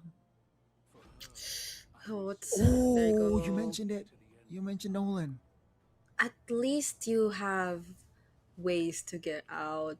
Out. And you get to provide burst damage because I don't think Hydra has burst damage yet. Yeah. So the Nolan can do that. But Valley Thai, looking for their mid lane. Now that you know this is the matchup. You Okay. cannot go Yves unless you're I bold mean, enough. if they're confident, yeah, if they're bold enough. What do you go here? Valent. Oh, Yves. Okay. Yeah. Okay. You're bold. Still gonna go Okay, for you're it. bold, Linksy. Because You're still yeah, gonna go it for works So, well. It works. yeah, against a Hilda, against a Sora, sometimes positioning wise, it's doable. You gotta keep their comms right here. But let's see here, right? 10 heroes has been set here, Briggs. Yeah. And the first turtle, I got to give it towards again Hydra. I feel like they will get the first turtle here, but will they be able to maximize their first turtle take or not? Yeah. Of course, a quick suggestion would be yes, it could seem as if things are going really well, especially if Valley Thai aren't really the type to go for a contest, but you have to pay attention to what else are they doing across the map if ever they do decide to just let go of the first few major objectives in this game, because this is match point for Valley Thai Esports. A lot of our talents have also predicted this series to go their way. Let's see if Hydra Esports are actually able to bring us to game 3. Let's see. And you can see here, one jungler goes to the orange buff and one goes to purple. Ooh, again, just the early fights, right? Lethal Wanderer will be contested, I feel like, but no. I think they will concede it. Oh, Clover actually is looking for an aggressive angle, but yes. Again, Nicholas actually will bring with the again vengeance, right? Vengeance is going to be the play here for the side of Nicholas. Wants to be that annoying presence here during team fights. Perhaps creating a two parameters of team fight where he zones multiple members, but laning wise, the gold lane here is going to be okay. Oh, that's a flicker, then an expensive one. Oof. Yep. Very expensive because it even cost him his life. Chajame had to go down in that moment. And this is what we were talking about when it comes to burst and early damage. A Nolan is able to provide just that. Pair it up with Yuri and BLC, then you could have a very reliable early game against heroes who tend to invade, such as Chajame. So that's a win. That's a win here for Hydra Esports. Let's see if they're able to bounce back here in this upcoming turtle, because it seems like Hydra have already positioned themselves around the river. And with Nicholas yet to get his level 4, that's going to be a bit of help from Chajame. They really aren't going to set up. And the biggest difference compared to game number 1 is that Hydra knew they were actually planning to contest. So there aren't any trades for Valley Thai just yet. Yeah, and take a look. Oh, top lane, kill. Oh, KO gets knocked up. Doesn't get to survive that even under the turret. Can Chajing find the trade on BLC? It's gonna be a no. Katinaru, though, might go for the chase, but instead will pick off Yuri. They have no idea Clover K is actually there waiting. Chajing finding the kill on BLC off cam. Outgone here down bottom. Gets taken out by Nicholas as well. And surprisingly, Clover K wasn't able to find anyone. Clover K wasn't able to find a kill, but Matt Nicholas is a beast, right? That's Yep. a solo plus a flicker spent for Outcon, and yeah, Hydra. I think they have more avenues, right, in this composition. With this composition, if you compare it to first game, but they still gotta choose their battles here. They can't go in on every possible fights. They can't go in on every potential angles. They gotta wait and sit, especially when the lack of informations of the positioning of Valley Thai, right? They gotta make sure that they are at an advantage. And so far, Hydra, even though they're okay, never mind. The gold is at equilibrium. Clover K though, gotta keep in mind he is level 7 right now, a level ahead of Katinaro, so that's an advantage during neutral objective takes. Valley Tide, they gotta ask, they gotta find solutions here. Do they want to concede neutral objectives now, or do they want to contest? Okay. It seems like they really want to contest. There was a clear plan to at least poke Yuri or force something out of their mid laner, but it was a failed attempt. Still, though, Valley Thai might actually go for it. Raging Sandstorm already committed Flicker as well from Chajape Oh. and the Quick Sand Guard. BLC gets taken out and the real world manipulation's already burned, so Valley Thai might not force the fight anymore, but at least they get one in exchange of the turtle. Oh, Outcon? She still want to go for this. Okay, that's gonna be 1 for none and a turtle. Yeah, just a turtle and a kill, right? Technically, they got BLC, but they lose out on the turtle here. Valley Thai, so at least they got compensation. Outcon though builds a War X here. Wants that spell vamp. 5 minutes here, 5 minutes in, it's a total of 6 kills. That's a lot of kills if you think about it. Oh, Yuri in the mid lane. That's a great knockup, but Shajam still able to just walk away. And the tempo from the side of Valley Thai is controlled. I like it. Oh, Nicholas.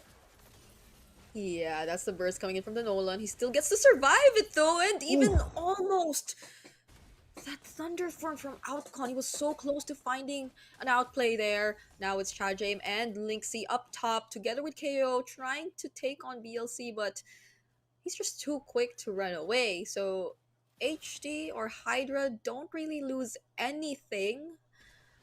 And it's just Nicholas going down. They might have to say goodbye to this turret up top though if they don't get to defend. Oh, that's the ultimate coming in from Watson, but still Linksy finds the last hit. Katinaro coming in from the sides trying to burst down Yuri, but Yuri's gonna be okay. Okay, that's a deadly magic. He just used it now. That's a lot of damage taken. That's a lot of bodies on the floor, especially from the side of Valley Thai. Hydra responding with composure there. They defended the structure top, which was pressured by Valley Thai. Sure, Watson, he was the one initiated that fight, but at least his friends are able to find the kill. That's gonna be the last turtle taken, so it is confirmed. A perfect turtle for Hydra.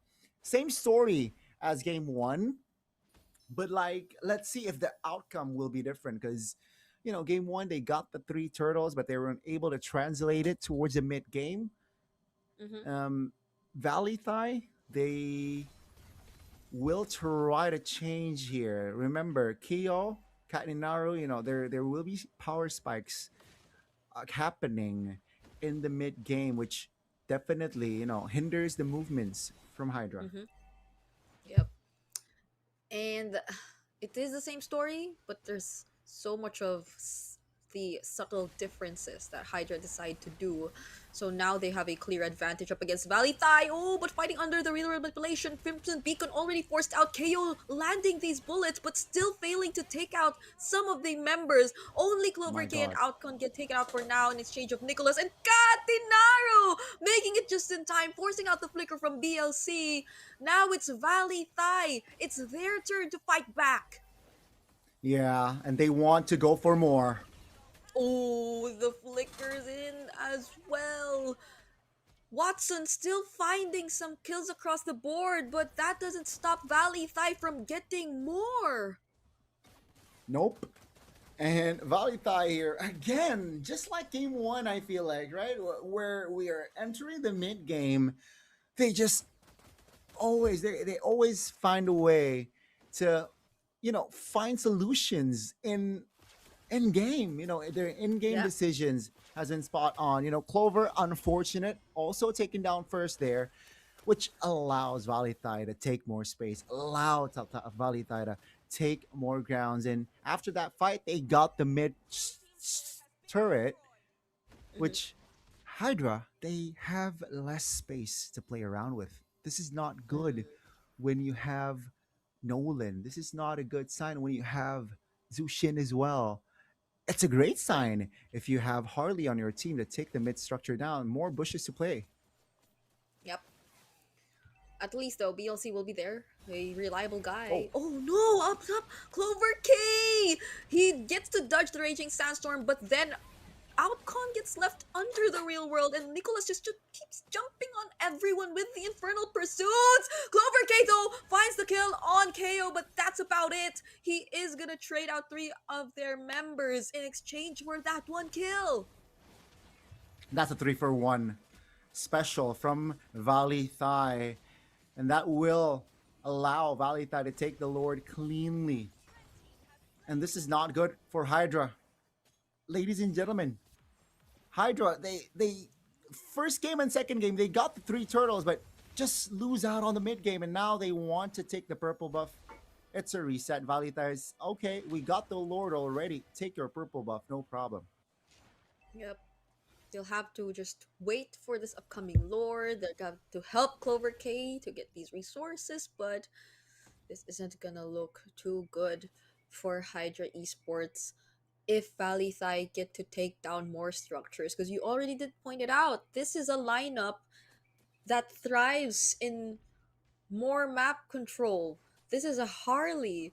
This is a Khalid who just keeps annoying everyone while allowing for KO to snipe them from a distance. Oh, but Katinaru gets spotted out here. Clover K, can he actually finish off the kill? The sidesteps, not gonna be enough.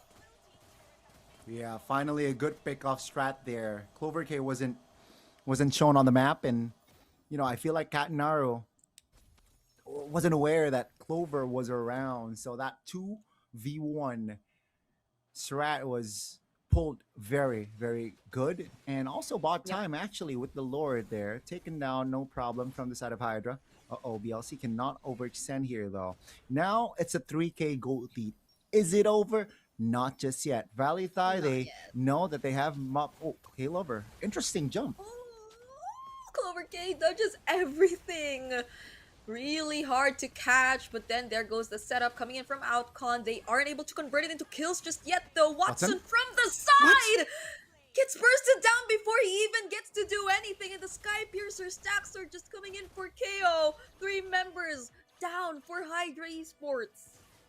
Things are looking and things are going from bad to worse here from Hydra.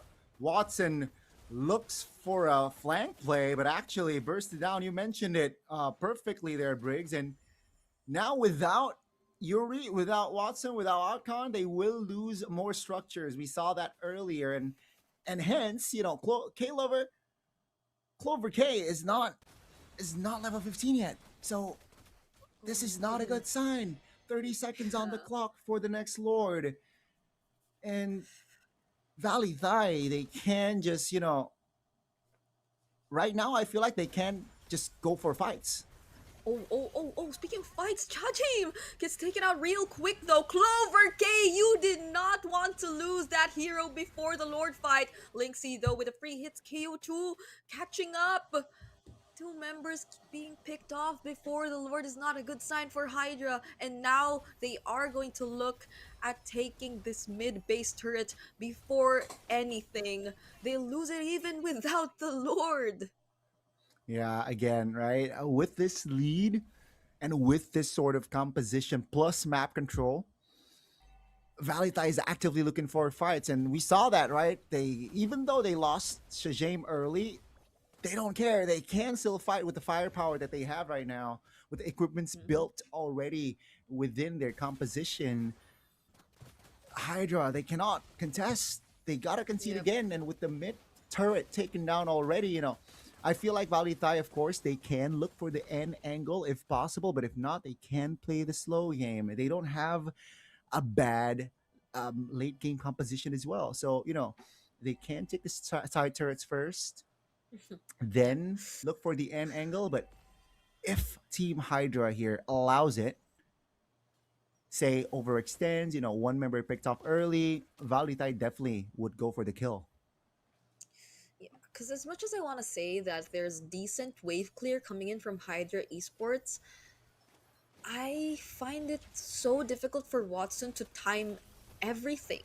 Because the moment you try to attach to someone, there's a Yeah. threat that you get immediately bursted down. And we see it happen a lot of times. So now VLTH will focus on clearing down all base turrets. Clover K not even able to burst down Link C. There goes another attack from Watson, but Outcon Triple. falls next. Maniac. It's a triple and a Maniac here for KO, and he actually picks up a Savage. The first Savage we'll be seeing here in MSLTH. And on the opening day as well, ladies and gentlemen, welcome to MSL Season 1 Thai, where literally anything can happen. And Keo, with that Savage, man, it is your time to rise. My, oh my, it's a clean sweep as well to add to that cherry on top Savage performance. But Hydra got dismantled that game, Brigida. That Then, again. oh my goodness. Oh my goodness. That was Keo from Lao, an import who has delivered a savage performance in his debut series here in MSLTH. You gotta remember this guy. He's led the team to this result, even in game number 1. Even in that previous game that they played, this has been such a spectacular performance that we got to see from the gold laner of VLTH, and it seems like it's Goni who's getting his predictions right in the series. It's 1-for-1. All right, 1 for Riggs, 1 for me. But hey, who's counting? Who's counting? But yeah, apart from that, just the display right here. They're not afraid of losing members. They know even if it's a 5v4, they can still win with the firepower. And there you go, right? This was the opening, and take a look at the positioning of KO right here. Crisp. And the Sky Piercer stacks is stacking. Yeah. He used that flicker last minute to reposition because he got caught by Outcon. But that's the thing, there's no follow-up at all. Who could even provide follow-up in that kind of scenario where everything's just so messy? You have ก่อน to เลยนะคะ คุณแคท be ตี้ careful นารุ about มีอะไร surviving. อยาก Also, จะบอ let's ก hear ถึ a ง few ทีม words ที่ from กำ our ลังจะมา winners. เจอกับเราในรอบต่อไปไหมคะ ก็อยากจะบอกว่าทีมพวกผมตั้งใจซ้อมแล้วก็เก็บตัวกันมานานมากเลยครับ ก็ฝากเชียร์ทีมวลีไทยด้วยนะครับ ขอบคุณค่ะ ต่อไปค่ะ คุณชาเจมวันนี้มีอะไรอยากจะบอกถึงกับแฟนๆไหมคะ ก็ขอบคุณแฟนๆที่มาเชียร์ที่งานแล้วก็ทั้งออนไลน์ด้วยครับ ขอบคุณทุกคนมากครับ ขอบคุณทั้งสองท่านมากเลยค่ะ ครับ ยังไงเดี๋ยวขอส่งต่อให้กับแคสเตอร์เลยค่ะ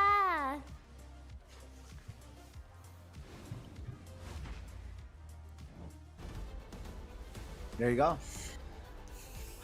There you go. That Okay. was a beautiful series. First series it was a 2-1, but it seemed like the second series we don't need 3 games to We don't. decide who's the winner.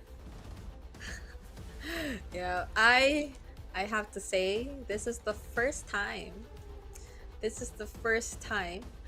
our producer has not jinxed the results of this series. But we have to give it to our game MVP. Who else could it be, Gani? It has to be Keo. He got the first Savage of the league. Welcome to history. I mean, you will be a part of history, KO, man. 12 kills, a double-digit kill as well.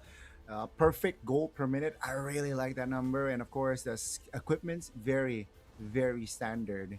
You know, a Sky Piercer. So before he was 7 kills. No, wait, what's the math again? What's the You count get again, Riggs? 10. You get 10 stacks when you build it, and then additional 10 for each kill. No, like so 12 kills before the Savage. What was the number? 12 kills before the Savage. What do you mean before the Savage?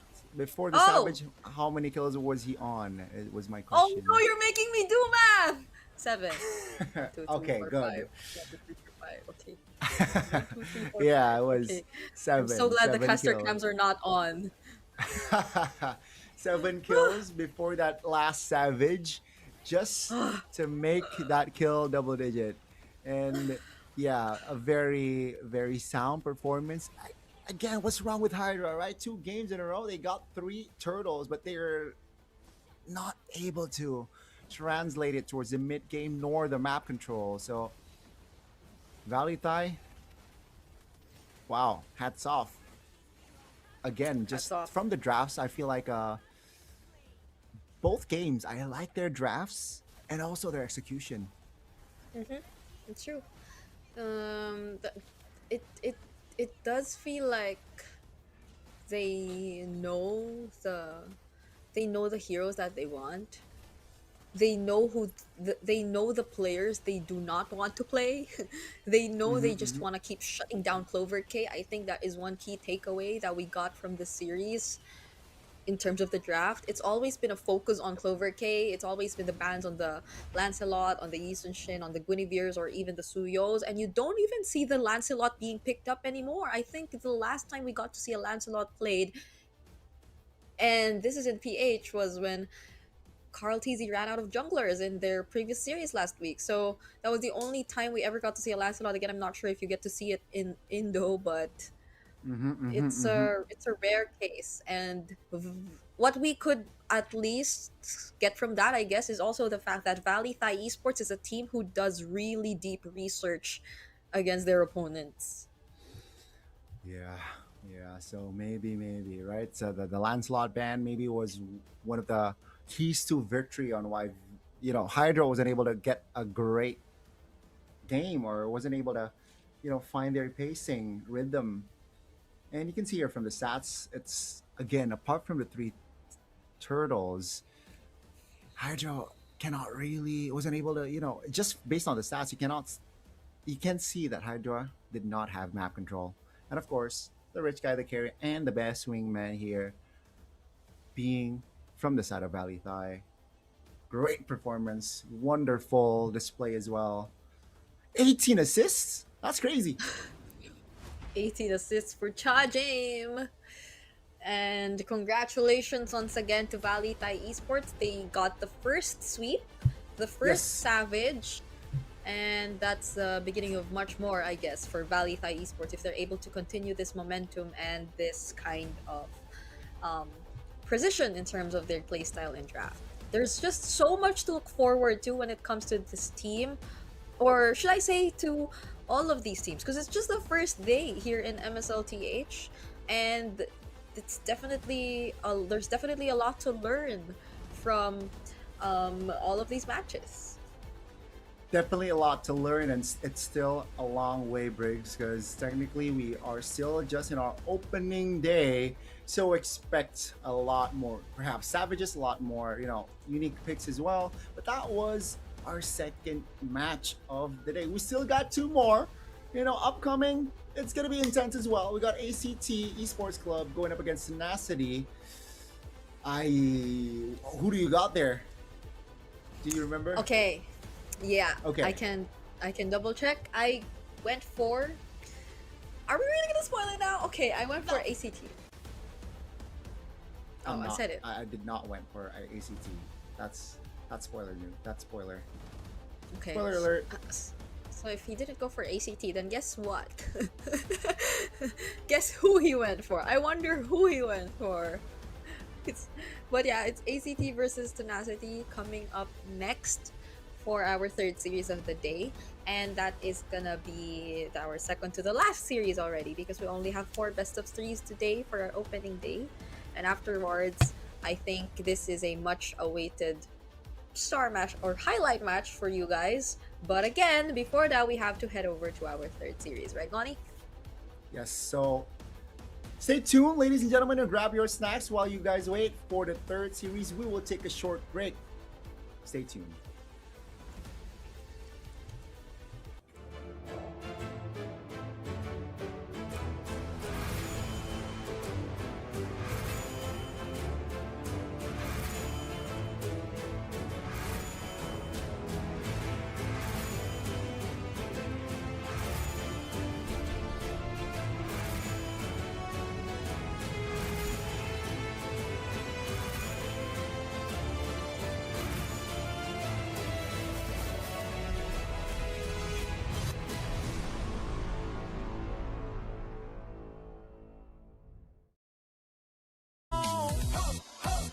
I can control, I'm flying high.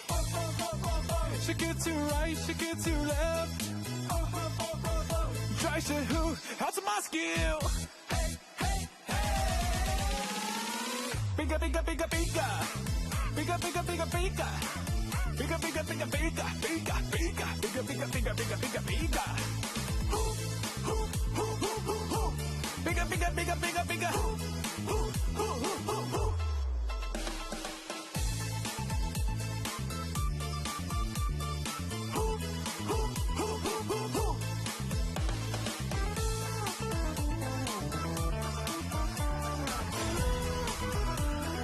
Welcome to the Hook battlefield. Welcome to the Hook battlefield.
Richman Shop โน 1 เรื่องเติมเกมเหนือกว่าทุกการเติมผู้สนับสนุนหลักอย่างเป็นทางการ League MSL Thailand เติมได้นับร้อยเกมพร้อมบัตรเติมเกมและบัตรกำนันอีกมากมายเติมถูกเติมไวผ่อนได้มีเงินคืนจ่ายสะดวกไม่ว่าจะโอนหรือผ่อนชำระและใหม่ล่าสุดรองรับการแบ่งจ่ายผ่าน SPay Later ดูแลทั้งก่อนและหลังการขายทุกช่องทางบริการ 24 ชั่วโมงร้านเติมเกมที่สตรีมเมอร์ส่วนใหญ่ไว้วางใจนึกจะเติมเกมต้อง Richman Shop เท่านั้นแล้วมาเติมกันเยอะๆนะみんな渦巻きナルトが帰ってきたぞ飛来神の術俺ってば父ちゃんを越す火影になる愚かなる大本子供騙しかアマテラス行くぜこれが俺たちの力だってばよ。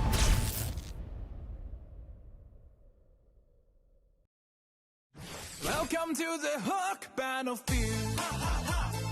Welcome to the Hook Battlefield. Shake it to left, shake it to right. Got you now, got you now. I can control, I'm flying high. Shake it to right, shake it to left. Try to who, how's my skill? Bigger, bigger, bigger, bigger. Bigger, bigger, bigger, bigger. Bigger, bigger, bigger, bigger. Bigger, bigger, bigger, bigger, bigger, bigger, bigger, bigger.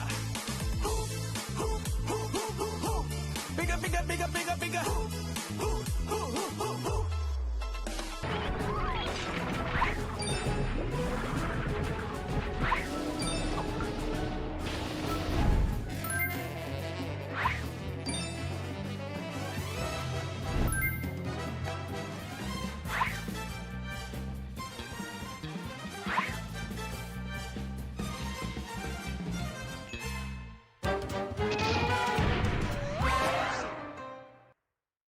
Richman Shop โน 1 เรื่องเติมเกมเหนือกว่าทุกการเติมผู้สนับสนุนหลักอย่างเป็นทางการ League MSL Thailand เติมได้นับร้อยเกมพร้อมบัตรเติมเกมและบัตรกำนันอีกมากมายเติมถูกเติมไวผ่อนได้มีเงินคืนจ่ายสะดวกไม่ว่าจะโอนหรือผ่อนชำระและใหม่ล่าสุดรองรับการแบ่งจ่ายผ่าน SPay Later ดูแลทั้งก่อนและหลังการขายทุกช่องทางบริการ 24 ชั่วโมงร้านเติมเกมที่สตรีมเมอร์ส่วนใหญ่ไว้วางใจนึกจะเติมเกมต้อง Richman Shop เท่านั้นแล้วมาเติมกันเยอะๆนะみんな渦巻きナルトが帰ってきたぞ。飛来神の術。俺ってば父ちゃんを越す火影になる。愚かなる弟。子供騙しか。アマテラス。ふっ行くぜ。これが俺たちの力だってばよ。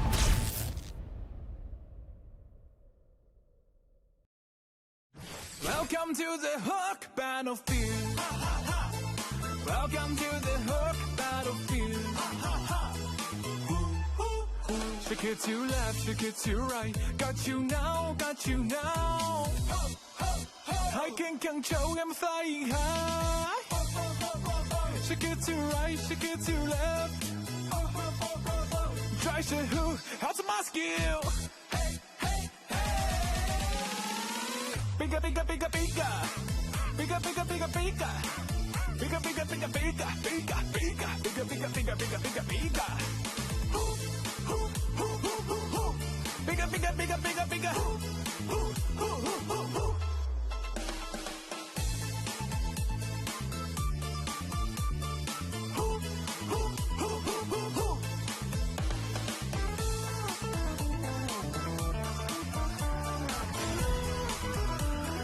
Welcome to the Hook Battlefield.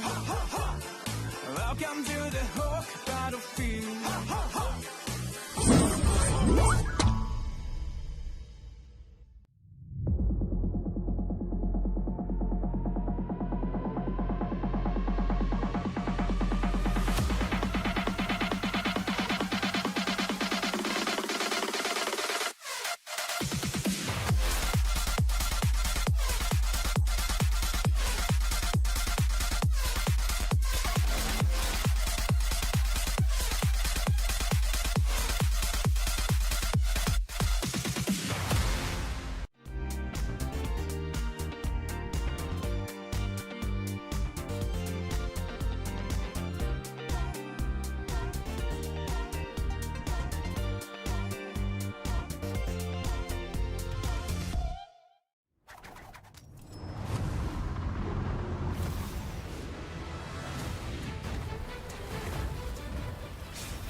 Richman Shop โนหนึ่งเรื่องเติมเกมเหนือกว่าทุกการเติมผู้สนับสนุนหลักอย่างเป็นทางการ League MSL Thailand เติมได้นับร้อยเกมพร้อมบัตรเติมเกมและบัตรกำนันอีกมากมายเติมถูกเติมไวผ่อนได้มีเงินคืนจ่ายสะดวกไม่ว่าจะโอนหรือผ่อนชำระและใหม่ล่าสุดรองรับการแบ่งจ่ายผ่าน SPay Later ดูแลทั้งก่อนและหลังการขายทุกช่องทางบริการ 24 ชั่วโมงร้านเติมเกมที่สตรีมเมอร์ส่วนใหญ่ไว้วางใจนึกจะเติมเกมต้อง Richman Shop เท่านั้นแล้วมาเติมกันเยอะๆนะみんな渦巻きナルトが帰ってきたぞ飛来神の術俺ってば父ちゃんを越す火影になる愚かなる王子供騙しが待ってろふっ行くぜこれが俺たちの力だってばよ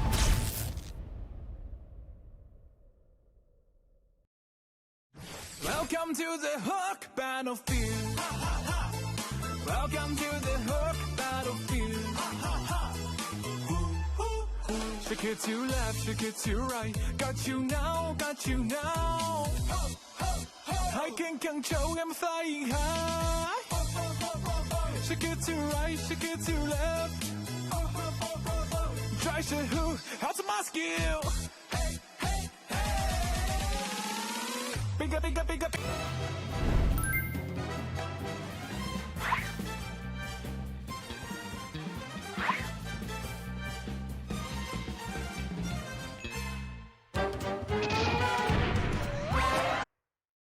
Richman Shop โนหนึ่งเรื่องเติมเกมเหนือกว่าทุกการเติมผู้สนับสนุนหลักอย่างเป็นทางการ League MSL Thailand เติมได้นับร้อยเกมพร้อมบัตรเติมเกมและบัตรกำนันอีกมากมายเติมถูกเติมไวผ่อนได้มีเงินคืนจ่ายสะดวกไม่ว่าจะโอนหรือผ่อนชำระและใหม่ล่าสุดรองรับการแบ่งจ่ายผ่าน SPay Later ดูแลทั้งก่อนและหลังการขายทุกช่องทางบริการ 24 ชั่วโมงร้านเติมเกมที่สตรีมเมอร์ส่วนใหญ่ไว้วางใจนึกจะเติมเกมต้อง Richman Shop เท่านั้นแล้วมาเติมกันเยอะๆนะみんな渦巻きナルトが帰ってきたぞ飛来神の術俺ってば父ちゃんを越す火影になる愚かなる王子供騙しが待ってろふっ行くぜこれが俺たちの力だってばよ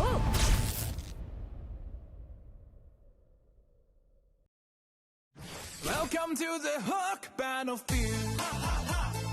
Welcome to the Hook Battlefield. Shake it to left, shake it to right. Got you now, got you now.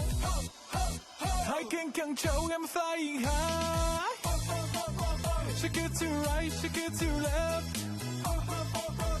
Try to who, how's my skill? Bigger, bigger, bigger, bigger. Bigger, bigger, bigger, bigger. Bigger, bigger, bigger, bigger, bigger, bigger, bigger, bigger, bigger, bigger, bigger, bigger. Bigger, bigger, bigger, bigger, bigger.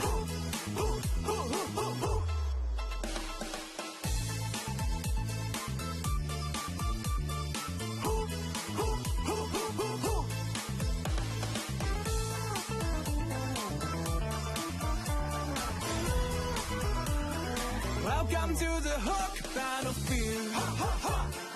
Welcome to the Hook Battlefield.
Richman Shop โนหนึ่งเรื่องเติมเกมเหนือกว่าทุกการเติมผู้สนับสนุนหลักอย่างเป็นทางการลีก MSL Thailand เติมได้นับร้อยเกมพร้อมบัตรเติมเกมและบัตรกำนันอีกมากมายเติมถูกเติมไวผ่อนได้มีเงินคืนจ่ายสะดวกไม่ว่าจะโอนหรือผ่อนชำระและใหม่ล่าสุดรองรับการแบ่งจ่ายผ่าน SPayLater ดูแลทั้งก่อนและหลังการขายทุกช่องทางบริการ 24 ชั่วโมงร้านเติมเกมที่สตรีมเมอร์ส่วนใหญ่ไว้วางใจนึกจะเติมเกมต้อง Richman Shop เท่านั้นแล้วมาเติมกันเยอะๆนะみんな渦巻きナルトが帰ってきたぞ飛来神の術俺ってば父ちゃんを越す火影になる愚かなる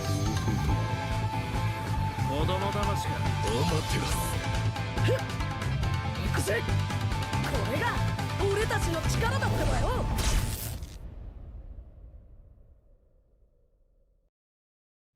Welcome to the Hook Battlefield. Welcome to the Hook Battlefield.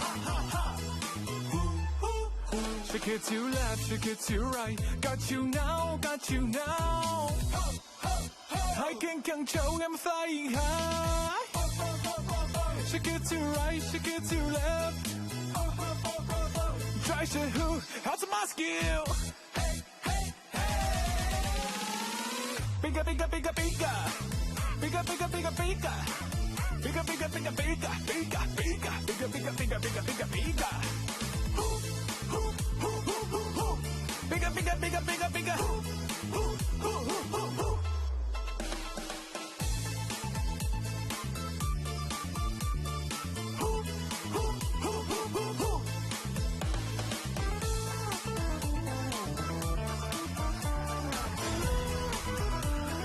Welcome to the Hook Battlefield. Welcome to the Hook Battlefield.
การแข่งขัน MSL Thailand Season 1 Powered by Moonton Official Telecommunication Partner True 5G Official Gaming Phone by Infinix Official Sponsor by Richman Shop Official Gaming Chair Partner DX Racer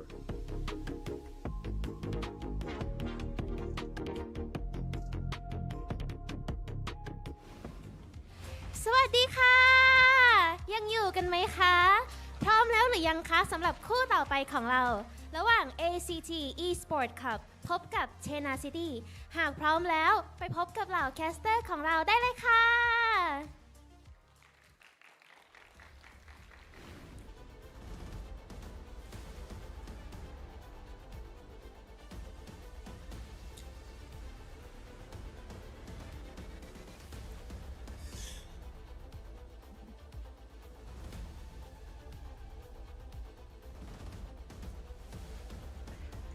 Hello. It's a mic check. Hey!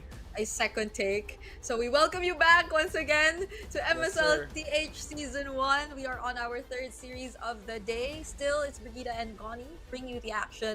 And it was already mentioned previously by our host, but I think these are also two very famous orgs in the esports scene in Thailand. This is going to be ACT Esports Club going up against Tenacity. So this is something I'm really excited to see, Gani, because you don't get to see twins in a team that often, you know? Ooh, yeah, we will get to see twins in action. We got brothers, a couple of brothers. I believe the Malaysians has twins, right? At one point, Min and Man. But yeah, very a rare case, right? So we will get to see both in action today. And you mentioned it, right? ACT and Tenacity. You know, based on the first two matches, I can't expect anything now. You know, I think we got a Savage already. We got unique heroes. You got to see Hanabi. Didn't win, but at least I'm already satisfied with, you know what, I'm just gonna do whatever.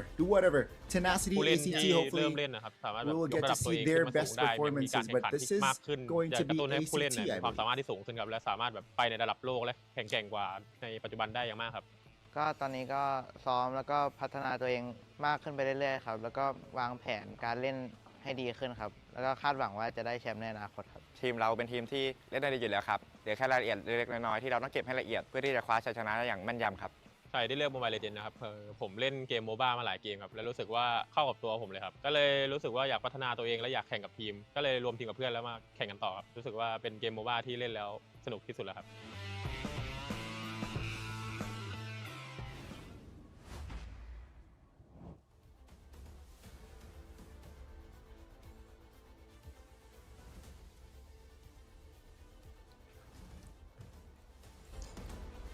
Alright, you got to see a glimpse of the twin brothers right there. So they were seated not next to each other, but if you look closely, you would have seen the twin brothers in ACT Esports Club. And that's, I think, a plus for them in terms of chemistry, because they've been competing together even way back.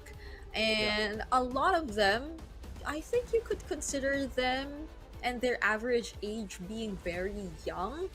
But the experience that they have in the MOBA scene is definitely something. So I'm hoping that they get to bank on that as they go up against Tenacity, who just the same, if it's in terms of experience and achievements, even internationally, they have a lot under their belt. Yeah, it feels like for Tenacity, their experience is definitely above.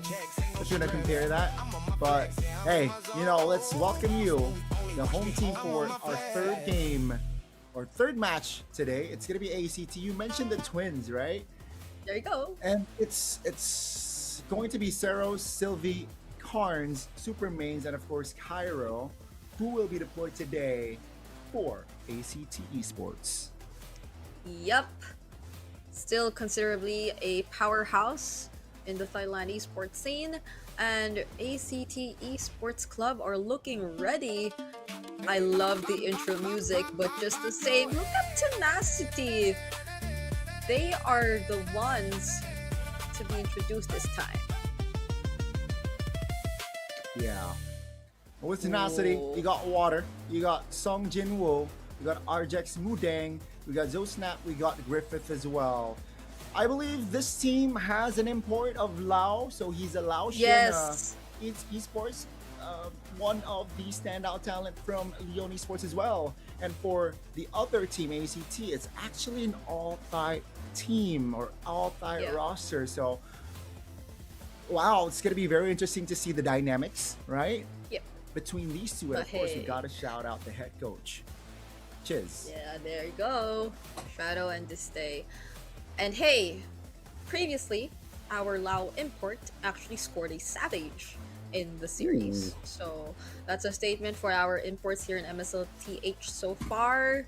This time around, though, it's Grift, who also has a couple years of experience already in the MLB competitive scene. So definitely he will be sharing that with his new team. But to take a closer look on the team lineups for ACT Esports, as mentioned, that's Cairo on the EXP lane, Ceros in the jungle, Karns in the mid lane, Superman is in the gold, and Sylvie in roam. So it's the jungle roam duo for the twin brothers. Very ideal, right? The jungle roam, one who sets up the tempo and one who executes the tempo. And for Tenacity, we got Sung Jinwoo on the XP, Water on the jungle, Zosnap on the mid lane, and Riff on the gold lane. And we got Arjax actually on the roam position. There you go. I like the jersey designs we're seeing so far. You like the jersey? here in Okay, which? MSLTH. Oh, wait. Challenge prediction. Hey, we're different again. Different. Why, Briggs? Why? Why do you keep doing wonder. this, Connie? Hey, if we're keeping tabs, we're 1 for 1. Okay. Yeah, that's true. That's true. But we both think this is gonna be a sweep. Also true. Also true. Okay, let's see. Because the last time I predicted, at least my predictions for sweeps or game threes are accurate. At least. At least, that's the thing. Hey, It's been oh my one goodness. series. Yeah. It's been Grab okay. the I'll give it to redeem you. code. Don't forget the redeem code. All right. And also follow MSLTH on Facebook, YouTube, and also TikTok. Yeah. I believe they also have an IG page. Check that out. Yeah, you will be one of the first few followers of MSLTH because again, we are just starting this very historic league in an esports powerhouse, which is Thailand, and it'll be great if you guys can keep yourselves up to date because we have a lot of things coming up. This is just the beginning. Imagine seeing a Savage in as early as day 1. So we still have a lot of, and to think that we're not even seeing all teams play today. Like we have teams who are just going to have their debut matches tomorrow, so that's another thing to look forward to. But I'm looking forward to see maps other than Broken Walls and Expanding Rivers, you know? Please.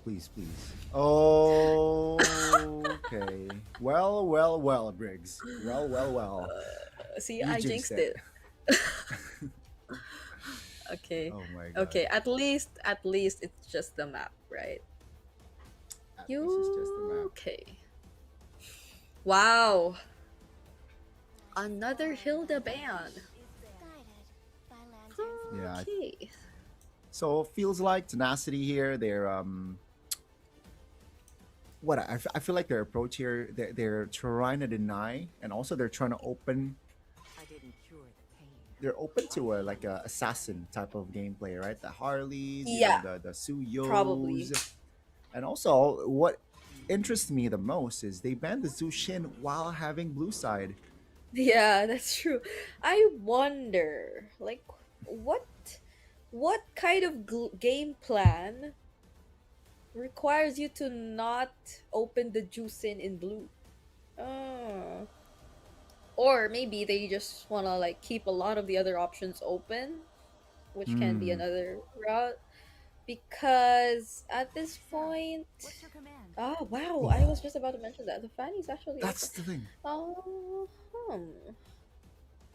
I was about to Okay. say as well, right? Okay, so what's open here? No Valentina. Is it just a Sora pickup? But then again, the Freya is still on the table as well. Well, the Freya actually is banned, Connie, so... Oh, my Well, bad. that's weird too for ACT Esports Club, because then they banned out the Valentina, knowing fully well that there could be a Sora prio. But it's not gonna be the Sora anyway, so... Oh, okay. It's gonna be this Baxia here, prioritized by Tenacity. Do I like that priority pickup? I have doubts, you know. Maybe one of the reasons why they banned the Zushin because they really want to play the Baxia, right? And maybe it's starting to make sense. So naturally, it's gonna be responded with the Eve, which it will show. Great. And Great. ACT, they are quick to pick up the Claude as well. They know that Mhm. they need firepower to shred the tanky boy of the Baxia, and Claude is definitely an answer. Yeah, and it's an answer to the Eve as well, but now they're already able to secure the Claude, so there won't be much problems for the Eve, I assume, for ACT Esports Club. Now, Tenacity, it's gonna be tricky to pull off a Harith because again, you don't know the ASB lane. It's also gonna be tough to play it under the real world, so they'll just revert to the Kimi Fove. Well, again, it's probably a Baksha jungle, right? So Yeah. it's gonna be fast rotating at least together with the Kimi. I think it's where it works. The Khalid is also still open if you want to just like double down on the early game, but you might need a bit more of the damage in the gold. So I'm wondering if they're gonna be looking at the likes of a Yisunshin gold. Ooh, for Tenacity, it does make sense, right? Especially going up against a Claude in lane. But that's gonna be the glue Yep. here, locked in. It's going to be very annoying towards the Baxia here. Going up against a glue can be mounted, and sometimes against a Fulvies as well. So imagine glue mounting you, pulling you back to a real world manipulation. That is True. going to Not hurt. fun. Not fun. Yeah. Okay. And it's a great ban on the carry as well, because you also don't know what the other frontline hero or engage hero is going to be for ACT Esports Club. So at least you eliminate the threat of a Shredder. We did see a couple Lunox bans earlier on as well, but I doubt that's going to be an option since they already picked up the Kimi, and the Kimi is oftentimes a mid lane already. Yep. Not unless you want to switch things up and put it somewhere in gold, but I think it's very unlikely to happen considering the matchup against a Claude. They also took out the Moskov, so they're really narrowing down the options for gold lane here. Tenacity, on the other hand, probably gonna look at another jungler. If I were Tenacity, what do I do not? Well, how about they take out the Fredrin? Because the Fredrin Claude Eve look very, Yeah, disgusting, right? That's a very disgusting composition if it were to be on the same team. But also, let's don't forget the Suyo. I was about to say the Suyo, but instead they shift their focus. They limit the EXP a bit. Some sort of a playmaker as well, right? With Sora, it's annoying, So they think it's a blue roam, or they want to think force it's a it in blue roam. roam. Yeah. So fourth pick here, first pick in the second phase. What do they go? I feel like they can go for an EXP, right? Just keep your jungler last. Okay, yeah, because there's a Harley still actually. Yes. But There again, is you're a up against a Baksha. I'm not sure you want that. So That's they'll just Suyo, go yeah. Suyo. I expected Tenacity to ban that one. Tenacity. What other gold lane options are there? We haven't seen the CC in a very long time now. There's the The- Harith, but I'm not quite sure. Like, Yeah, it's tough. So Granger, there's a okay. Granger. Granger gets picked more than the Yisunshin gold here in Thailand. That's one thing. yes, yes, yes. First Okay. series though, keep it. I think it was banned out a couple of times, right? The Yisun Shin. But the Marcel finally making its debut. Yep. We're seeing a golden R. um so for EXP lane, if it's a playmaking hero, or a dive hero, I think you need a dive hero. Yeah. Okay, so EXP, you know what? I don't mind. Okay. Maybe too ambitious, but Lapu Lapu. But oh, whoa. So it is going to be Glue EXP. Yeah. So it's a Sylvie on blue the Cho. fove. Okay. Cho, I'm expecting a lot of purifies then. Yes, yes, yes. It's forced now Pure with the Cho. tenacity. So Kimmy, Yeah. Granger, Purify. Okay. Well, I'm just really excited to see this jungle roam connection between the twin brothers and ACT Esports Club. And there you go. It's just the Kimmy picking up the Purify. The Ranger seems to be okay with the amount of range that it actually has, so they'll just opt to go for the Flicker. Okay. This seems like a very fast-paced game, if you ask me. It's a Baksha and a Marcel. That's a very annoying combo if we're talking about the jungler roam connections. But on the other hand, I think even though it will take a bit of setup, the Suyo being Suyo is just such a difference maker in this draft. Yeah.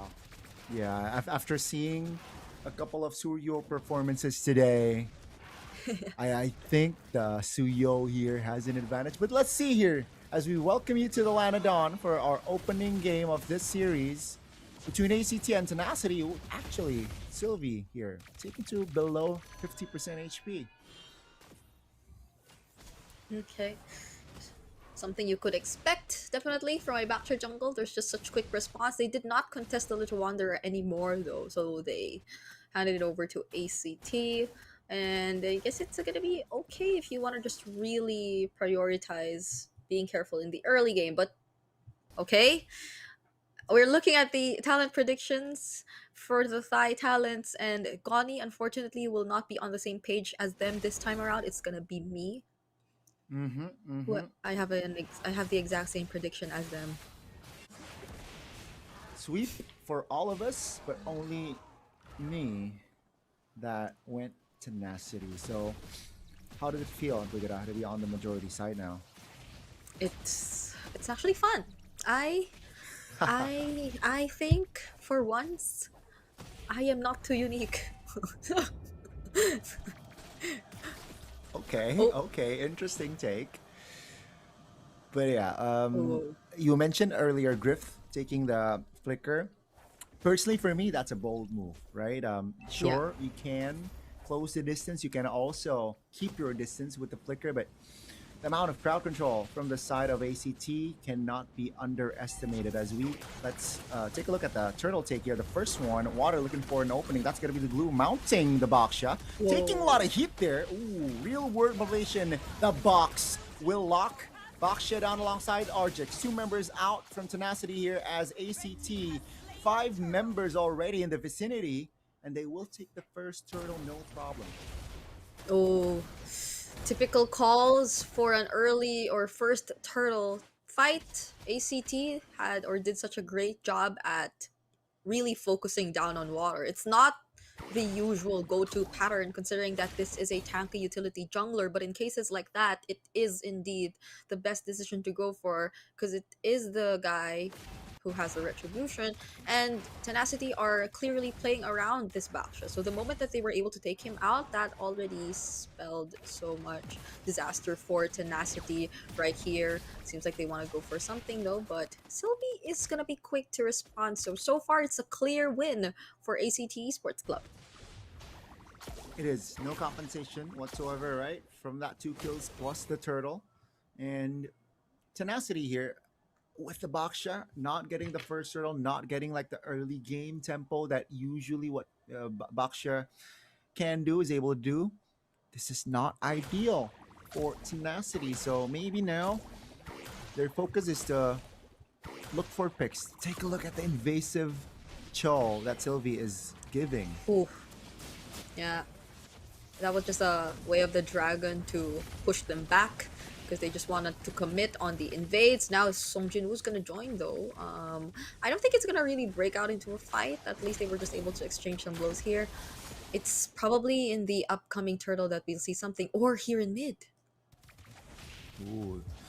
Teasing. Sylvie is teasing with Zosnap, but peep the Sky Piercer already in the hands of Griff. So they cannot give kills towards this guy, and Tenacity will like to give kills towards Granger. Yep. Just to maximize that inbuilt equipment. Second turtle though is up. Okay. ACT wants to start things off. Sylvie really watching out for whoever might want to attempt to go for an entry. Oh! That's a lot of damage. Argix flickering out. That's going to be the... Ooh, Sarah finding an angle to take one down. Now with the turtle already in control of ACT, they might go for more. Let's see. Tenacity now being a man down will not be able to provide the contest. But that's the purple also gone. Saros is level 8. Water is still level 5.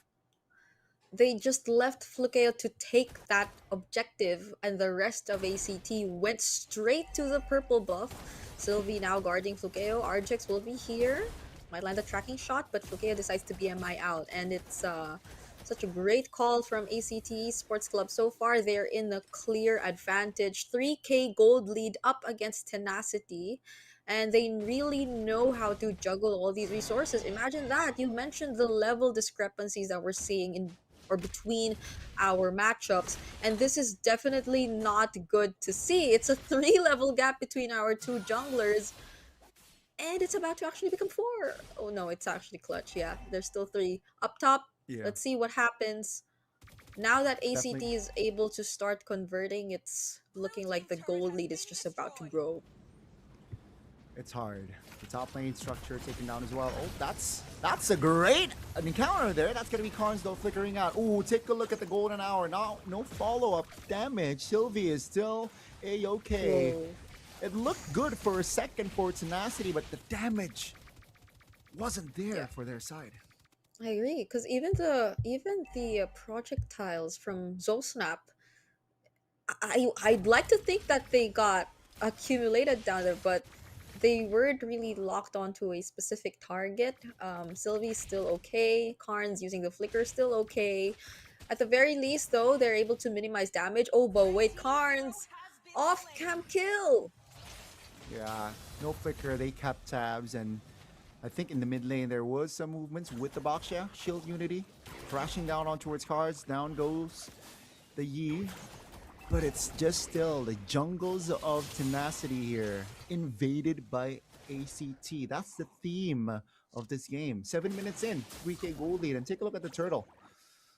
Even if they force, it's still level 11 Suyo against a level 8 Baksha.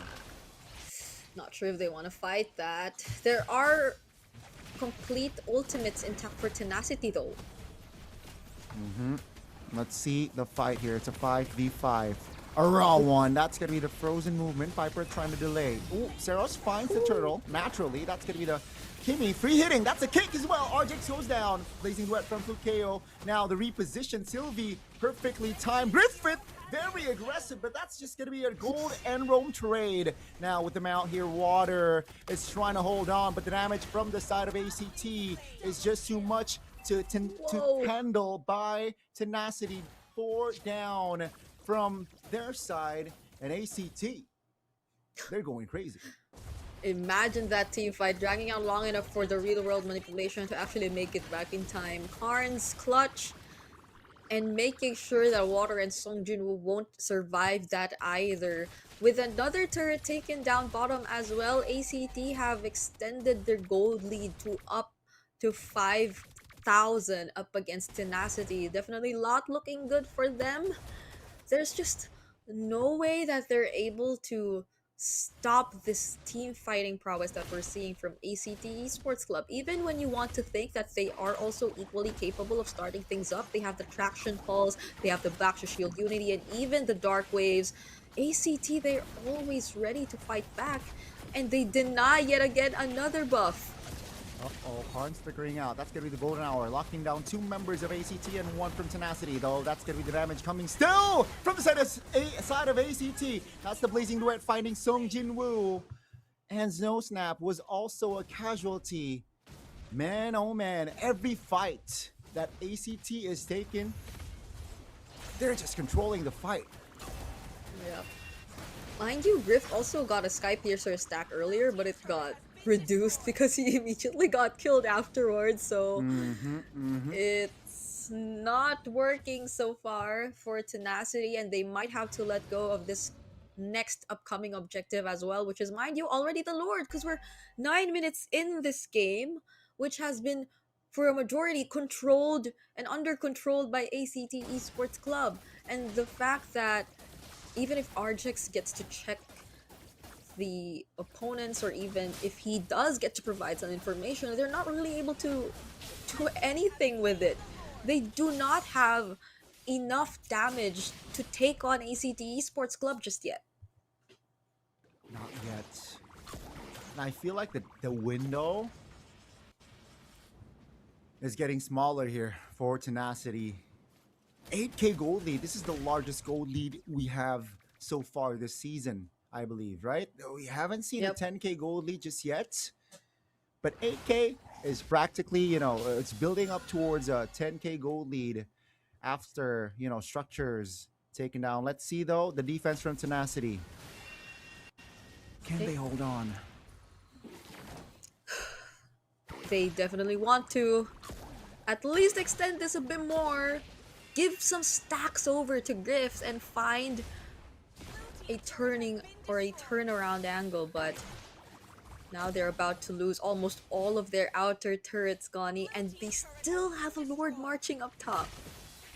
Yeah, they're taking their time here in this first Lord push, rightly so, but they're somehow just choking Tenacity, right? They're putting them on a chokehold, you know, camps taking away, buffs taking away, structures going down as well, and there is nothing that Tenacity can do.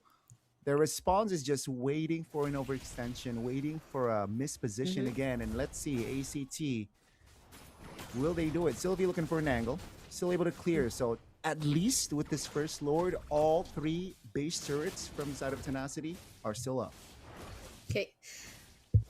And fortunately for them, they did have the Holy Shield still up, so that's a lot of help, I guess, for Tenacity to at least hold on to their remaining base turrets. But for this upcoming objective, it's not gonna be the same. It's gonna be so easy for ACT Esports Club to just run through these turrets, run through these members, especially with this 10k gold lead that we're seeing right now. So we'll have to at least hold on Tenacity's capability to go for a miracle play, if not just really waiting for a mistake, as you mentioned, because they do have the golden R anyway. At least they could just buy some time and stop ACT Esports Club from doing what they want to do. Speaking of, they already used that golden R just now, and it's in those kinds of scenarios where we want to see it really utilized. It's just preventing further damage from ACT Esports Club, but it's so expensive if you have to commit your golden R just to do that for a single turret. Yeah, I like the way you put it, right? You know, it's a big alt that it's a shame that if they gotta use it that way, you know, for that approach. But you know, with this lead, okay, officially we hit 10k gold lead for the first time here in MSL. Oh, I don't think this is gonna be the right call. That's gonna be Fukio finding the right Blazing Duet, forcing a couple of spells. Only one rather. Argex popped the flicker, but that is still just ACT reaping the rewards, taking the Lord, and they look to end here. This might be the final Lord push. Yeah. They're just taking this step by step. I doubt that Water and the rest of Tenacity would also want to risk looking for a play. That is definitely not going to be the right call. You gotta be careful. There's a potential flicker away of the Dragon. Oh, now they start things up. Oh, that's going to be one Arjax very low. Ooh, the burn not able to take him down just yet, but they will take the mid-base turret down. Now, the bottom side will be the focus. Will get it. That's a stun. Oh, isolated. Sylvie is able to get away with 1 HP now. The Suyo is able to run away as well, but the Lord will be taken care of surely. They will go back. They will reset, but they take 2 base turrets down. Okay. I think that's still a small win for Tenacity. You still get to prolong the game. You show some signs of life, and you hold on to 1 base turret still, because again, ACT Esports Club probably saw an opportunity. Even without the Lord, they tried to go for something, and it is sort of warranted because you are already looking at a 12k goal lead either way. It's just that it's still possible, based on what we saw, for Tenacity to actually fight back, and I think that's a really good sign for them. But they might have to say goodbye to their last base turret right here. Sylvie. Yeah, with the real world population finds Zosnap very low there. Still able to reposition, but take a look at the immobilization on Water. That's on the Baksha. That's on the Baksha. It's a wishing lantern already intact for Karns. We're yet to see and double check if they're actually already completed their items. Oh, they're going for the fight! Yeah, they're going to gamble this. Blazing Duet from Tsukio finds Arjax. Down he goes. Take a look at the back. Song Jinwoo will not be able to delay more, as he will be another casualty. Now ACT moving on towards the base. Zeros finds a kill, a double. That's going to be Water. The Baksha will be melted down as Suyo claims a triple. It seems like Griffith now still able to keep his distance. Suyo moving, but take a look at the main base. It's slowly going down as ACT, the biggest lead so far this season, will take the first game in the series. Wow, what a dominant start to your run here in MSLTH. You saw the connections, you saw the chemistry, and you saw how well they executed this draft. ACT Esports Club now at match point. My goodness, there is definitely going to be a conversation between Tenacity after this one. They barely got to answer back in that entire game. And that last sequence was, as you've mentioned, clearly a risk that they took, because if they chose to not do anything, then it probably also would have ended the same, considering the amount of lead that was already in the hands of ACT Esports Club at that moment. Although there could be, or you could say that there could be an argument that they could have at least utilized their base a bit more in terms of actually, I guess, providing more damage against this lead who has a crazy lead up against you. But at the same time, it's dangerous. If you give or grant them access to your base, then that's pretty much the same thing. You allow for the Claude to just focus on your turret, or you allow for the Suyo to just focus on your turret. So I think it was a decision that they all agreed on to do, and we're just hoping that again they find a solution to this moving forward in game number 2. Yeah, and that issue, I feel like it all started from the drafts, right? Blue side banning out Zushin, tough, and also picking up the Baksha first pick was, for me, a questionable move. You know, maybe if you asked me like a year ago, that would make sense, but yeah, this time it's questionable. So we got to give the MVP. We gotta, all 5 members did their role, did their jobs, but Zero's here. He was one of the main factors on why the tempo, the pattern. He was at one point again 3 levels ahead of his head-to-head. Yeah. Seros, I think anyone who gets his hands on the Suyo so far here in MSLTH get to really deliver crazy performances on this hero. And you saw it even in the last few moments. he was just diving under the turrets and going for the cleanups. He was taking out Zosnap. He was trying to take out Griff, because I believe Griff was able to survive until the very last minute when they were going for the end push. But other than that, there's just crazy damage coming in from Saros. And he doesn't need to worry about anything, honestly, because you don't even get to see the invades happen. It was always ACT Esports Club playing the more aggressive game. And that is also on top of the fact that the real world manipulation timings are almost always perfect. The golden R, I think it's one of the I think that's something I really want to point out to Gani, because the golden R, I feel like you could have done so much more with it, but we weren't really able to see Tenacity make use of it in a way that could really just benefit them. Yeah, I agree. It's tough, Briggs. Seeing the drafts, I couldn't see an outcome where Tenacity would win just from the drafts. Even though they got Marcel, yes, but yeah, it's limited. I feel like the usage of Marcel in this sort of composition cannot be utilized well and properly. And you can see from the outcome, 13-2, 15-minute game time. Could have gone sooner, but I feel like ACT, they do not want to get ahead of themselves. Yep. They don't want to, they want to sit slow. They want to take things slow. So again, props, right? Discipline is key. And like we mentioned as well, they are practically putting Tenacity on a chokehold. They're suffocating Tenacity in that game, and hence the result. Flukio, Carnes, and Sylvie, congratulations on your category. Another double-digit assists for the roamer.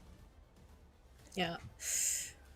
It's yeah, Water has been through a lot in that previous game. It's sort of expected for a Baksha utility, but it's just sad that they weren't really able to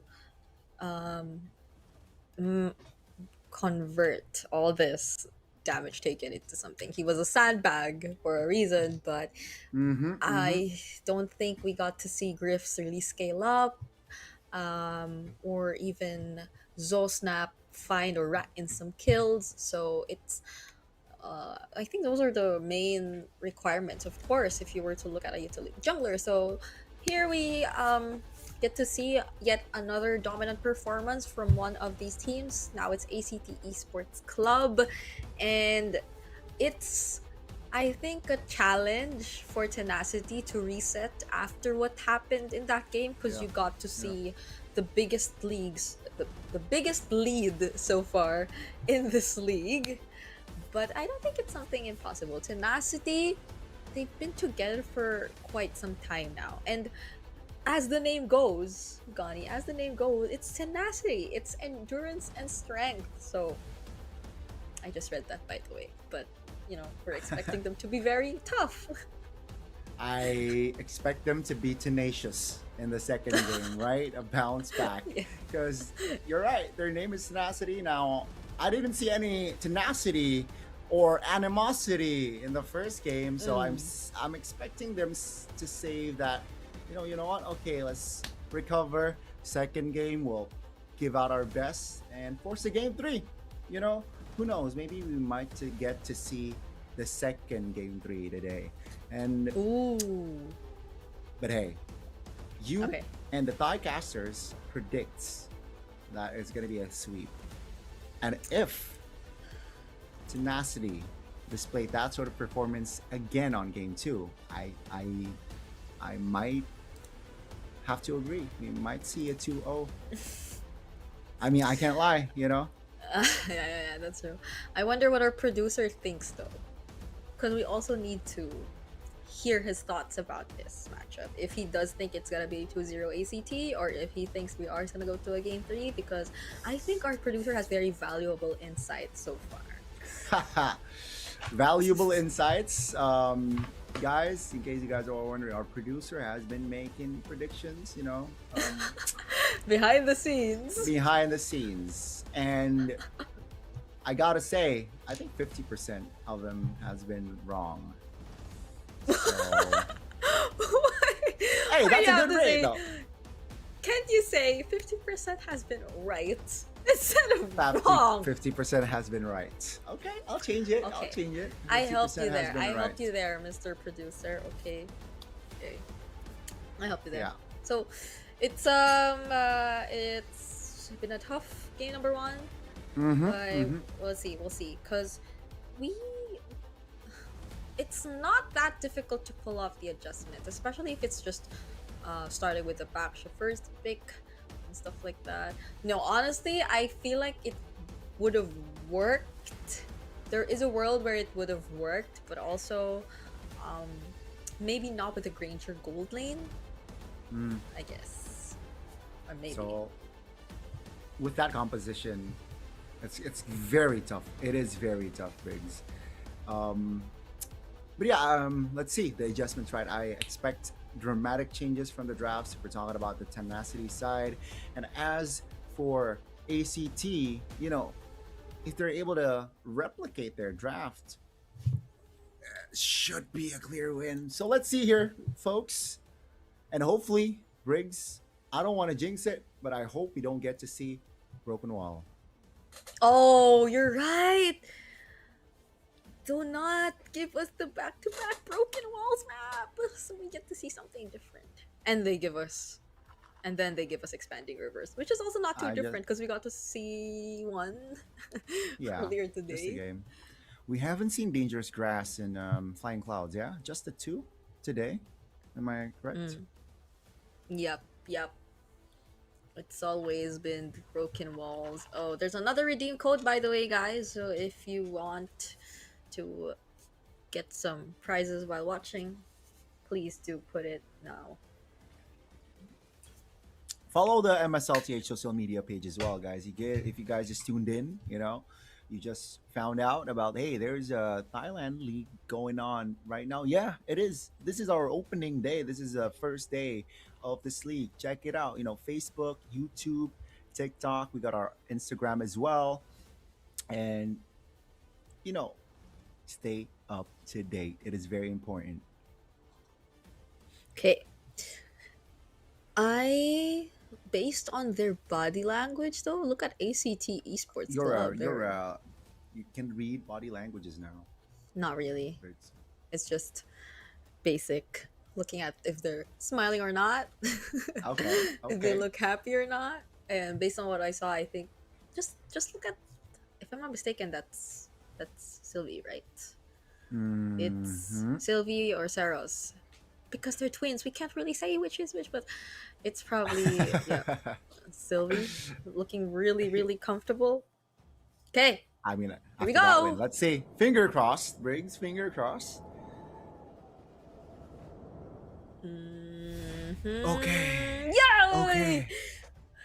There you go. There you go. We are gonna see a different map.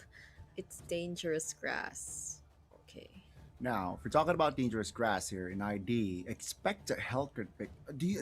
Is it the same for you guys in MPLPH? It's not an auto Hellcurt pick, but sometimes a Hellcurt surprise pick might come if there's Dangerous Grass. Is it the same for you? Oh, really? Yeah, I think if it's in PH, certain it's more of teams. like expecting the Hildas and stuff like that.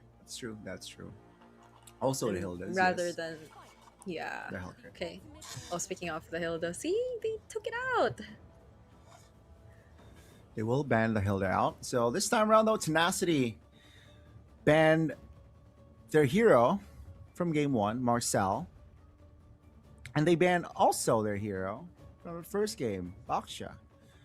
So they learned and they will adjust, right? There will be dramatic changes from the side of Tenacity. As for ACT, Zushin is still on the board if Tenacity doesn't ban it.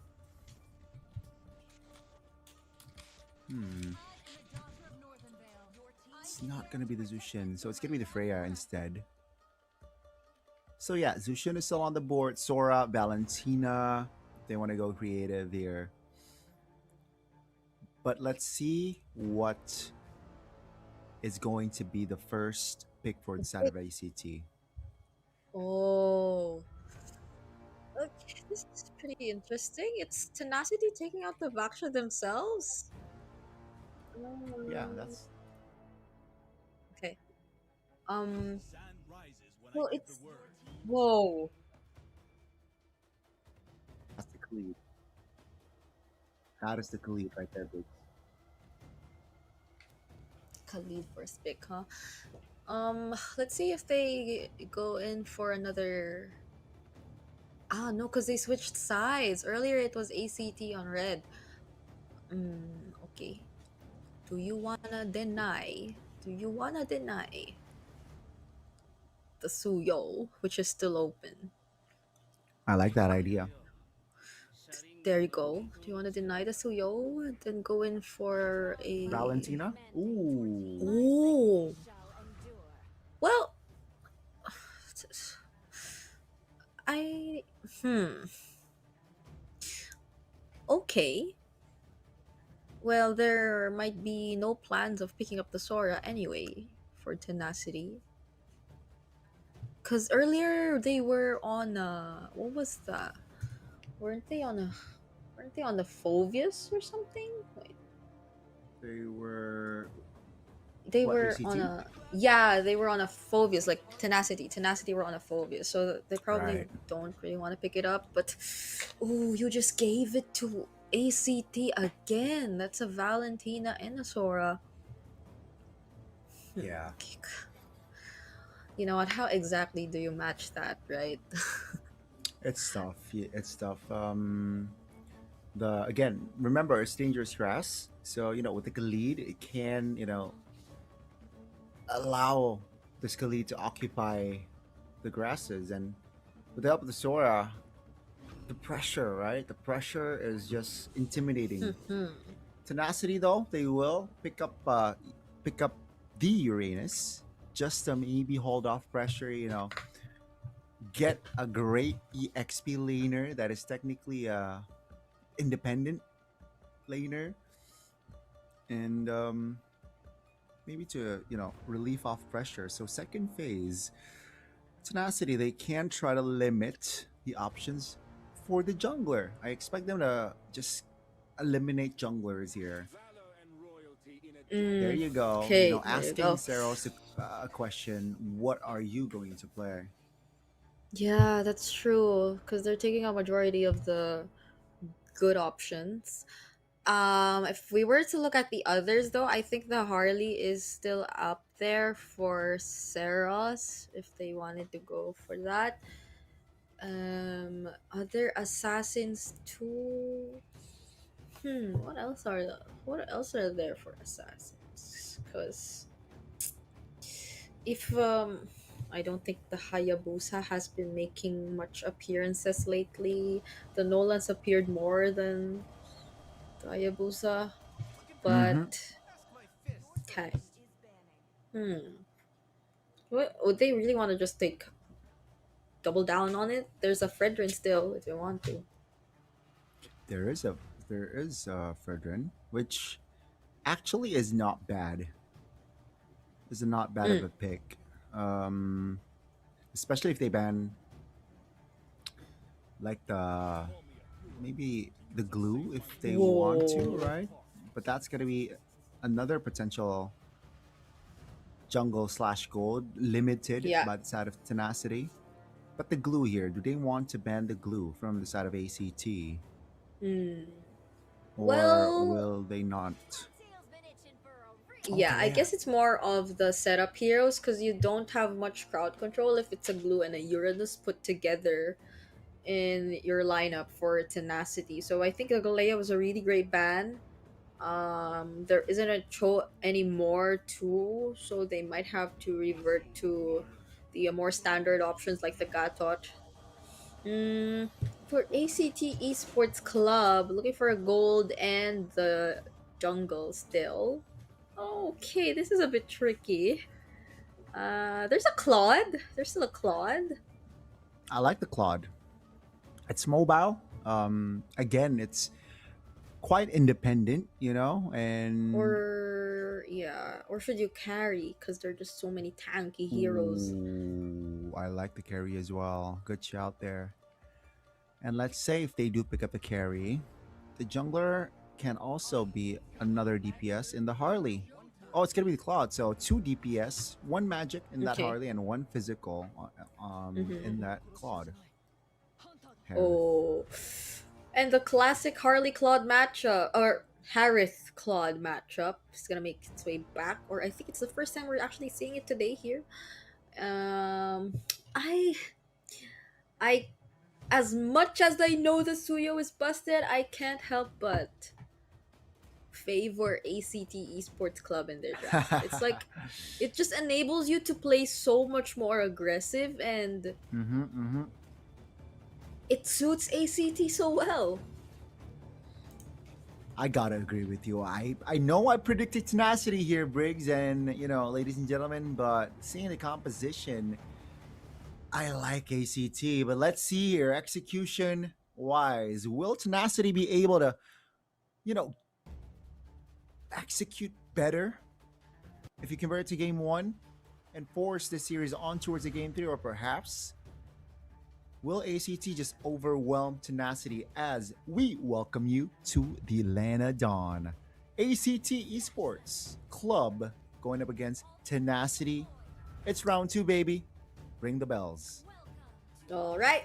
Match point 2, by the way, for ACT Esports Club. So they gotta play it really, really well if you are Tenacity. But considering that we are in dangerous grass, and considering that ACT Esports Club has this draft, has this Khalid, let's see how they're able to utilize it. Because in as early as less than a minute into the game, just look at where Sylvie's positioning himself.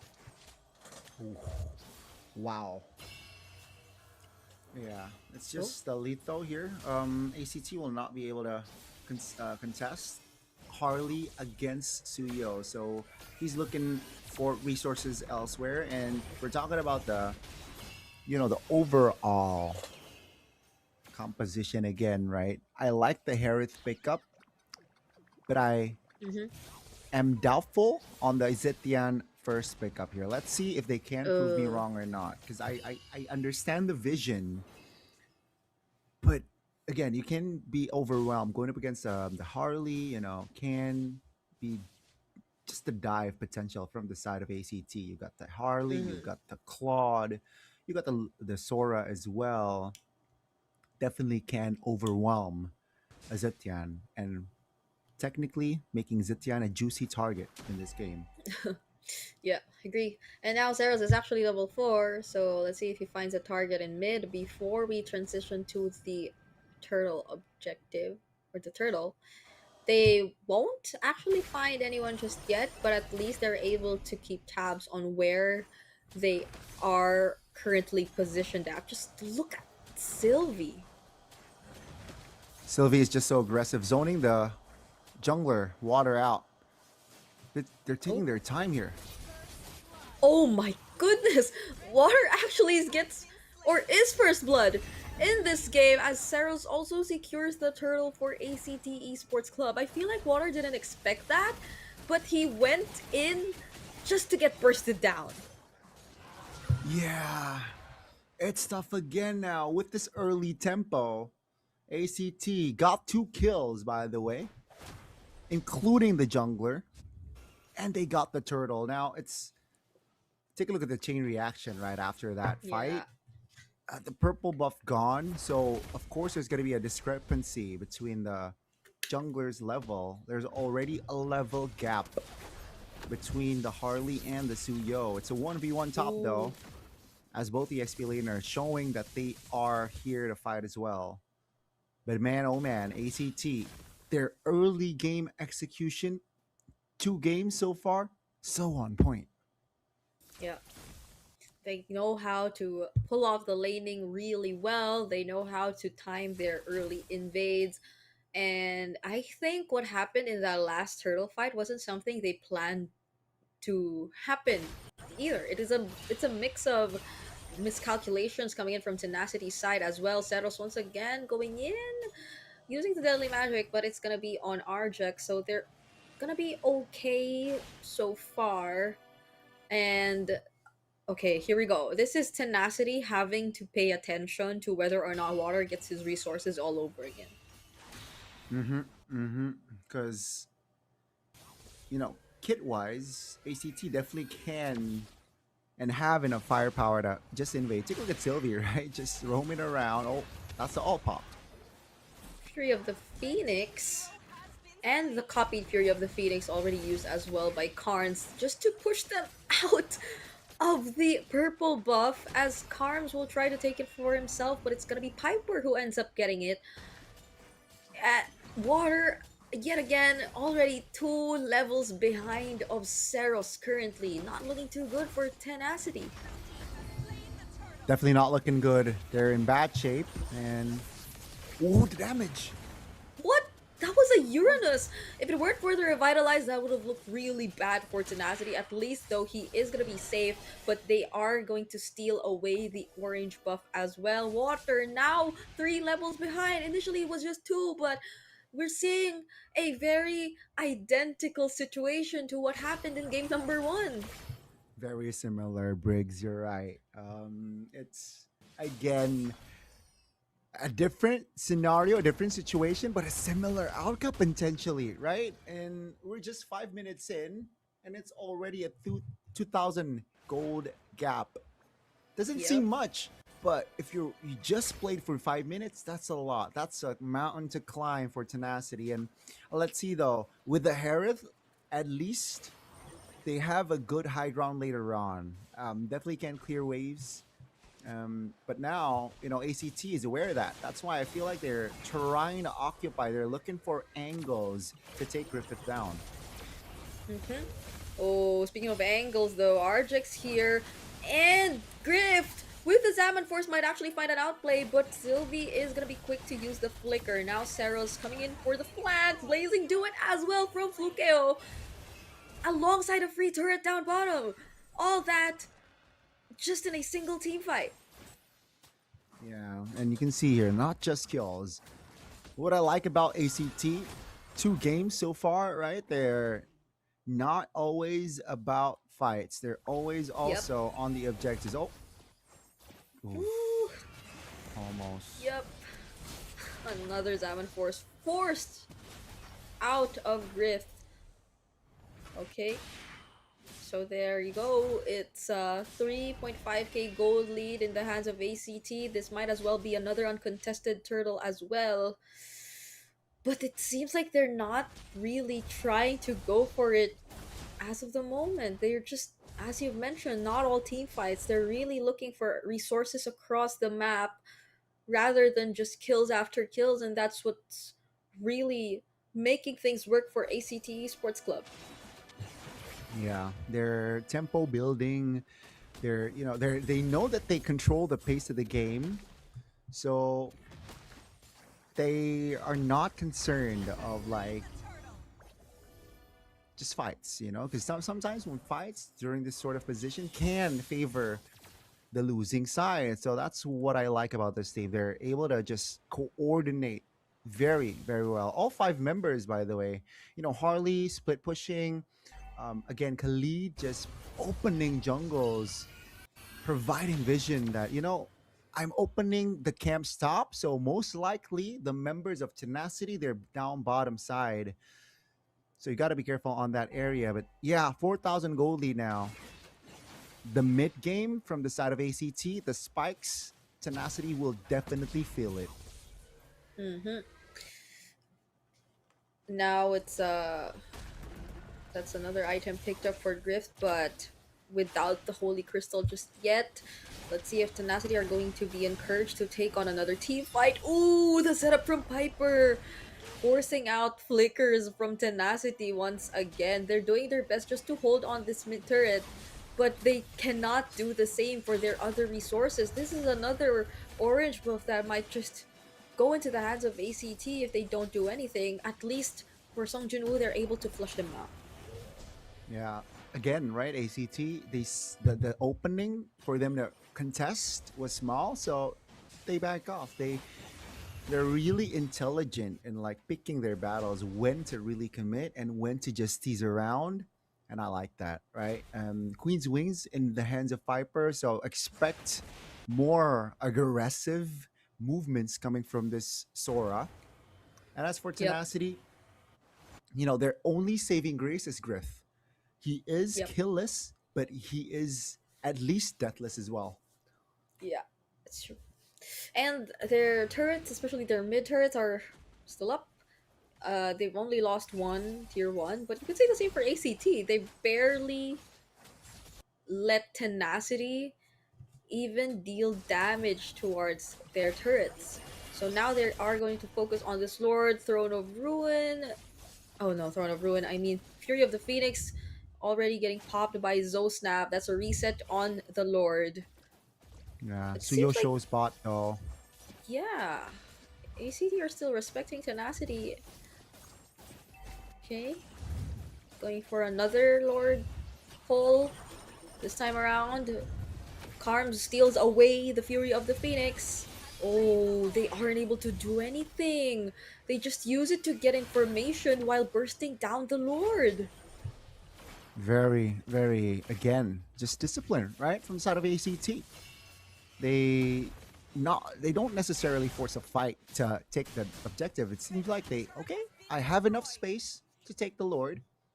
And take the Lord, they do. 2-man stun. Yep, that was a lot. Together with the Blazing Duet as well, dealing so much damage against Tenacity, but they use the BMI out. Now that's the counter. AOG doesn't land on anyone.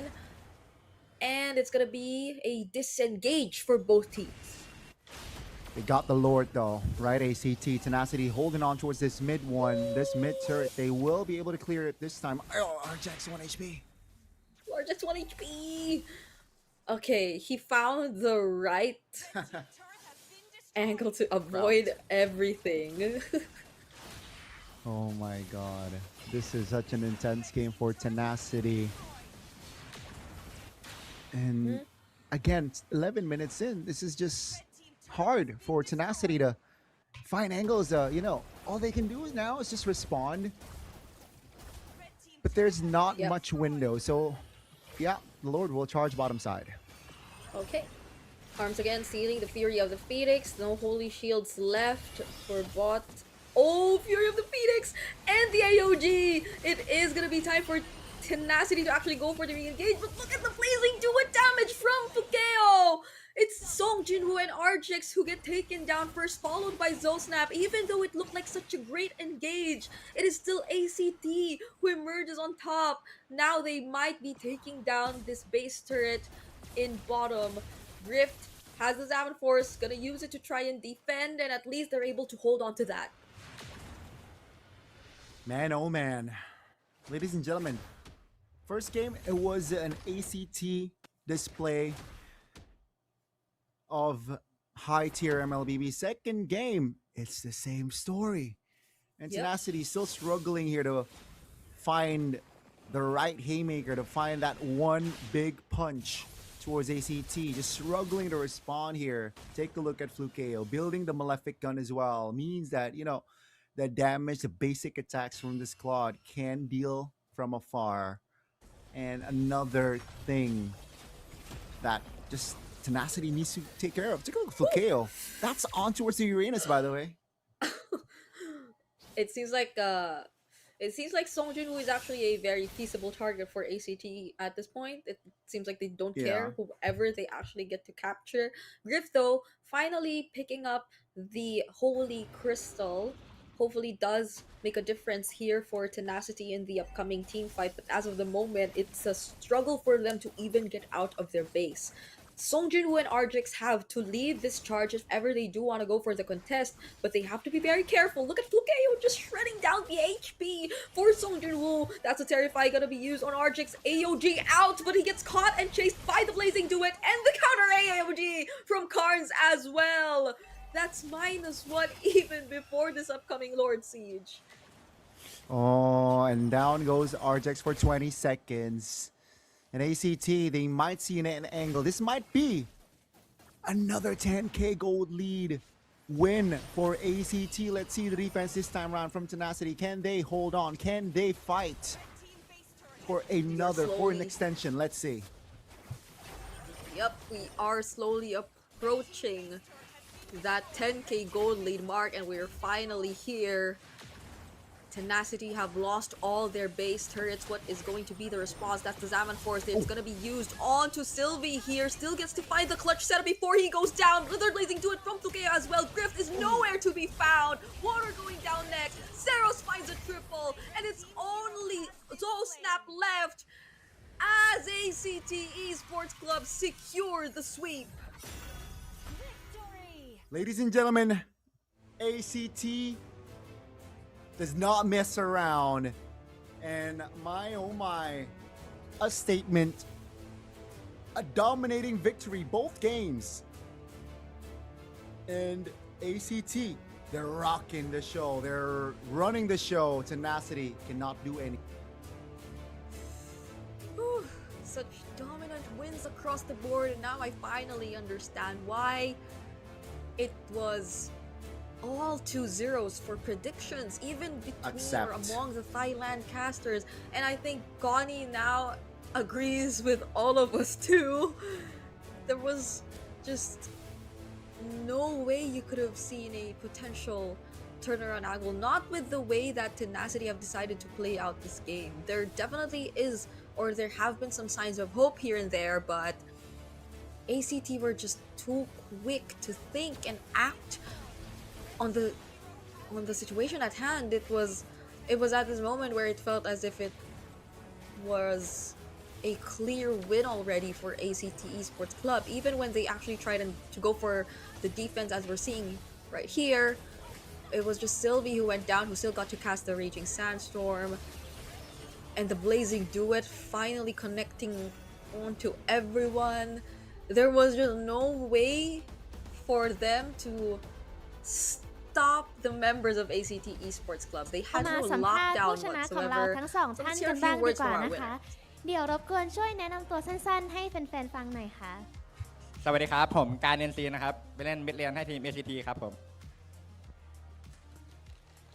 สวัสดีครับไปเปอร์นะครับ เล่น EXP ให้ทีม ACT ครับ ค่ะ มาที่คุณการ NC ก่อนนะคะ อยากสอบถามว่าตั้งแต่การแข่งขันในรอบ Open Qualifier จนถึงรอบเมื่อกี้นี้ความกดดันแตกต่างกันมากน้อยแค่ไหนคะ ตอนคัดของรอบควอลิฟายครับก็กดดันกว่ารอบนี้ครับ เพราะว่าถ้าแพ้ก็จะไม่ได้เข้ามาในเล่นในลีกครับ แต่จริงรอบนี้ก็กดดันครับ เพราะว่าทุกทีมใน MSL ก็เก่งกันหมดเพราะผมก็พยายามมาเต็มที่ที่สุดครับ ค่ะ ขอบคุณมากค่ะ ค่ะสำหรับคุณไ i เปอร์ไม่ทราบว่าในทัวร์นาเมนต์รอบนี้มีทีมไหนที่ชอบเป็นพิเศษไหมคะ จะเป็นทีมตัวเองก็ได้นะ ชอบทีม KLG ครับ ทำไมคะ โลมเขาตึงครับโลมเขาตึง ค่ะ ก็ขอบคุณทั้งสองท่านมากเลยนะคะ ก็เวลาสัมภาษณ์หมดลงแค่นี้แล้ว เดี๋ยวยังไงขอส่งต่อให้กับพี่แคสเตอร์ได้เลยค่ะ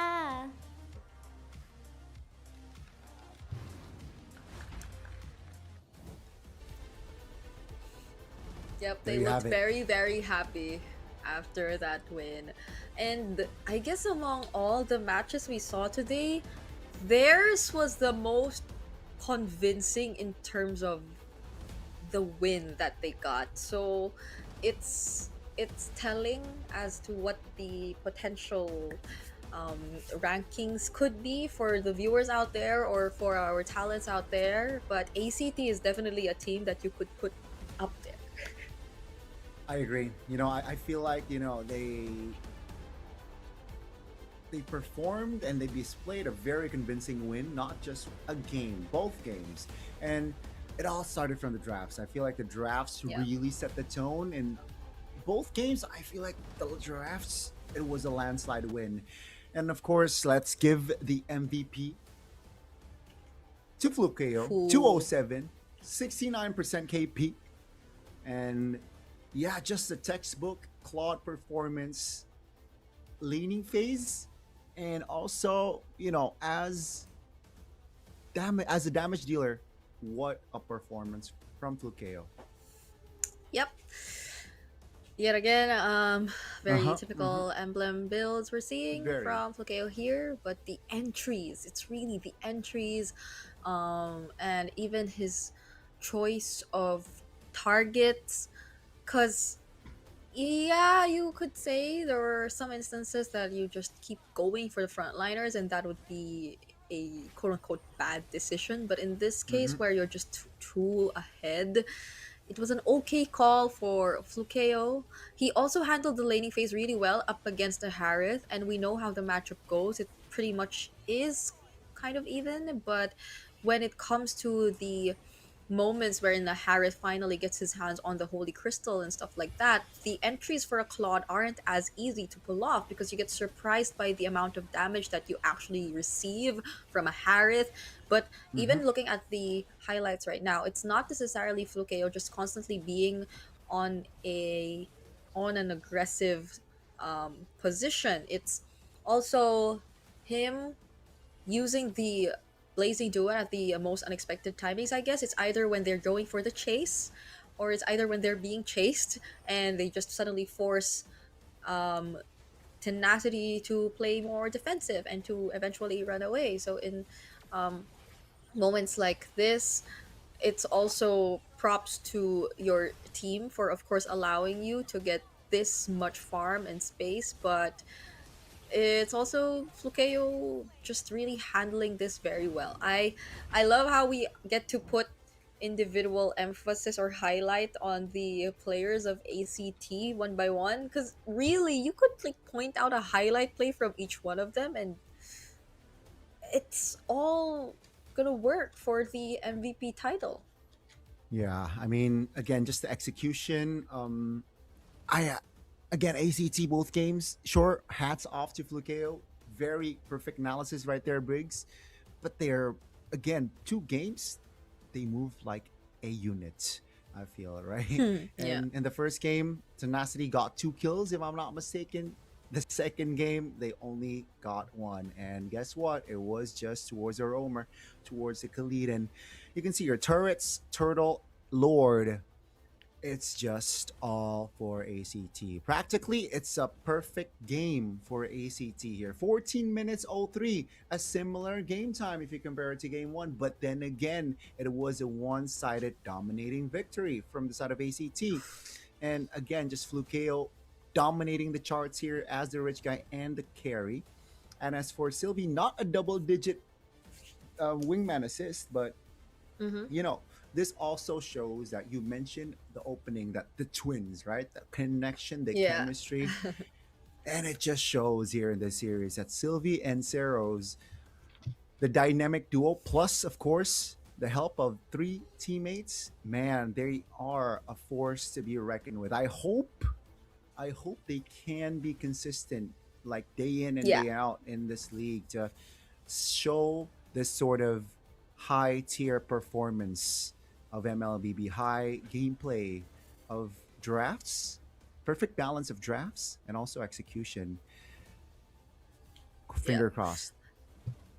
Fingers crossed, because I think that's gonna be the next big problem. Of course, if you get to start strong in the Yeah. league, and it's not just starting strong, it's starting very strong for ACT Esports Club, and to think that even majority of the talents just really favor you so much, and have mad respect for you. It shows how um, how respectable this team is, how solid the chemistry is, and the experience actually is for ACT Esports Club. And the thing about having such strong performances like this is that other teams are definitely going to look at you a lot more. They are going to pay attention to the things you do and on how they could potentially find solutions against you. So it's a constant struggle to remain on top, and hopefully ACT Esports Club find their way around it, because we all know that this is a very important and inaugural season for MSL Thailand. You could go the distance if ever you really make it far, even in the international stage. I think that's going to be another thing to look forward to if ever we do get to see them someday. But for now, we have a highlight match coming your way. So we are going to prepare ourselves for that, and hopefully you guys are prepared for that. But before anything, we are going to throw this into a short break.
Richman Shop No 1 เรื่องเติมเกมเหนือกว่าทุกการเติมผู้สนับสนุนหลักอย่างเป็นทางการ League MSL Thailand เติมได้นับร้อยเกมพร้อมบัตรเติมเกมและบัตรกำนันอีกมากมายเติมถูกเติมไวผ่อนได้มีเงินคืนจ่ายสะดวกไม่ว่าจะโอนหรือผ่อนชำระและใหม่ล่าสุดรองรับการแบ่งจ่ายผ่าน SPay Later ดูแลทั้งก่อนและหลังการขายทุกช่องทางบริการ 24 ชั่วโมงร้านเติมเกมที่สตรีมเมอร์ส่วนใหญ่ไว้วางใจนึกจะเติมเกมต้อง Richman Shop เท่านั้นแล้วมาเติมกันเยอะๆนะみんな渦巻きナルトが帰ってきたぞ飛来神の術俺ってば父ちゃんを越す火影になる愚かなる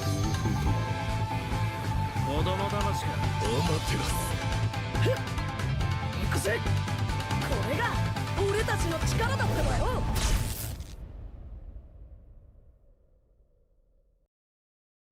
Welcome to the Hook Battlefield. Welcome to the Hook Battlefield. Shake it to left, shake it to right. Got you now, got you now. I can control, I'm flying high. Shake it to right, shake it to left. Try to who, how's my skill? Bigger, bigger, bigger, bigger. Bigger, bigger, bigger, bigger. Bigger, bigger, bigger, bigger, bigger, bigger, bigger, bigger, bigger, bigger, bigger, bigger. Bigger, bigger, bigger, bigger, bigger.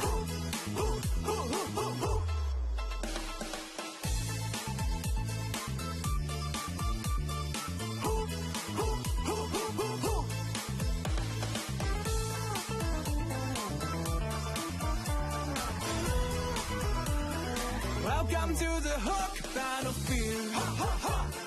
Welcome to the Hook Battlefield.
Richman Shop โนหนึ่งเรื่องเติมเกมเหนือกว่าทุกการเติมผู้สนับสนุนหลักอย่างเป็นทางการ League MSL Thailand เติมได้นับร้อยเกมพร้อมบัตรเติมเกมและบัตรกำนันอีกมากมายเติมถูกเติมไวผ่อนได้มีเงินคืนจ่ายสะดวกไม่ว่าจะโอนหรือผ่อนชำระและใหม่ล่าสุดรองรับการแบ่งจ่ายผ่าน SPay Later ดูแลทั้งก่อนและหลังการขายทุกช่องทางบริการ 24 ชั่วโมงร้านเติมเกมที่สตรีมเมอร์ส่วนใหญ่ไว้วางใจนึกจะเติมเกมต้อง Richman Shop เท่านั้นแล้วมาเติมกันเยอะๆนะみんな渦巻きナルトが帰ってきたぞ飛来神の術俺ってば父ちゃんを越す火影になる愚かなる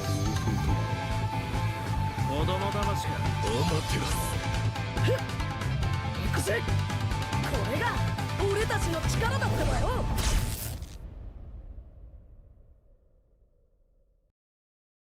Welcome to the Hook Battlefield.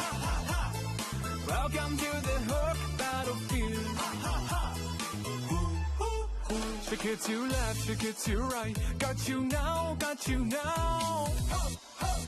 I can control, I'm flying high. Shake it to right, shake it to left. Try to who? How's my skill? Bigger, bigger, bigger, bigger. Bigger, bigger, bigger, bigger.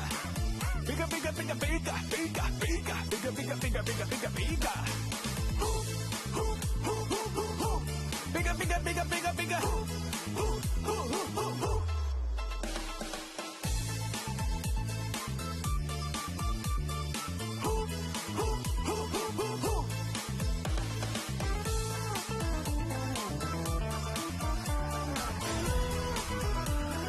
Welcome to the Hook Battlefield. Welcome to the Hook Battlefield.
Richman Shop โนหนึ่งเรื่องเติมเกมเหนือกว่าทุกการเติมผู้สนับสนุนหลักอย่างเป็นทางการ League MSL Thailand เติมได้นับร้อยเกมพร้อมบัตรเติมเกมและบัตรกำนันอีกมากมายเติมถูกเติมไวผ่อนได้มีเงินคืนจ่ายสะดวกไม่ว่าจะโอนหรือผ่อนชำระและใหม่ล่าสุดรองรับการแบ่งจ่ายผ่าน SPay Later ดูแลทั้งก่อนและหลังการขายทุกช่องทางบริการ 24 ชั่วโมงร้านเติมเกมที่สตรีมเมอร์ส่วนใหญ่ไว้วางใจนึกจะเติมเกมต้อง Richman Shop เท่านั้นแล้วมาเติมกันเยอะๆนะみんな渦巻きナルトが帰ってきたぞ飛来神の術俺ってば父ちゃんを越す火影になる愚かなる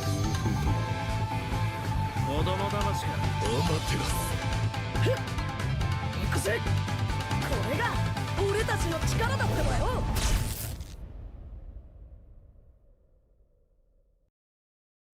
Welcome to the Hook Battlefield. Welcome to the Hook Battlefield. Shake it to left, shake it to right. Got you now, got you now. I can control, I'm flying high. Shake it to right, shake it to left. Try to who, how's my skill? Bigger, bigger, bigger, bigger. Bigger, bigger, bigger, bigger. Bigger, bigger, bigger, bigger. Bigger, bigger, bigger, bigger, bigger, bigger, bigger, bigger. Bigger, bigger, bigger, bigger, bigger.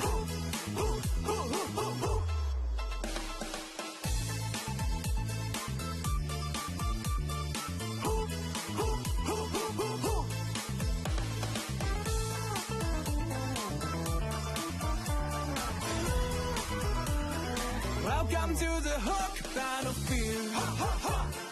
Welcome to the Hook Battlefield.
Richman Shop โน1เรื่องเติมเกมเหนือกว่าทุกการเติมผู้สนับสนุนหลักอย่างเป็นทางการ League MSL Thailand เติมได้นับร้อยเกมพร้อมบัตรเติมเกมและบัตรกำนันอีกมากมายเติมถูกเติมไวผ่อนได้มีเงินคืนจ่ายสะดวกไม่ว่าจะโอนหรือผ่อนชำระและใหม่ล่าสุดรองรับการแบ่งจ่ายผ่าน SPay Later ดูแลทั้งก่อนและหลังการขายทุกช่องทางบริการ 24 ชั่วโมงร้านเติมเกมที่สตรีมเมอร์ส่วนใหญ่ไว้วางใจนึกจะเติมเกมต้อง Richman Shop เท่านั้นแล้วมาเติมกันเยอะๆนะみんな渦巻きナルトが帰ってきたぞ飛来神の術俺ってば父ちゃんを越す火影になる愚かなる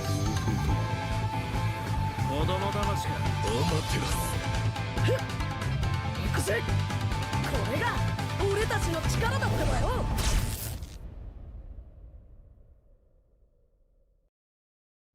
Welcome to the Hook Battlefield. Welcome to the Hook Battlefield. Shake it to left, shake it to right. Got you now, got you now. I can control, I'm flying high. Shake it to right, shake it to left. Try to who, how's my skill? Bigger, bigger, bigger, bigger. Bigger, bigger, bigger, bigger. Bigger, bigger, bigger, bigger. Bigger, bigger, bigger, bigger, bigger, bigger, bigger, bigger. Bigger, bigger, bigger, bigger, bigger.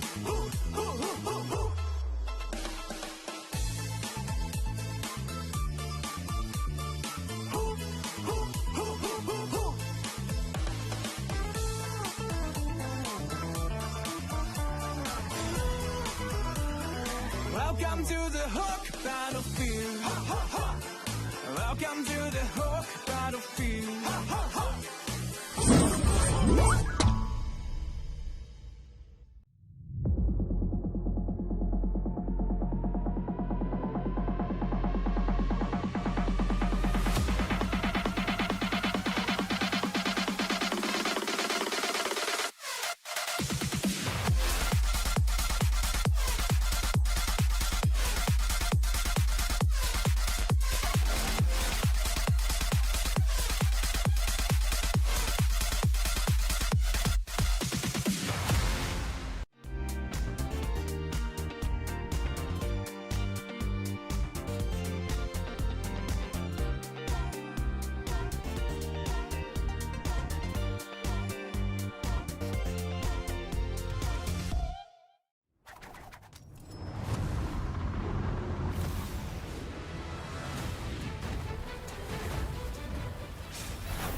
Richman Shop โน1เรื่องเติมเกมเหนือกว่าทุกการเติมผู้สนับสนุนหลักอย่างเป็นทางการ League MSL Thailand เติมได้นับร้อยเกมพร้อมบัตรเติมเกมและบัตรกำนันอีกมากมายเติมถูกเติมไวผ่อนได้มีเงินคืนจ่ายสะดวกไม่ว่าจะโอนหรือผ่อนชำระและใหม่ล่าสุดรองรับการแบ่งจ่ายผ่าน SPayLater ดูแลทั้งก่อนและหลังการขายทุกช่องทางบริการ 24 ชั่วโมงร้านเติมเกมที่สตรีมเมอร์ส่วนใหญ่ไว้วางใจนึกจะเติมเกมต้อง Richman Shop เท่านั้นแล้วมาเติมกันเยอะๆนะみんな渦巻きナルトが帰ってきたぞ飛来神の術俺ってば父ちゃんを越す火影になる愚かな老夫婦子供騙しかアマテラスふっ行くぜこれが俺たちの力だってばよ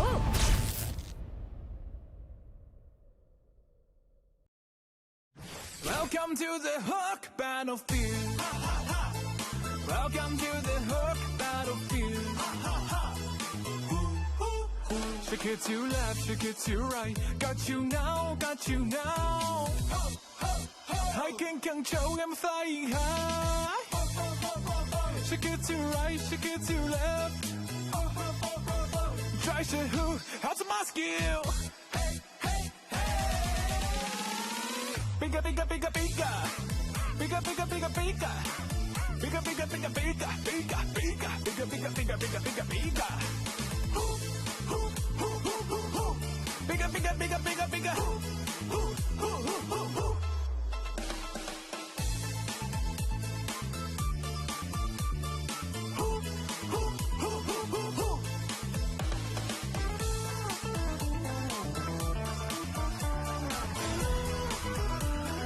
Welcome to the Hook battlefield. Welcome to the Hook battlefield.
Richman Shop โนหนึ่งเรื่องเติมเกมเหนือกว่าทุกการเติมผู้สนับสนุนหลักอย่างเป็นทางการ League MSL Thailand เติมได้นับร้อยเกมพร้อมบัตรเติมเกมและบัตรกำนันอีกมากมายเติมถูกเติมไวผ่อนได้มีเงินคืนจ่ายสะดวกไม่ว่าจะโอนหรือผ่อนชำระและใหม่ล่าสุดรองรับการแบ่งจ่ายผ่าน SPayLater ดูแลทั้งก่อนและหลังการขายทุกช่องทางบริการ 24 ชั่วโมงร้านเติมเกมที่สตรีมเมอร์ส่วนใหญ่ไว้วางใจนึกจะเติมเกมต้อง Richman Shop เท่านั้นแล้วมาเติมกันเยอะๆนะみんな渦巻きナルトが帰ってきたぞ飛来神の術俺ってば父ちゃんを越す火影になる愚かなる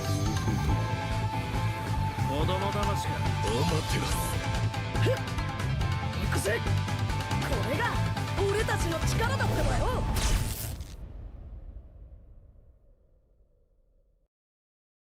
Welcome to the Hook Battlefield. Welcome to the Hook Battlefield. Shake it to left, shake it to right. Got you now, got you now. I can control, I'm flying high. Shake it to right, shake it to left. Try to who, how's my skill? Bigger, bigger, bigger, bigger. Bigger, bigger, bigger, bigger. Bigger, bigger, bigger, bigger. Bigger, bigger, bigger, bigger, bigger, bigger, bigger, bigger. Bigger, bigger, bigger, bigger, bigger.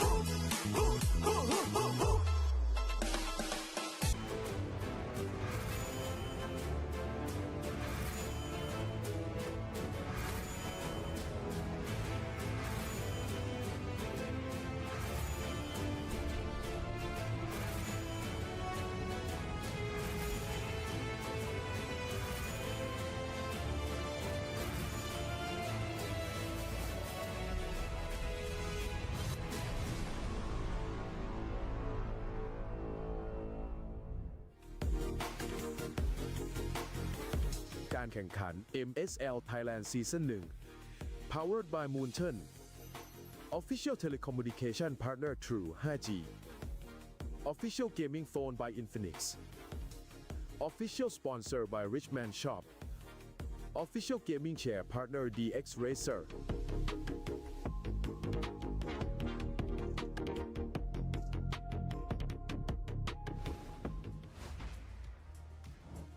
สวัสดีค่ะ ก็กลับมาพบกันอีกแล้วนะคะสำหรับรายการ MSL Thailand Season 1 Time to Rise ก็จะเป็นช่วงสุดท้ายของวันนี้แล้วนะคะ ก็สำหรับคู่สุดท้ายของวันนี้นะคะ Kings of Gamer Club พบกับ Solic Esport ค่ะ ขอเสียงของแฟนๆ ทั้งสองทีมนี้หน่อยค่ะ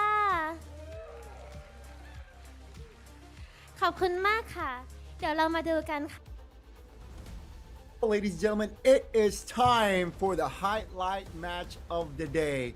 It is us back again here on the desk. It's going to be Gani and Brigida to my left. And it is Kings of Gamers going up against Solix. Now, this is a very interesting match. They're technically familiar with each other. But, you know, it is going to be just so intense, just so heated. Brigida, I am so excited for this match. This is where you probably say saving the best for the last, because it is a matchup with so much story alongside it. We do know for a fact that a lot of the players we're seeing right now are veterans in terms of the MOBA scene, are really stars in but these two, they have a lot of history between them, and I believe a lot of fans are looking forward to seeing them go up against each other and making a statement for themselves in the first day of MSLTH Season 1, because we've seen a lot of major statement, especially coming from ACT Esports Club, but for King of Gamers Club, for Solix, I am expecting, if not same, like probably a really intense series from these two. That I agree. Intense and also very close. And of course, I feel like we are all in agreement here that we will not be surprised if you get to game 3. All right, and I expect that.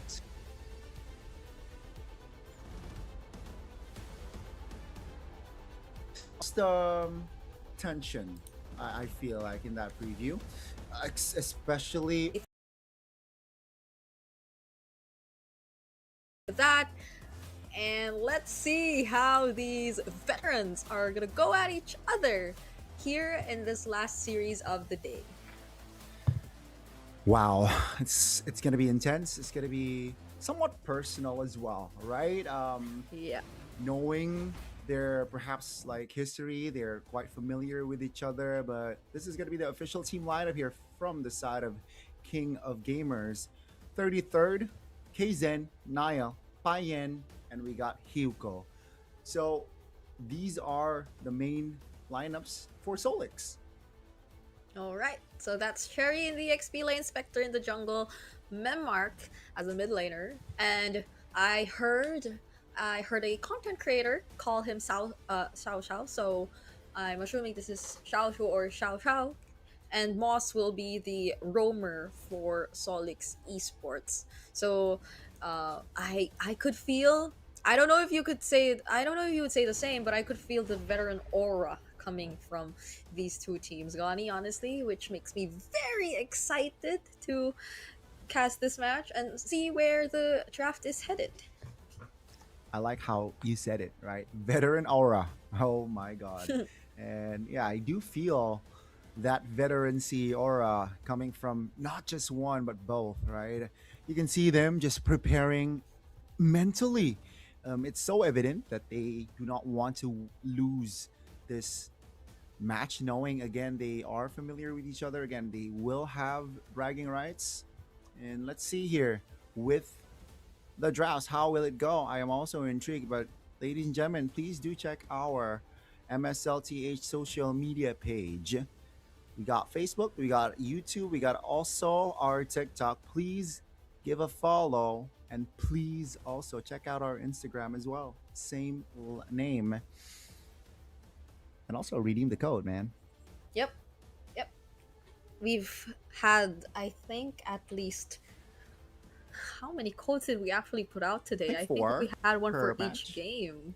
Yeah. So it's gonna be sad if you guys weren't able to get at least one, but let's take a look at the talent predictions brought to you by Infinix. All Thigh talents think it is gonna be a 2-0 favoring King of Gamers. I'm not sure if they flashed our prediction already, did they? I don't think so. But I think you're in the majority here, Brigida. You're in the majority. Yeah, it's true. Like last time, you feel for like, you felt what, not unique. What did you say last match? Okay, you just had to say it again, huh? But But this is dangerous grass. Okay. Dangerous grass indeed. And let's see here, KOG and Solix, first round. Ooh.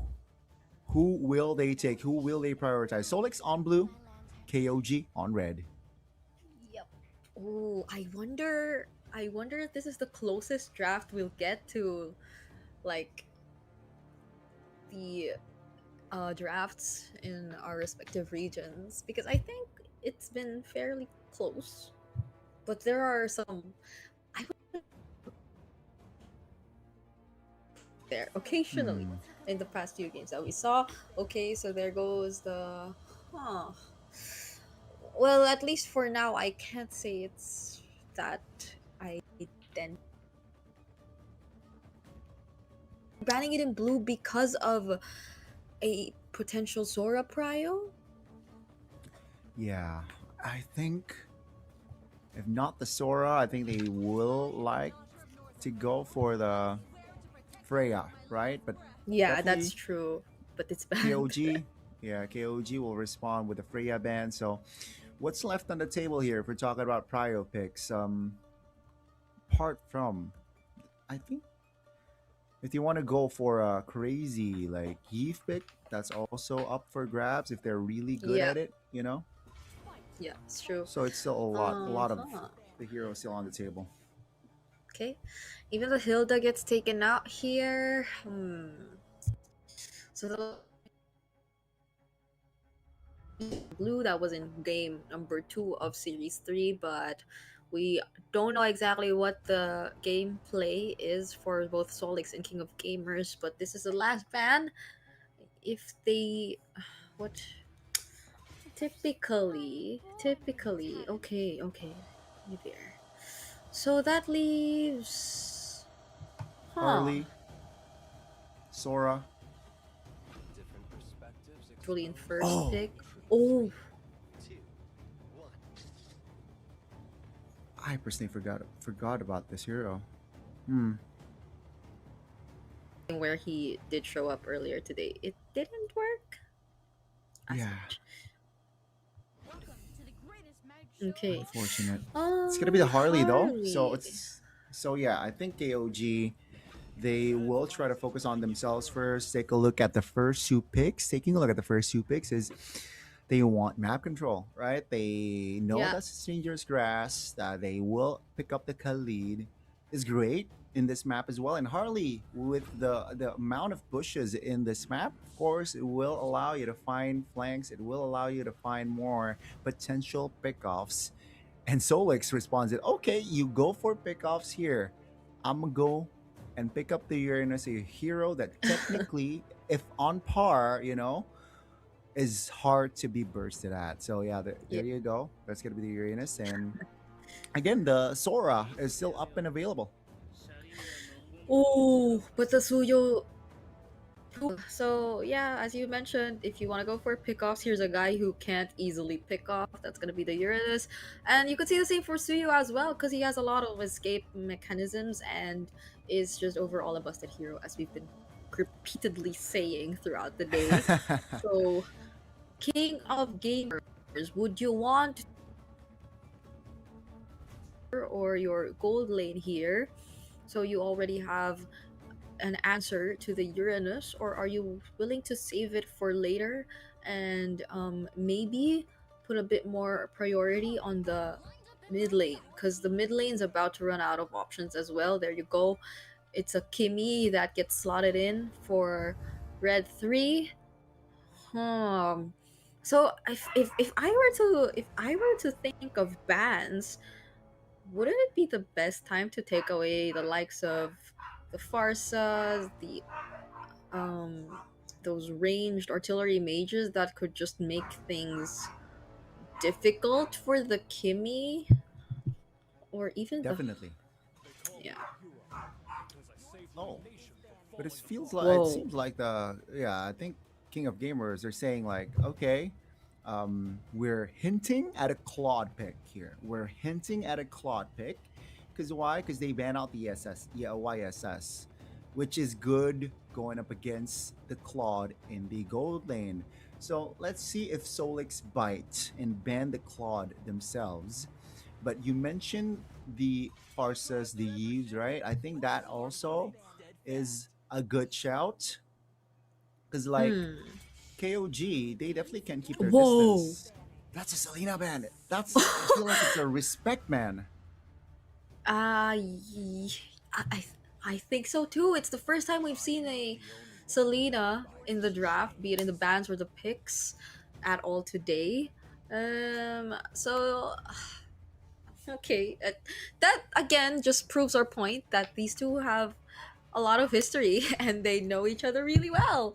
So King of Gamers, they need their XP laner and their gold laner. So the carry is actually still available if they wanted to, or if they want a bit more mobility, then they don't reveal their gold lane yet. Okay, it's an Alice pickup, a lot of damage.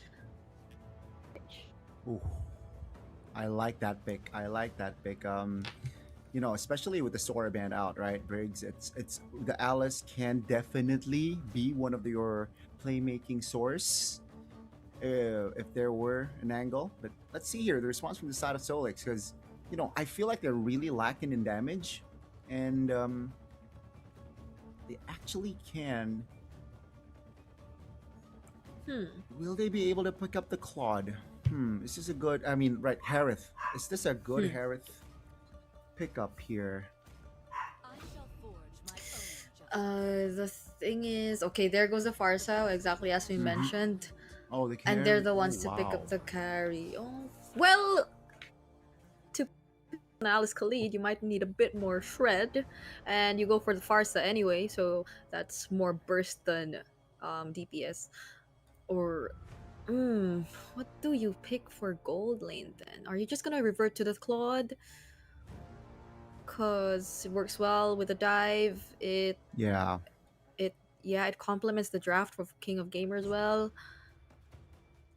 It poses a threat for Hmm. That's about it. It's just a farsa, so huh. Good Okay. call on the Farsa, right? You saw it on the radar like few picks back, and if not the Claude. Oh Whoa! my goodness. I did not expect this pick. I did not expect this pick N- from the side of n- KOG. Neither did I. Like when was the last M series where we saw the Irithel being picked up often? Wasn't it like in M? Was it M5? I I believe can't it was tell M5. anymore. Yeah, because it's been so long. Oh my goodness. The Irithel. Irithel. Whew. It makes sense though, right, Brigida? Yeah. If you really think about it in the sort of setting where it's a 5v5, when the Farsa is just static halting, and then the Irithel jumps in with a heavy crossbow, ooh, it is going to be a tough time for that, the Farsa to deal damage. So here we go. The Irithel. We saw a Hanabi pick, and now we get to see an Irithel pick in the highlight match of today. KOG versus Solix. Ladies and gentlemen, it is round 1. Lanadon, here we go. Okay, let's see what records could we be breaking for this match? Cause we broke a lot in the previous series, and a Mhm. lot of eyes are on this matchup too. So we're looking forward to see how it turns out. But for now, let's take a look at the battle spells. It's been so long since game, but of course this is an Irithel, so it is sort of expected. And Yeah, yep, on a sprint everything as else well. is pretty much standard. Anything else? It is pretty much standard, Briggs. And also, it's been quite some time since out.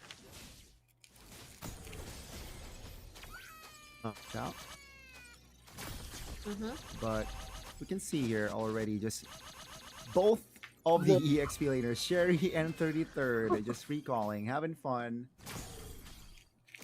Yeah, they seem to be having a lot. Wow, you could describe this recall battle that we're seeing up top, but yeah, they're just going okay. It's an immobilization. Both teams here. Level 3 for Spectre still.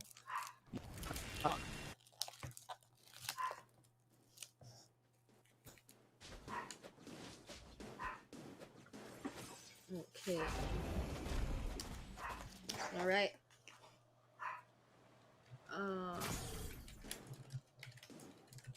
Yeah, let's see here. It's gonna be the first. It's gonna be the first turtle. It's gonna be a contest. It's going to be up the stun. Oh, another airstrike. Wow, the alley-oop there. Kaizen now stuck as Sherry is gonna be a nuisance towards the jungler. But both junglers actually will be taken down as 33rd there finds also a kill, or finds an assist, as Kaizen was able to deal damage. Yep. No one's able to take the turtle just yet, but it's been a 2-for-1 trade. Solix getting the slight upper hand after that fight, but nothing they cannot, or nothing that KOG cannot completely recover from. So they will be resuming this fight in just a bit. I believe there is a slight advantage over to Solix though, because they'll be the first to position themselves, and there is a higher level for their EXP laners. So that's it. A free turtle over to Solix. I think a really great start for them against KOG. Yeah, I think it's an ideal start for a Suyo game. You know, sure, he was taken down, but at least he was able to claim the turtle, right? And now it's a reset. KOG, they're lacking in compensation.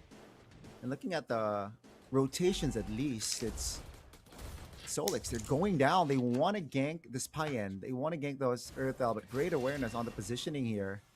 So Earthel is safe so far. Yeah. Not gonna put himself out there, but at least Hugo sort of shadowing and really providing consistent information for the Irithel. Hold on. Now that's going to be a move on towards the bottom side. Oh my goodness. That's going to be the golden hour. Oh, just so annoying. And that's going to be the response here. Taking Payen down. A slight compensation for Kzen though. Taking the purple away. Kzen is level 8. Spectre is still level 6. Yeah, that's a 2-level gap that you're seeing between these two junglers, and even the or at least for the gold lead that we're looking at right now, it isn't as significant just yet. So we'll see what happens in the upcoming objectives.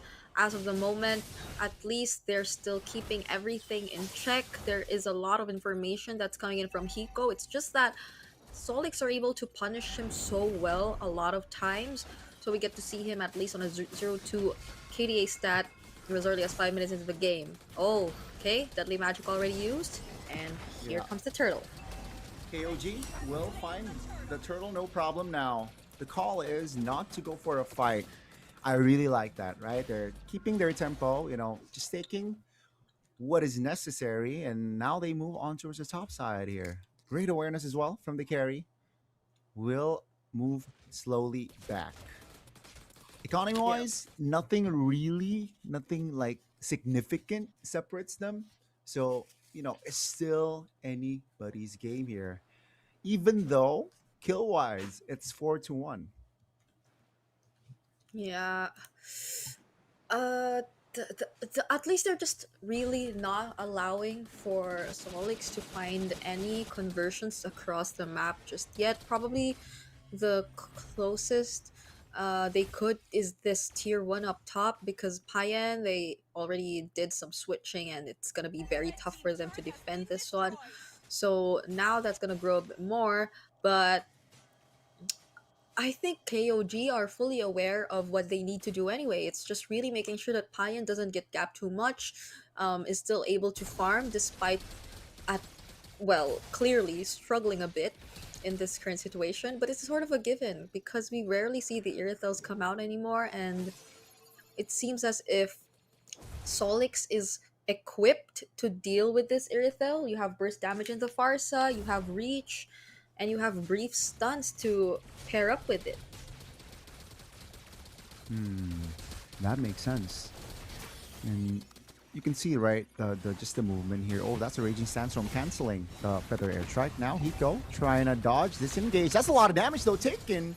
The heal saved him a bit, and he barely survives there. But man, that movement, that interaction was crazy. Now they move. Golden Hour on towards Payen. Let's see the damage now. Very low. Irithel trying to make a move.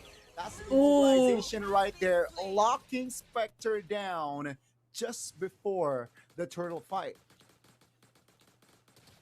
I definitely thought Payen would have went down in that sequence, but without any Purify, with just the sprint and the heavy crossbow, it seems like they found a way to keep him alive, and that was clearly a punish done by KOG, but still doesn't take away the fact that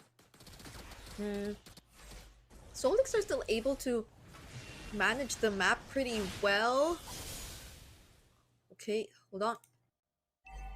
Now it's going crazy because the structure in the bottom side is very vulnerable. Will be taken down, and again, 1,500 gold lead here is not much, but it is going to impact here the flow, right? Oh, in Yeah. the mid lane, there's gonna be action. Feather airstrike popped actually. That's 33rd, just being a constant nuisance. Immobilization on towards Sherry.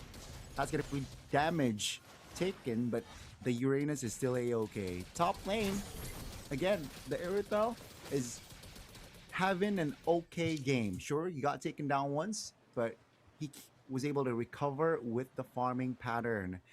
See the items, see the gold here between the gold laners. Carry is behind 1,000 gold, despite him not taken down just yet. Yeah. We don't really get to see how Solix include Xiao Xiao just yet, but I think that's a thing. You get to still have the threat of your gold laner later on when it comes to the team fights, and all you have to do is just really take care of it. Well, it's it's more low effort for Solix in a sense. KOG, it seems like they need to do so much just to make sure that Payan doesn't get left behind, although they did get to save him during that one instance we saw down bottom. When it comes to the 5v5 team fights, that's when things are going to change. That's when they need to make sure they'll be a lot more accurate so they don't lose this game. Yeah. I mean, it's still definitely winnable for Solix here, despite them being behind. They got Xiao Xiao, who is already somehow rotating with the team, right? So is ready to provide damage, but they gotta keep an eye on Payan, who just locked in the Berserker's Fury. So that's Ooh. already a spike there for Payan. And you can see Payan is already hovering around with the team as well. So technically both teams are ready to provide damage. Sherry, though, isolated here, forced to use the flicker, is able to get out so far now, but that's the deadly magic spent. Now, they're trying to blitz the Lord. Is this the right call here? Because Solix, they're moving. They want... Oh, that's gonna be Feather Airstrike spent. Oh my god, the Lord is very low! Throwing the Ruin onto 3, but Spectre is able to find the Lord. Moss will be the casualty alongside Spectre. But that's gonna be a 2 for 2 because Solix, they still get the Lord. the turnaround by KOG. And whatever we were saying about Xiao joining the fight, I think it's been more evident for KOG here because, as you mentioned, Payan now starting to join and being one of the difference makers in that fight. I feel this is a very low scoring game that we're actually seeing ahead of us right now. But despite that, they have to deal with Lord. It's not going to be easily converted by Solix just yet anytime. It is definitely a mental game now. Because they kept on trading, right? Both teams just throwing jabs at each other here, Briggs. And it's a lot of action, you know. Let's see here as we enter the 12th minute mark. Now with the top lane being pushed by Kaizen, it feels like they will let go of the structure. Will there be a trade is the question, because KOG, they are in position to defend, but seems like no.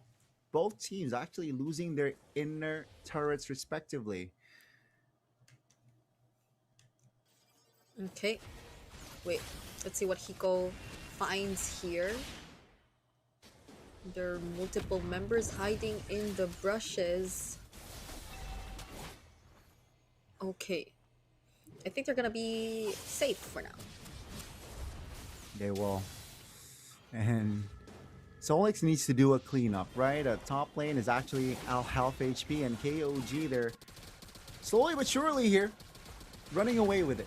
Economy-wise, not that far, but still, like, map control, you know, tempo, like rotations, they are they so far have been Johnny on the spot with it, right? Very, very on point, very, very precise as well. As we are about to enter the second Lord fight here, which in 40 seconds will spawn. Now, spell check, all is up. So, Yes. with this, it's going to be a big 5v5 unless they want to bait out spells first in this interaction. Feather Airstrike, though, spend in the mid lane just to clear. That's the Ooh. Alice, though, doing its job off camera. Oh, still Ooh, able to are they hold actually- on. Yeah, Kzen not able to deal damage. Sherry, ooh, forced to use that flicker. Now that's going to be abused and punished. Hiko, very low. Ooh. Also, Golden Hour doesn't land there. Perfectly timed flicker by Hiko. Okay. At least no one goes down. But Solix will try to take down this tier 1 in mid even before transitioning to the objective. So that's a great call from them. They've brought it down to very low HP. But there might be a setup incoming from KOG. Let's see if the Throne of Ruin gets casted in time. Oh, Castet doesn't really land. That's going to be Sherry now in the front lines. Raging Sandstorm defensively. Sherry very low. No flicker, remember. That's going to be Lord taken down. Xiao Xiao finds an angle to find one. Kzen clutch with the retribution. Now, do they want to fight as KOG looking to close this distance? Kzen very low. Spectre from the flanks finds a kill. They lose out on the Lord, but they got 2 important kills. could have been something for KOG there. But at least they do secure the Lord for themselves this time around. But Moss and Xiao Xiao do not have an idea that there are actually 2 members from KOG waiting here in this bush. Let's see if they actually get to find something. 33rd is left to defend all by himself. That's good seal play! Oh my goodness. Hyen finds a kill, the important one. What a setup there by the Alice. Oh, 33rd cannot be able to find more as Hyen isolated all alone with no cover. They got the Lord, but they again lose 2 members now. The top lane turret is charged very low. Will it go down is the question, not just yet. Solix are able to defend in time. So the top base turret is still alive. Yep. It's as if KOG were really able to utilize the Lord. It's a carry with a 303 KDA and is just a very reliable hero to shred down objectives such as that. Oh, Hiko gets spotted again. Forced to use a Raging Sandstorm. Yeah, Golden Hour just finding Hiko. Forced Hiko to use that flicker now. Solix, they want this mid turret. I don't think KOG has enough firepower to defend and clear. They will lose out on that mid turret. But that's Payen claiming another important equipment. That's the Malefic gun. Positioning wise, I like the carry more here, right? It's just more honest. It's just more, consistent damage that he's able to provide. And you can see here the gold swing. What, 4 minutes ago, it was KOG with 2k gold lead. Kzen! Oh my goodness! The deadly magic damage! Ooh, is enough. And it was before the Holy Crystal locked in. He could have timed that dash better. Now it's another setup from Hiko. Yeah, looking for the kill here. Kzen again finds a beautiful flank. Now Payen will be locked in that golden hour, but no clear follow-up damage. Moss very low. Kzen again just being a constant threat here from the flanks. As Solix, I was about to say, they were able to find a 2k gold lead after Kzen getting 2 important kills earlier. All gone, neutralized. Yep. We're 17 minutes into this game and KOG are starting to clap back against Solix. We will be looking at a potential Lord fight in a few. Spectre just respawned and is ready to fight. Sherry will be providing the information necessary, but Kzen seems to have a different plan in mind. They have to make sure that these entry points are covered. Deadly magic already used, Goni. Uh-oh, that's going to be a big knock-up. Pico very low, taken down by Xiao. Now, Feather Airstrike from the back. 2-man immobilization. Finds Spectre and Cherry as well. It's a clapback. They lose the roam, but they got the jungler and EXP. KOG is here to play. And that's going to be KZ. Oh my! finds an angle for Carry, who bought the immortality just to survive. But that means KOG will get the clear Lord. That was clutch. That was clutch once again from Xiao Xiao, still buying the immortality and still staying deathless to this point. So it's been a seesaw battle of who gets the Lord and who gets It's always got to the Lord. defend. Still, it's always been an alternate between these two. Oh, Moss! He finds Kaizen! Yeah, now he bought the immortality, will pop it now. KOG with the cover will help Kaizen to escape, but my goodness, the lightning truncheon, I believe, was able to find the burst magic damage, and down goes Kaizen. That was also the Curse of Crow catching up.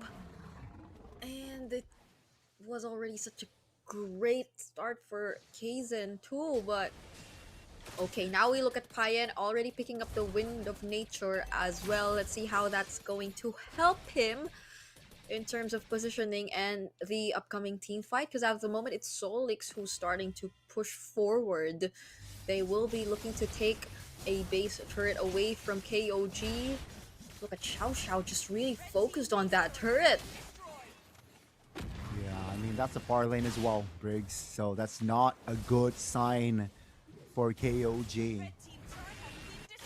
They will have to play the Lord Dance here perfectly from the side of KOG. As for Solix, they can go with time. They have the far lane now. They move on towards the fight. Golden Hour on towards 2. Ooh, the stun! 33rd here in trouble. Still able to get out though. But the Harley here being a constant split pusher, just distracting Solix members. Now they want to go for a fight again. Solix will recover 3-man mobilization from the side of 33rd. Now the damage comes through. Cherry in trouble. Take a look at DPS. He's taken. Down goes Cherry. Now in the back, it's going to be Xiao Xiao taken down as Nala collects the double. That was such a great play from Kaizen too. I mean, the fact that he was pushing the wave in mid forced a reaction out of Solix. They had to send members back, and eventually that cost them so much as well, because KOG were taking advantage of the situation. Now they're the ones to take down the mid turret first. Wow. As they walk towards this evolved Lord. You know, I did not expect Solix to make a move right like that after getting the far lane. Now KOG, they will abuse and punish Solix mistakes for it. That's gonna be the Lord. And Briggs, it's an evolved one. I realized just now that this Kaizen we're looking at is Kaizen. Kaizen. He's Kaizen from the Philippines. Kaizen former. Well, yeah. So again, going back, it's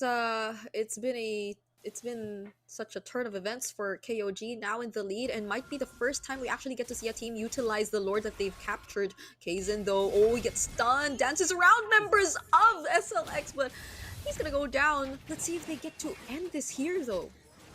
Yeah, it's a 5v4 technically. KOG, not a man up. Now, Raging Sandstorm finds Spectre. That's gonna be Golden Hour trying to distract and delay. Bottom cleared. Now the Lord is still up. Payan is still in the area, taking a look at the damage right there. It's just him free hitting. Now, can he focus on the base? They will find and crack the base as KOG, after a hard, long fought battle, will find game 1. Okay, not the outcome you would expect if you watch the first few minutes of the game, but that just tells something about KOG and their fighting spirit. They are never really gonna let down, and it's just unfortunate for Solix, but we saw the potential. We saw how they took a hold of majority of the game, and imagine having a 20+ minute game for game 1, right? That tells something about this matchup. I think that says a lot about what to expect for the upcoming games. I mean, it's just so intense, Briggs, right? So back and forth, both teams throwing haymakers, and this was the final blow that unfortunately Solix could not withstand. Yeah, Payan, the Irithel pick worked. Wow. That is actually crazy.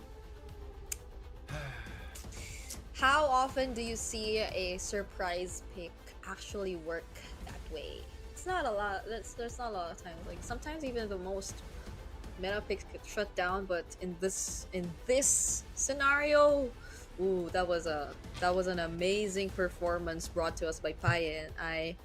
I'm wondering if it was just a conversation between them and the coaches of Payan saying, "Yeah, this is my comfort pick. I really want to play this hero," or was it just like part of the plan all along? Because it, like looking at the lineup for Solix, it seems like they had ways to deal with the Irithel. It doesn't feel like that much of a niche pick which had specific conditions to meet. It was just more of like maybe comfort, I guess. But our MVP for that game has to be none other than Nile. Did you see how well coordinated the traction pulses were with either the Raging Sandstorm or the Throne of Ruin? Yeah, I think Niall here, and that was what, a 22 minutes plus game time.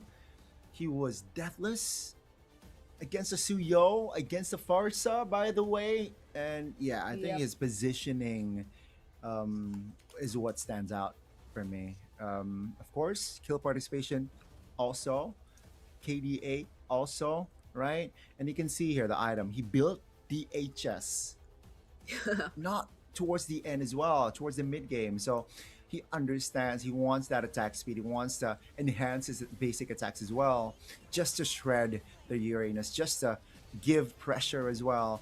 And you mentioned the Irithel here, you know, uh, was a good pick. Yes, I agree. And also was able to be handled, right? You saw Payan struggled in dealing damage, in like providing damage, but Yeah. when it comes down to it, Payan was doing his job. This was, I feel like, the game changer here. Got one kill, flanks again, and got an important kill again. That was, I feel like, the momentum for the side of KOG. Yep. Oh, it was such a treat to watch, honestly. The back and forth, the lords. It was going to Solix at one point, and then it kept going to KOG at one point. It felt like such an even game. Like you couldn't say it was Yes. one-sided at all. Yes. And that's what you like to see for our highlight match of the day. So I think a lot of us had fun watching that, but it'll be a lot more fun if they actually are able to bounce back after this. Because Solix, I couldn't even say bounce back because they just lost the lead. They had it. And KOG just found their ways around it. So let's see in game number 2. But for now, we'll be breaking down the post-game stats a little bit more. So yeah, taking a look at the items, I think there isn't anything too different apart from what you've mentioned. The DHS option for Nile here, really knowing what had to be done. And I think I'll just be taking a look at Payan with the assassin emblem because it's not usual to see an Irithel in the post-game stats, but here we are. Here we are. We saw Hanabi. We got an Irithel. And ladies and gentlemen, it's just day 1 of MSL Thailand. What a game it was. And again, Kzen, yeah, one of the silent MVPs, I feel like, in that game, right? Where the flanks from this Harley was able to really impact positively for the side of KOG. Rich guy, they carry. Crazy, and gotta give shout out towards the Alice as well. 33rd, got 10 assists on an EXP on an Alice as well. The timing, I feel like, right, for that Throne of Ruin multiple times has the formation of Solix were dismantled sometimes because of 33rd as well. Yes, 33rd. You see the experience coming in. You see how he's been able to lead a lot of the team fights, and to think that it was an Alice picked in red 4, so it was revealed quite early. We do have an idea that the matchup was going to be up against a Uranus, so it's as if the response was literally to just not care about the Uranus anymore, because I think they barely paid attention to Sherry on the Uranus. It was always forcing fights elsewhere against Shao, against me marks, and I still want to give a shout to Shao. That's been such a careful marksman gameplay. I think never dying, or at least there was a moment he almost did, but he bought the immortality clutch before the deadly magic even popped. So I think we've seen really good mechanics coming in from the gold laners, and I guess that's what makes it interesting. Like, the gold lane has so much going on. I mean, yeah. I mean, that was definitely a treat. That was maybe the longest game so far. 22 minutes on the dot. 22 minutes on the dot. So yeah, officially, right? It was the longest. We saw 2 evolved lords, I believe. So again, right? Game 2. I hope it will be, or both teams will bring the same intensity. So it's because it's a highlight match, take us to game 3. I expected that, and I expect them to throw punches at each other. We saw that in game 1, and the drafts, it's going to just set the tone for both teams. It's going to be very important as well. So let's see here. KOG, they were able to pull off an Earthel pick. Will there be any surprises picked for game 2? Okay. If it surprises, I doubt, because I doubt I'd consider anything else a surprise anymore, because I've seen a massive surprise already in the year though. So that's a good one. Yeah. So if ever there is something really unique that'll come out, unless it's probably the likes of an Aldous or something, I would be pretty much okay with it, so let's see. But before anything, of course, do not forget to again follow the MSLTH social media pages and redeem this redeem code that's flashed in front of your screens right now, because we have showed you guys a lot. I guess if you've been here since the beginning of the stream, you've already claimed a lot of prizes already. But again, this is just day number 1, so if you weren't able to catch the other codes, then rest assured you'll be able to get a lot more tomorrow and in the days to come.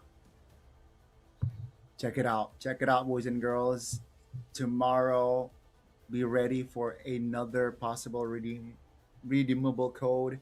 But yes, Solix, I hope they're able to recover from that, right, mentally as well. Not getting too, let's say, too heated, right? But let's hope for another banger, right? Game 2. And from the drafts, I don't expect them to switch sides, honestly. I expect them to stay on the same sides here. Let's see. And for the map? Okay, which map? I think also that is okay. Call it. Oh, come on, please give us flying clouds. No. Oh, we're not getting flying clouds. Well, we'll never know. There might be a game 3. But there's a potential, potentially. Let's see though if Solix can take this series on towards a game 3. But man, we are going to see another Broken Walls game. Whew. Okay. So maybe not the Hildebrand. Okay. because I think the only times we saw a Hilda band out was when we were on Dangerous Grass. So if we aren't, then I guess there'll be some sort of change when it comes to that. So there goes the Marcel carry. And yeah, the Fanny, of course. Fanny and Broken Walls is crazy. Especially if you know the in and outs. It's very crazy. It's still a reliable hero, and it seems like KOG, they are able to pull off a Fanny game. That's why Solix, respect that. As for the KOG, what are they prioritizing with the ban, with the Guinevere ban? Now, the Zushin is still on board. The Lucas is still on board. Even hey, the Tsuyo is still on board as well. But after seeing what Kaizen did, game one, you can't really count the Harley out. Yeah. Was that another instance of your mind thinking Sora, but your mouth saying Lucas? Oh, yeah. Did I say Lucas? You did say Lucas. Oh my, why did I keep saying Lucas? I meant Sora. Do they guys, look all right? identical to you? Somehow it's human form, yes. Human form. If lore wise they're brothers, I would see the resemblance. Okay, all right. I see your point. And now I see the Harley picked up and stolen away by Solix. They're the ones who will be using the Okay. Harris this time around. But the difference is, The you're up Harley. against the Baksha. Wait, did they say Harris? Mhm. Oh Yes. my god, what is happening? What is happening here, Briggs? What is happening? Oh, okay. You know what? Yeah. So there you go. It's the Alice Harley stolen by Solix. So it's why does it feel like we're just swapping lineups? Yeah, this is interesting. So it looks like denying picks from the side of KOG. I mean, yeah, the Harley was a menace. The Alice game one was a nuisance. So Solik's like, you know what, I'm gonna take it away. That's gonna be the Sora picked up alongside the Hilda.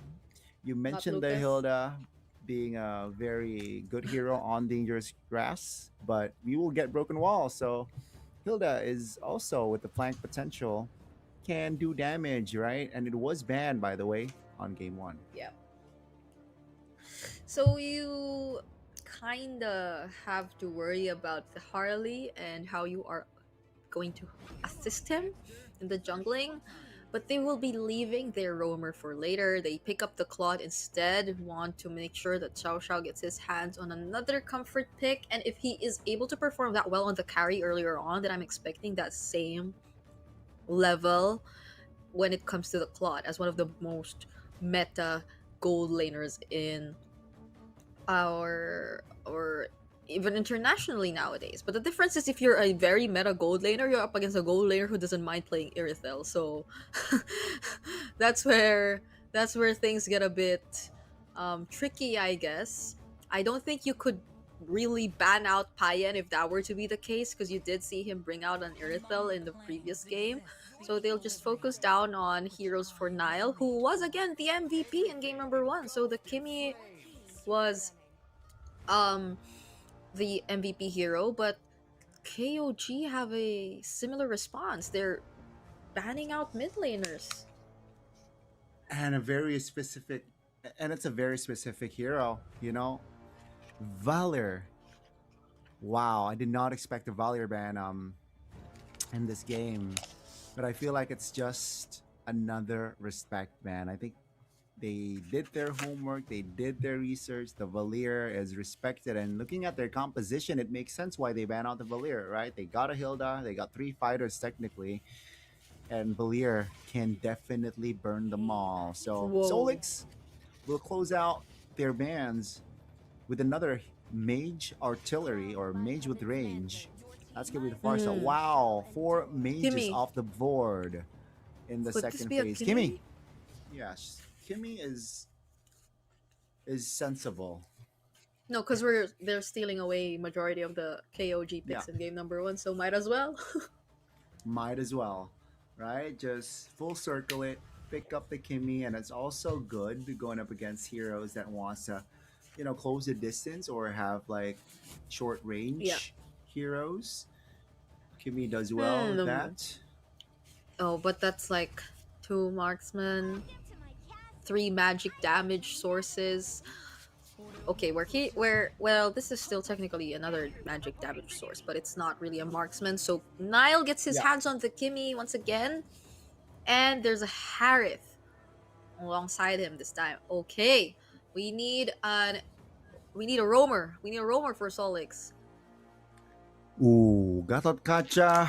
I'm looking at Gatot Kacha. It's gonna be a tough game for him. So if not the Gatot Kacha, I haven't seen a high loss at all. high loss. It's High good. loss I like it. slows. Yeah, high loss and the Lilia looks like there is a lot of slow. If not, they just could go back to Khalid because Khalid's also still open. Ooh. You're right. Mobility has been a theme, and especially looking at this composition. But no, ooh, I like it. Glue roam, right? Mounts the fighters, mounts the tanks, takes you back to the enemy's team, and you're in trouble. Solix, I like that last pick. Yeah. Is it something that reminds you so much of Indonesia? The glue pick? But other than the glue pick. Yes. Yeah. Okay. So I also think it works well because number one, you technically at least don't have as much burst damage just yet, but also against these heroes of KOG who just like to keep jumping on the members of Solix Esports, that could be a really good response coming out of the glue, especially if paired well with the likes of the Lilia and a surprise flank from either the Alice or the Harley, so you get to really shake things up a bit. But you have to remember that this is still match point currently for KOG and Solix. As much as they did put up a really great early game, they'll have to repeat that again here and maintain it up until the very end if they want to bring us to a game number 3. Yes, let's see, ladies and gentlemen, as we welcome you to the Land of Dawn. Again, it's just going to be a round 2 between these two.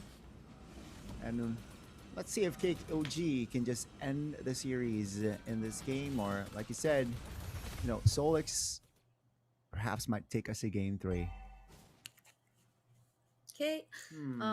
Matchup wise, we are already used to seeing the Harith Claw. That's happened countless times now. But in the mid duos, this is a Kimmy Hilda up against the Blue Lilia.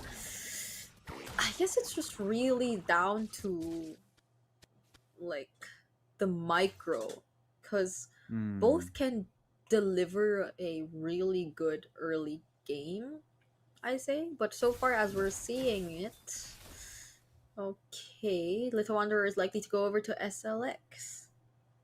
Yeah, I think with the river control of like Lilia. Oh, that's a jump. Oh. That's Cherry caught there. That's so unfortunate, and that was a good read though from the side of KOG. They were able to spot that Cherry's all alone. So yeah, Cherry will be punished, and with the reset here, right? Solix, like you said here, I think with that kill, definitely been. Oh, Mark's not level 4. Oh my goodness! 2 kills in a row before the first hurdle. And it's both the EXP and mid lane, 2 of which should get that level 4, so you could have an upper hand when it comes to the objective take. But that is not going to be the case for Solix. A really good start for KOG. Now what's really going to matter here is whether or not Xiao Xiao is able to perform the same as in game number 1. Oh, hold on. Cherry using the Throne of Ruin has to walk away, forced to use the flicker, but I guess we'll be okay. There will be no kills again for KOG for now. Yeah, it will be just them still dominating the early game, right? I was about to mention that with that Cherry, like taken down early, KOG surely will take the turtle, but then they got marks in the mid lane. Oh, Blue needs to run level 3. Still able to get out though. But yeah, Solix is struggling here to find a response, right? They got no compensation whatsoever. They can't go for like a split lane push, pressure the far lane. And now KOG, they have the economy, they have the map control. Oh, even the damage is already heating up. Oof, they want to go for Mimark. Still has the black shoes though, but it's not too far away. Now they can go for the flicker just to execute him. And they successfully will. Hyuko might get traded here though. Blazing Duet coming in from Sao Sao. Doesn't have enough damage just yet, but he wants to go for Nile. But Nile lives! He's gonna be okay. Kaizen with the back to shield unity. Has Moss, but no other casualties will come out of that team fight.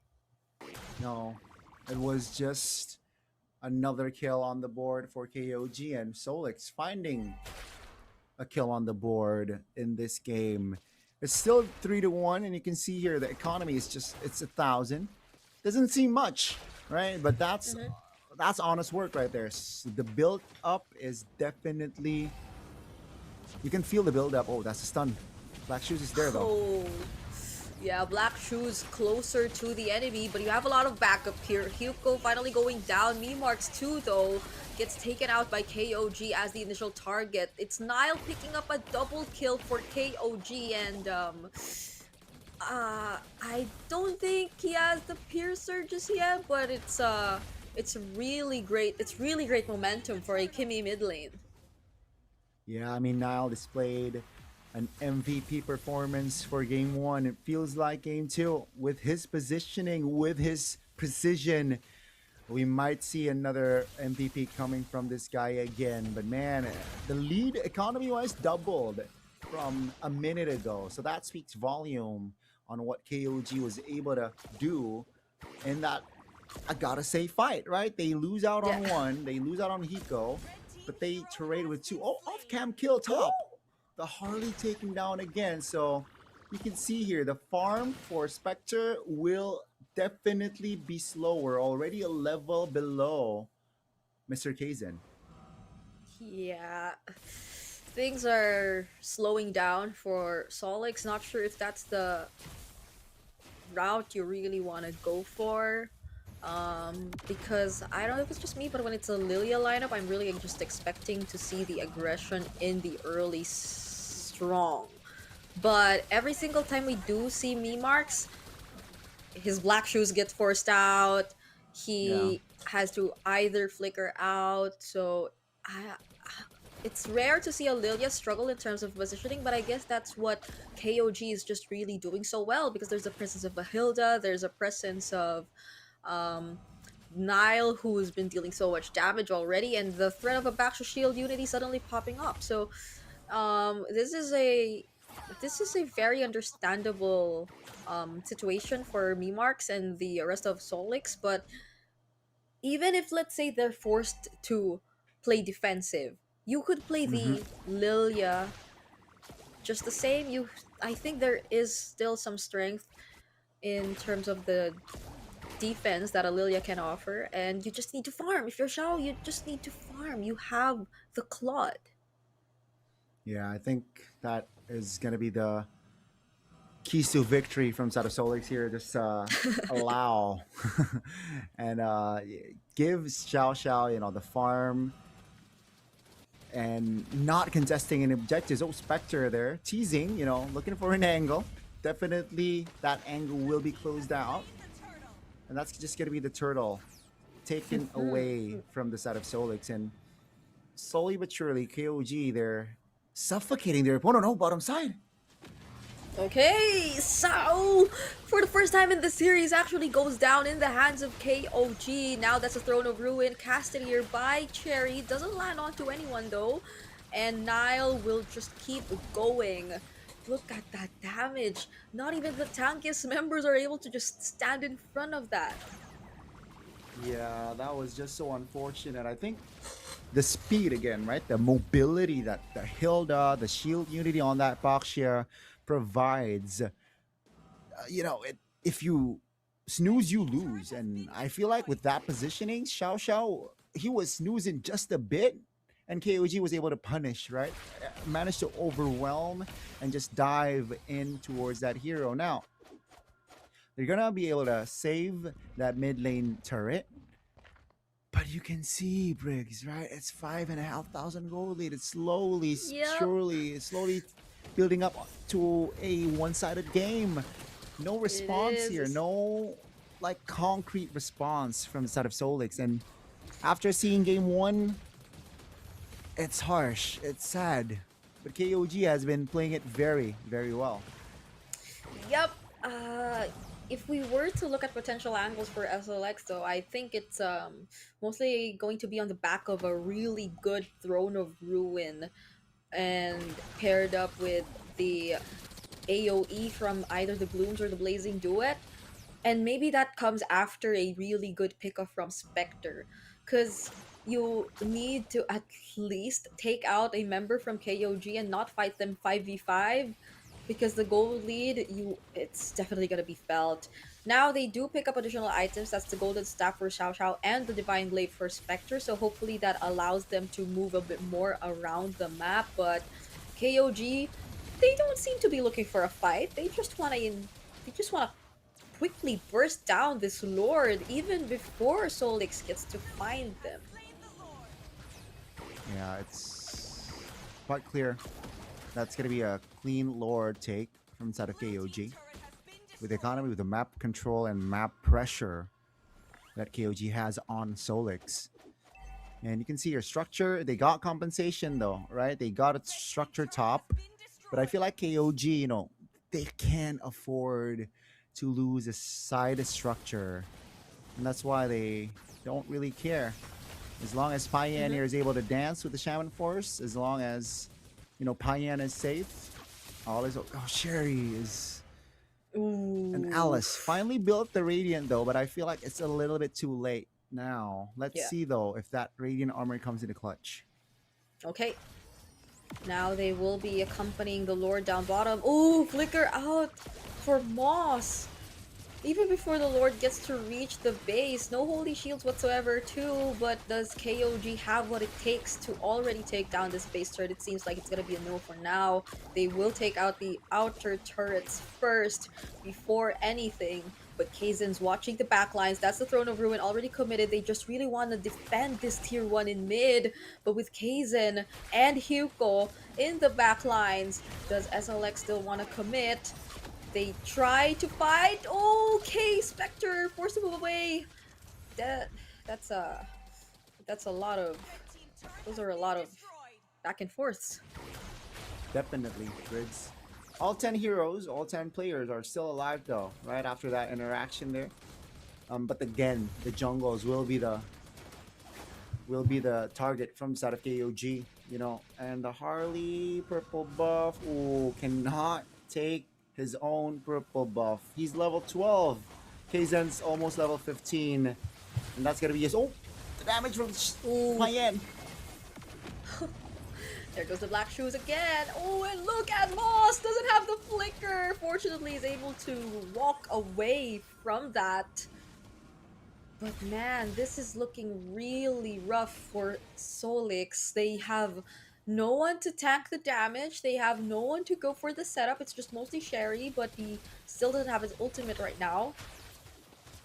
And that's the most they can do. 30 seconds before the next Lord comes up. Xiao has to get that damage. Yeah, he really needs to. I mean, he is behind 2k gold if you compare it to Payan, but finally, right, the Trinity completed by Xiao. So, there's definitely enough damage, but if you see the other side, KOG, they got the blade armors, they got the Chastise pauldron, they got the pauldrons ready. That's a shield unity. Okay, someone's left all alone, but it's Hi, all. Kaizen, a tanky hero who is gonna be okay. Payen doesn't use his Zaman Force just yet. There's a grab coming in from Moss, the Throne of Ruin as well, coming in from Sherry, almost catching Payen, but he still gets to walk away. It's Xiao instead who goes down first. Sherry still standing strong, but finally gets taken out by 33rd. That's 2 members already down for Solix, but they want to look for the trades. Moss is just so tanky right now, but they cannot fight anymore without Sherry and Xiao. Yeah, definitely not, right? They cannot contest.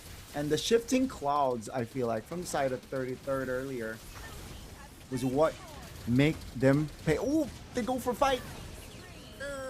Moss handing over another 200 gold to Nile, allowing him to pick up another DHS for this Kimmy. So Oh my god. already attacking the damage was a huge problem for Solix earlier on, but now with the DHS, I think you double that problem. It's just a one-sided game. I feel like game 2, you know, game 1, it was back and forth, it was close, it was intense. But game 2, ladies and gentlemen, has been different. You know, it's just been KOG from the early game, getting that 2 important kills on Cherry and Me Marks. And now look at the chain effect, right? They just crashed onto his Me Marks. Oh! Well, at least they find the kill on Nile, but in exchange of that, they lose Spectre, jungler down for Solix, and they still have a Lord marching down bottom, so they lose a base turret already. But at least, I think it's been a recurring theme. Oh, never mind, I take it back! Look at Payen with the Zaman Force! Actually dealing so much damage against the members of Solix. Sherry might be the first to fall. That's a setup coming in as well from 33rd. Payen currently on a killing spree. My oh my, me oh my oh, KOG. The coordination on that fight was just a treat to watch. You know, Xiao Xiao made it out barely, but again, Cherry, he's sitting at a 0-for-1. Oh, that's a stun. Oh, okay. Xiao still able to get out of that. Spectre looking for a target here. He might find Payen! There goes the deadly magic in the Zaman Force. He's able to generate some shields though, and it's gonna be okay. There's the flicker from Moss. It seems like they still want to fight this, but without Payen, KOG do not want to fight as well. The Blood Wings as well, right? It was able to proc there, giving more shields. Oh my goodness, the beautiful mechanics there by both in that interaction. But, Brigida, this is crazy work. 10k gold lead after an intense game 1. I did not expect this outcome. Yep, there are a lot of things happening right now in the world which we are not expecting at all. And, let's see if... Oh no, Moss! That's too much! That is literally too much. Payen has so much damage. Okay, let's see. Oh, Spectre? Harley. Spectre again, holding a very unique brush. Oh my goodness! He gets spotted by 33rd. Okay, okay. Yeah, that was... Luckily for Spectre, that could have gone worse. Right? It seems like they want to fight though. Oh, can they? Can they? Or should they at this point where we're already approaching the 50k gold lead? There goes the Zaman Force already committed by Payen. They get to isolate Xiao Xiao. 33rd trying to take him out, but it seems like the outplay is real! No! 33rd still finds the kill on Xiao 2 in exchange of Payen. This could be an angle for Solix, but they do not decide to fight anymore. Yeah, both gold laners down. Spectre needs to go back. I expect KOG to...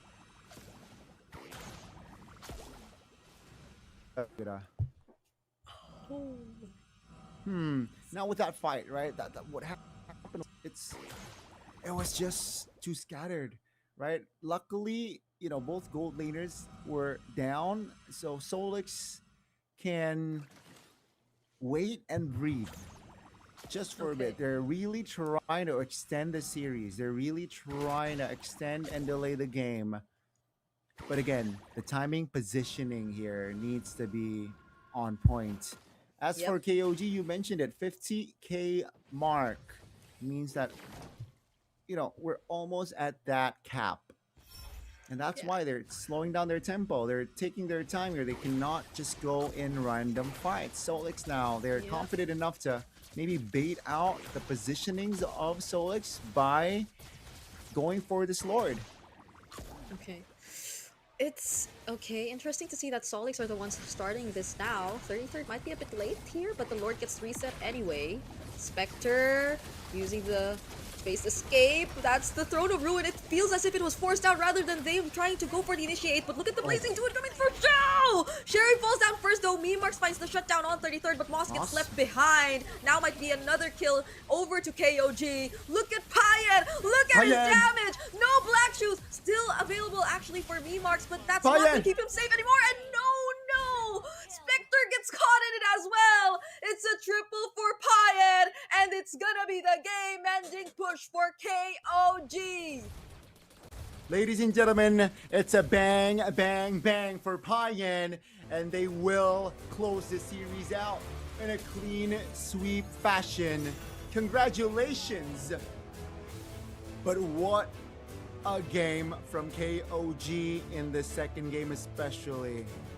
They were able to bring out a different side of KOG here in the second game, and unfortunately Solix, after that loss in that first game, I feel like they weren't able to recover here in the second game because it was just a one-sided game from the early towards the mid. Sure, they were able to delay a couple of moments here and there, but the outcome was inevitable for KOG to win 2-0. You can see the players laughing around. They're familiar with each other. That's true. But yeah, it's just a dominating win, especially if we're talking about the second game. I mean, it took them long enough. And against Solix, it's I feel like the opposite of what happened in game number 1, wherein they weren't really able to get a hold of the early game, but they were able to stretch it out somehow, and it worked for them. Up until this moment, where clearly you still feel how up ahead KOG already were, and if it's about the late game potential, a Harith in the late game is just such a huge threat. So I really understand how ค่ะ ตอนนี้เราก็อยู่ it's been กับผู้ช such นะ a ของ difficulty เรา to ทั้ง deal สอง with ท่าน it. นะคะ So let's จาก hear ทีม from our KOG winners once again. เดี๋ยวก่อนอื่นเลยขอเสียงจากแฟนๆหน่อยค่ะ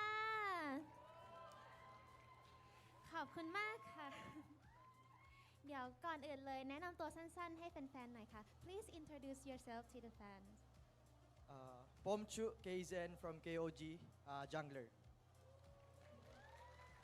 33 ครับ ตำแหน่ง EXP Lane ครับผม Thank you so much. So first เดี๋ยวเริ่มจากคุณ33RD ก่อนนะคะ คนนี้ก็ทุกคนน่าจะคุ้นหน้าคุ้นตากันอยู่แล้วนะคะ ไม่ทราบว่าในแมตช์ที่ผ่านมารู้สึกยังไงบ้างค่ะ ก็ตื่นเต้นครับ แล้วก็มีความกดดันเล็กน้อยครับ พอเจอกับพี่ๆที่เป็นแบบตำนานตึงๆทั้งนั้นเลย มีอุปสรรคอะไรที่แบบเจอแล้วรู้สึกกดดันเป็นพิเศษไหมคะ โดยเฉพาะพี่เชอรี่ครับผมกลัวเขาทับครับ คนกลัวคนนี้เยอะนะคะ ครับผม So คุณ Kaisen, first of all, welcome to Thailand. Do you have anything you want to tell to your fan in Philippines? I just want to say thank you to all the fans in the Philippines. Keep supporting KOG, and that's it. ก็คุณเคเซนนะคะ ขอขอบคุณแฟนๆจากฟิลิปปินส์สำหรับการ support ทีม KOG ค่ะ and working with Thai team did they teach you any Thai word? Yeah, many, especially in food. Can you give us some examples? Kai tom. Kai tom. We give. I feel like Keizen, again, he's a Filipino import. Feels like he is already adapted to the situation, and there you go. It's gonna be Keizen getting his first MVP. Yeah, he was deathless on the Baksha in this game, and I really like how he played this Baksha. So I guess this is one of the few instances where we would be okay with a first pick Baksha if you get to execute it this well. And because again, it's paired with a Harith, it's paired with another hero who could do spectacular zoning as well, which is again the Hilda that Hiko actually picked up for the team. So we will be taking a quick look on the highlights for its entire match. And again, as you would expect from a Baksha and a Hilda, there have been such quick rotations across the map that even if Solix were or is a really good team in terms of the early game, you really don't get to see them play it as much because it's always KOG who gets to rotate first. Yeah, I think tempo wise, it was just always KOG who were on point, right? And they were just always on beat, Briggs. And unfortunately for the side of Solix, they weren't able to keep up with that beat, right? They were always trying to respond, but they respond late. And then, of course, the lead grew and grew. It snowballed. And they were fighting with less items. They were defending with less items. And of course, with less space as well.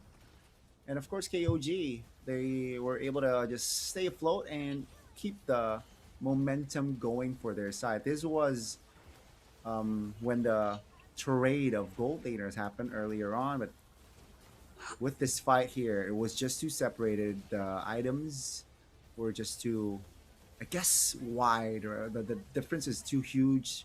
The Lilia pickup didn't work well, and at the end, it was a wipeout before they got to the crystal. And it was slightly longer. I mean, it was slightly shorter worth of game time here, almost 19. But you know, the execution from the side of KOG, they were unstoppable in this game. And props to the first 2 minutes, I gotta say, where they were able to spot Cherry out isolated in a very, very peculiar position, and they were able to punish that. And also the shield unity crashing on towards Mark, making it just so vulnerable to Cilia. And that was just it for the side of Solix, right? From then and there, KOG, they built the hype train and they didn't get off. Yeah, because even in that one instance, in the mid lane, I think the Baksha Shield Unity landed on, yes, Mimark, but two other members at the same time. Yes. So it was really tough to play against that Baksha. And even in moments where like he doesn't really land the Baksha Shield Unity on the target he wants and he's forced to walk to get out, he still survives, which is really weird. And you see it because he's the sandbag. He took a total of 269k damage throughout that entire match. And again, it's these two heroes, it's these two players, which we really pointed out, because it's not just any normal Baksha. It's not just the typical Prio Baksha. It's a Baksha together with a Harith, and that Harith of Payen dealt so much damage as well. So these two worked well together, the way they were able to serve their role as the carries of the game. And now we're looking at the updated standings after day number 1. So, Goni, I think it is only Buriram United Esports and Irana Esports who have yet to play a game here in MSLTH. Yeah, definitely we will get to see them in action tomorrow, though. So please stay tuned, guys. But we get to see 8 teams out of 10 today. And 4 teams, of course, come out on top, being Kings of Gamers, ACT Esports, Valley Thai Esports, and of course Bacon Time. And as for Full Sense, Hydra, Tenacity, and Solix Esports, unfortunately they had to suffer a loss today. But again, it's not a cup, it's gonna be a league for you guys who are rooting for your team. So you know, it's gonna be a marathon, and just keep supporting them for tomorrow's schedule here for exciting matches. Yep. So as mentioned, the debut matches for Buriram United Esports is happening tomorrow. That's our first series. And even for Iarita will be playing their first series tomorrow. And teams who have yet to take a win, teams who want to keep their momentum going, everything at stake tomorrow as we witness another 4 matches it's interesting because we're having 4 matches here in MSL Thailand. So that's really a lot of action coming your way and for the weeks to come because we are still in our regular season currently. And let's see who eventually emerges on top and gets a chance to join us in the international stage. But so far today, what are your thoughts, Gani? I personally feel most impressed by ACT. I'm on board with you, right? Mm-hmm. Definitely, again, I think we mentioned as well a perfect balance between drafts and execution. We saw that, right? We saw that from ACT. And, hopefully, though, it wasn't just a fluke. I want to see Yeah, that's consistency, of true. course, right? The sample size is still very small. The teams that lose today might win the first MSL season 1 later on and become the champion. So it's still, again, so far, but hopefully the teams that are able to get the rhythm going, get the momentum early like this, what they need to do. Sometimes to get to the top, it's easier. It's harder to maintain it. So now, of course, what they're looking on is consistency. So I'm all for it. And also, Yep. the Hanabi and Erythel pick. Yeah, that's true. Okay. So that's something we got to see in the last and I believe first or second series today. You guys Yeah. can take a quick look just to see how things went down during those series. But the only game 3 we had today was in series 1. After that, it's been sweeps all across the board. I think this has been the longest sweep because we reached like a 20+ minute game, and but other than that, it's been one-sided for the third series, and it's fun to watch because you get a glimpse of the ตอน Thailand นี้ยังไม่จ MLB บ scene วันพ and รุ่ง their นี้เรามาดู understanding กัน of ต่อว่าใคร everything. จะเป็น So ทีมที่ได้ we'll throw it 1 over แต้ to ม the กลับบ้าน stage ไป through Ramita, ก็ our จบลง host. แล้วนะคะสำหรับ MSL Thailand Season 1 Time to Rise ในวันนี้สำหรับพรุ่งนี้เราพบกันค่ะ